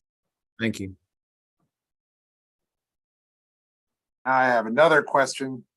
And I just like intervening in front of everybody now who's asking questions, but I'll go back to Mr. Gibson. Going back to my previous question, is the argument that a parent has a right to act on behalf of the child, and that's the reason that the child's inability to waiver preempts the adult's ability to be the parent of the child and have greater rights over the child's rights? So I hadn't even, so to be clear, I'm just trying to find a way to dig this out. I honestly, I'm kind of flummoxed by how this would work. To be clear, Chair, can you repeat that? I'm sorry, I got lost in what you said. Can you please? I'm glad I'm not alone. I guess my question is the argument for bringing So the issue is that you're raising is that the child, by waiving their, by not having the ability to waive the access to counsel, the child does not have the ability to waive the right to counsel. So the parent's right is somehow infringed because the parent can't step in front and say, no, I'm the parent. I get to decide what happens to my kid, and I want them to be able to talk to the police.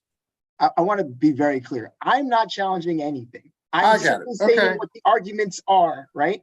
Now that I've said that as a preamble, the arguments can be split into different avenues, but they amount to the same thing, which is that, humans have agency under our laws. You have the ability to choose your own path under our laws. You face the consequences for the choices you make under our laws, good and bad, right? And if the law says you have no choice but to seek counsel, when constitutionally speaking, individuals, children, adults, whomever, have the ability to decide have to at least have the choice to say, no, I don't want counsel. I choose not to have counsel. That is one avenue of attack. A second potential avenue of attack is to say that the parent's rights in governing their child have been foreclosed by the state through this law. That's a second avenue of attack, right, on the constitutionality of the law. The law might be constitutional. I'm not saying it is unconstitutional. I'm saying the only way to test the constitutionality of the law is to proceed in spite of it, and then create a case that moves forward to federal court. Okay. Delegate Crutchfield, then Tolles, then the vice chair, then Delegate Embry. Thank you, Mr. Chair. My question is for State's Attorney McCarthy. Let me see, do I still see him? Is he still there? I'm still here. Okay, great. Still here. I didn't go anywhere. Okay. You started talking about guns and the new law regarding the odor of cannabis. And so I wanted to understand, can you explain the nexus between the odor of cannabis and children having access to guns, and whether you have data to support your hypothesis about that? My data is based on the following. Last year, we pulled every file where a gun had been seized out of an automobile. And we read every individual police report. And we Began to take a scorecard. And the question that was being asked, and we were asked. Mr. McCarthy, I can't hear you. All right, I'm sorry, Delegate Kaufman. We were asked by members of the legislature. This, I believe, was on the Senate side, to be more honest about that. Can you tell us how this would impact the seizure of guns? And so we went back and we hand counted and we read the police reports. The numbers I am talking about is every gun that was seized. We looked at the probable cause in those individual police reports and read them to see what got us into the car. When a gun was seized, when we read the police reports, and quite candidly, I think Miss Braveboy testified about this in the Senate hearing about it, because they wound up doing the same thing, going back to the police, and in her county, I think it was about 600 guns. Her percentages are not different than mine. The guns taken out of cars, where the probable cause to get into the car was the odor of cannabis, resulted in our two jurisdictions of somewhere between 70 to 80% of the guns. That was what got us into the cars. So those guns. Now, I'm not telling you, and Delegate Crutchfield, I don't know the answer to how many were kids and how many were adults, but clearly some of them were kids. I'd have to go back and look at the reports again and see how many were kids and how many were adults. I can see that, even in Mr. Schiraldi's presentation, he said handgun violations by juvenile offenders is up 220%, even though crime overall, based on his number, is down. not the experience I'm having here in Montgomery County. Handguns are everywhere. I think the public defender's office. But State's Attorney McCarthy, my real question again, because we're talking about children. That's what this is all about today. And I want to make sure that whatever you're talking about is focused on children. And that's why I asked the question. What data, what information, if you're saying, well, maybe some of those folks were children, I don't know that. I want to find out, because you raised that question here and the statement was made about there being some connection. And that's all I'm asking. Do you have that information that indicates there's a nexus between the two? And it sounds like you don't. And count how many were juveniles. We were not, I didn't say they were exclusively kids. Mr. McCarthy, I can't hear you. You're kind of Wherever your microphone is, We it's did not exclusively say that they were children in all of those cases. I'm turning my volume up here more.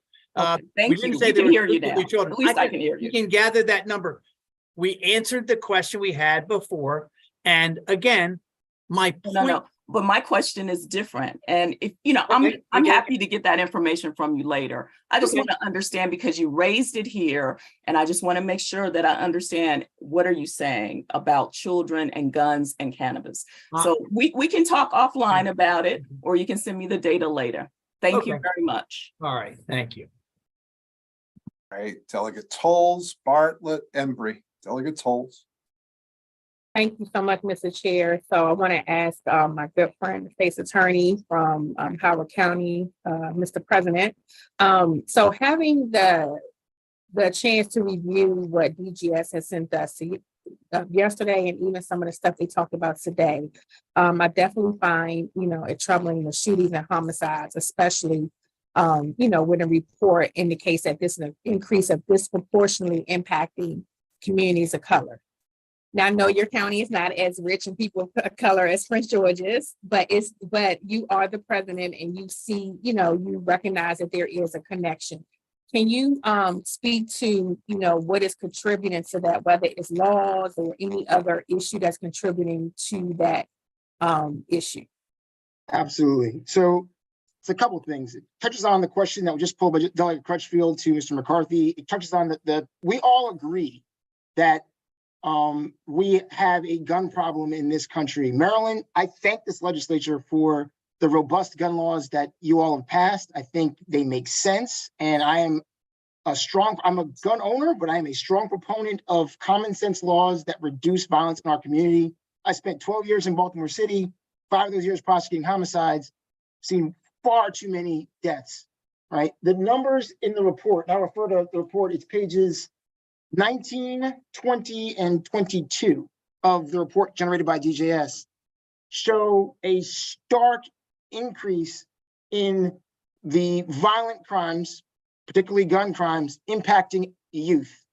On page 22, the report finds that it poses a question and then poses an answer to the question. The question was, are youth more likely to be victims of gun crime in Maryland than white youth? The answer is yes, right? And the nexus is as follows.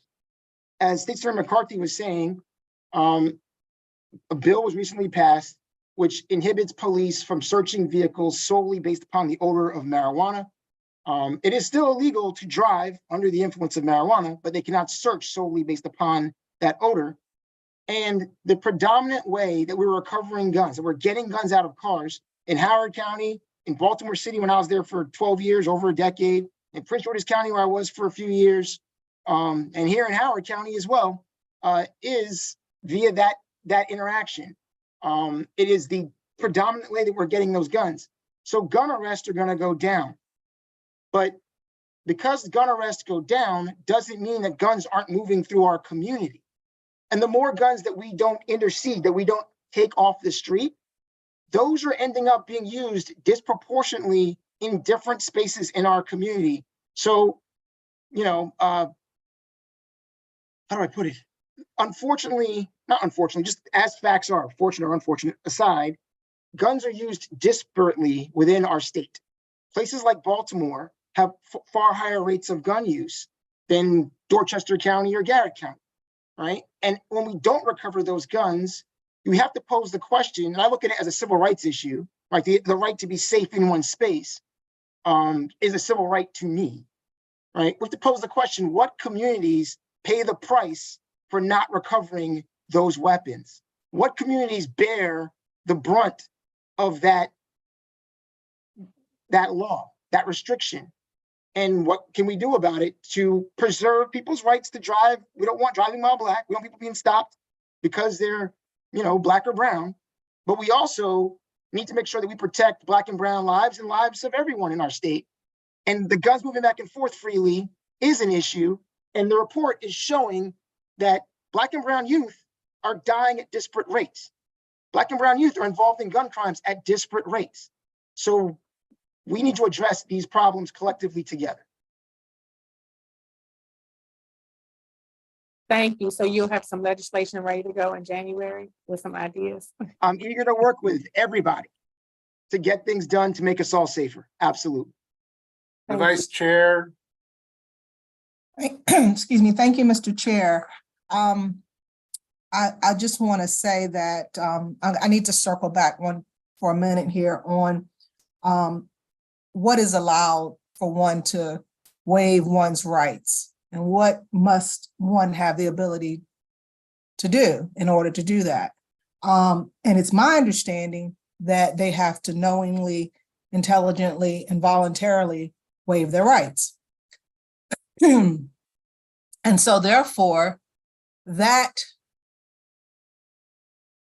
after all the research and all the knowledge was said to be shown that a lot of children are giving false confessions because they didn't have the ability to understand. They didn't have the intelligence. They didn't know, and they didn't do it voluntarily. So my question to you is, meaning, I'm going to start with you, State's Attorney Gibson, because I think you were making this point. But then I do have a question for Ms. Dykes, please.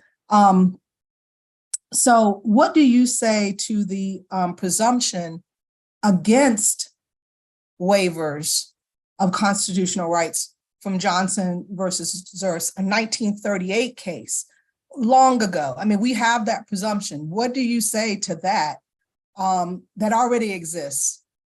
When we say, we already have this data, children don't have the ability to think it through.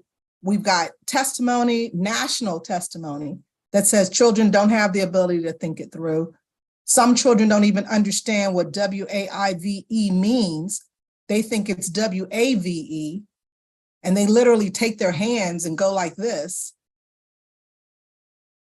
What do you say to that when you say this problem is the biggest problem, and if this were removed out of SIPA, we might be able to do our jobs? Sure. Thank you for the question, Delegate Bartlett. So first off, I want to start with the things we agree on. False confessions are bad, right? And no one wants them. I don't want them, right? I don't want someone, if someone confesses to something and it's in error, I'm barking up the wrong tree. The real bad actor is out there harming society, and I want that person held accountable, not the wrong person. It is in everyone's interest, society's interest, to have the right person held accountable for their actions. And forcing someone to say I did it or I saw it or was involved when they weren't is horrific. It's wrong, and I applaud efforts to reduce that. That's the front end. However, we have to look at the ability of someone to knowingly, voluntarily waive, right?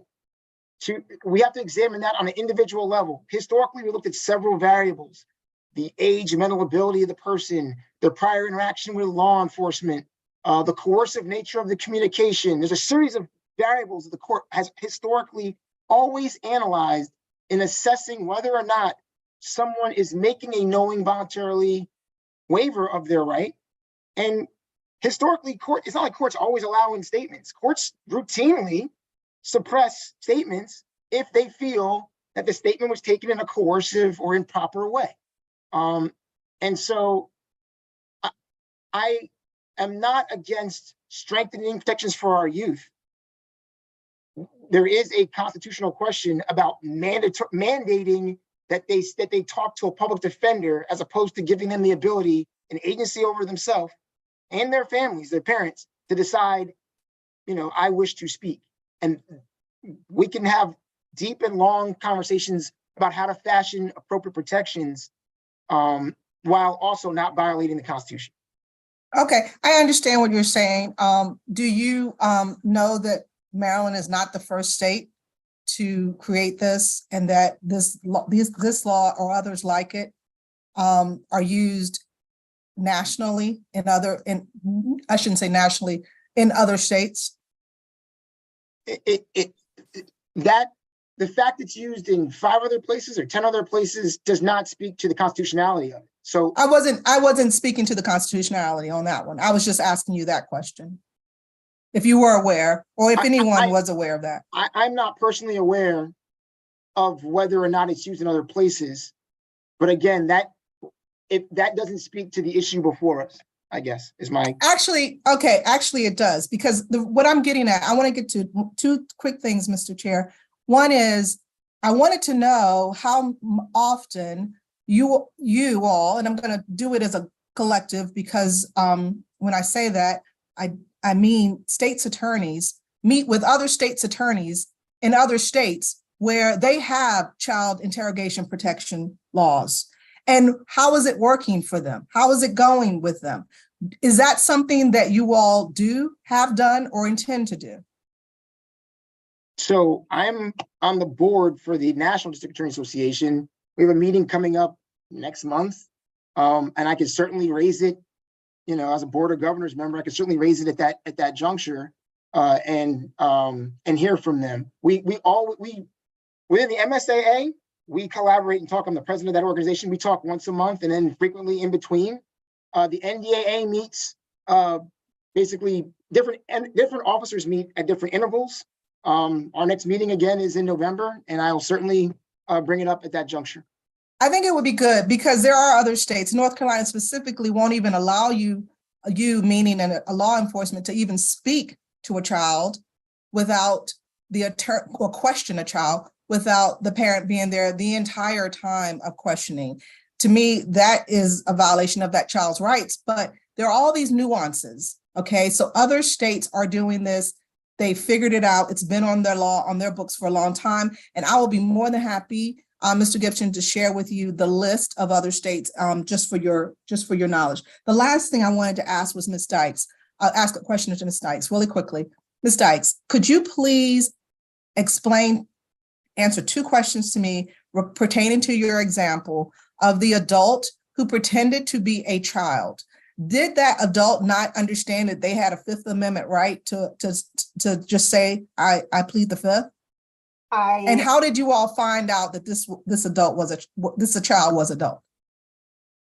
I can't speak to what the adult was thinking. I can say that I believe that officers were familiar with him, or at least one officer on scene was familiar with him. And I believe he claimed to be very young and had some facial hair. So there was concern that way.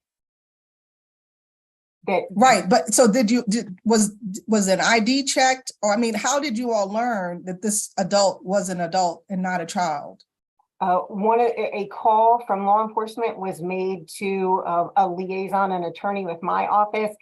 I don't have further details at this time, but I'm happy to get them for you, Vice Chair. Okay, that's fine. And then the last thing is, let me ask it as a question. Since that case, have there been parameters put in place so that an individual's ID is reviewed prior to taking them into custody? Or is there any process when a person is taken into custody to make sure that you have the person that you want by looking at their ID, you have the person's age, or anything? Is there never a process in which the ID is checked? That's my question. I mean, if I can take that. I mean, law enforcement, or did you want to take it? I'm sorry. No. I'm having, no, please go, Karen. Well, in general, when you're dealing with a case, first and foremost is the officer looking at what's the exigency going on. So at that point in time, if there's a crime in progress, they're going to first stop the individual from committing the crime. And then they go about the process of trying to identify who the person is, as they're also trying to figure out what's going on. So it's going to depend on what we have. And so I'm there, I'm stopping the crime. Then I need to figure out who everybody is, if the person has ID, if they don't have ID. So at that time, they're trying to figure out who they have, what their age. If it's a situation where it's clear that they're dealing with an adult, then they have that if they're not sure. But yeah, throughout that process, they're trying to get names, they're trying to identify a person, they're trying to figure out, where does this person go? Is this a person who's an adult? Am I taking them to the adult situation? If it's a juvenile, am I calling the Department of Juvenile Services? That's a normal part of it. The problem lies if the person lies about who they are, or if the person has no ID. And then sometimes, yes, it depends on other officers on the scene, either being familiar with the person, or due to certain technology, they're checking this name, and the name is in the name of the description that they're getting for this person, because maybe the person's name that they're giving you, that person has a driver's license. That's not matching the person that they have before them. So sometimes it is not until then they are then taken to whatever local detention facility that they have, that they can print somebody, and then they're able to get better information and identify the person. So it is always an overall process, but law enforcement's goal is to figure out who it is that they have in their age, because you have to make sure that you're charging the person properly and that you're taking them to wherever they need to go. Right, and that's not a problem that was generated by SIPA. That's just a problem. What problem? You mean the process? Well, well, everything that you just stated, that would have occurred in 2021 or 2020 or 2019. Identifying an individual so you know who to charge? Exactly.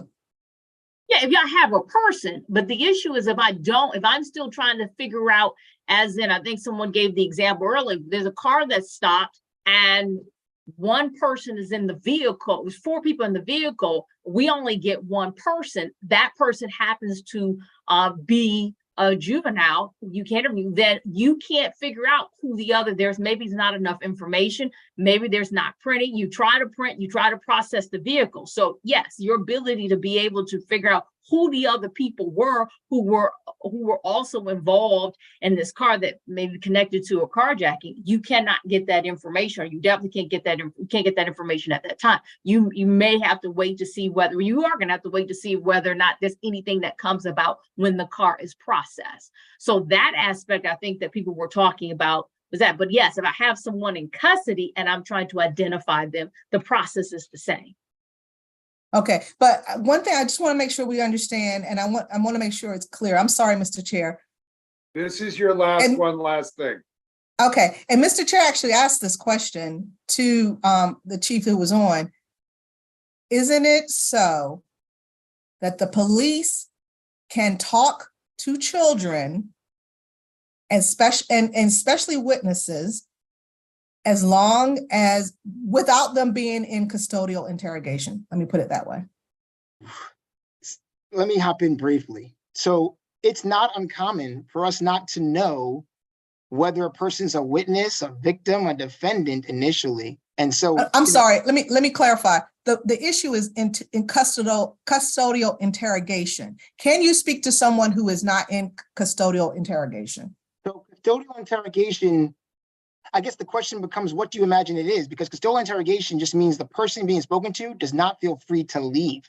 And you're asking questions which, if they answered, could pose criminal liability to that individual.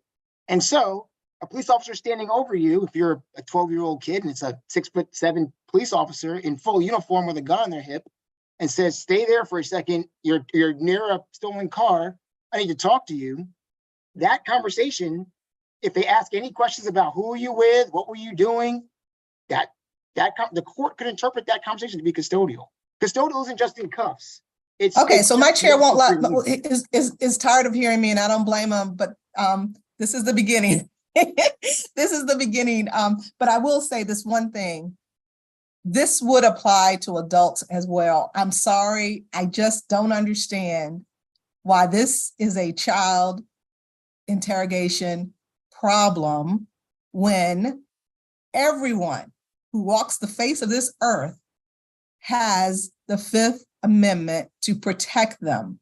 So every adult, perhaps now the police should never question any adult who is on the side of the road because they may feel like it's custodial interrogation. That doesn't, I'm sorry, we can have further I'm just saying, I needed your response.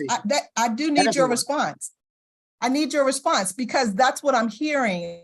And I want to make sure that what I'm hearing. That's not what was said. That's a vast extrapolation.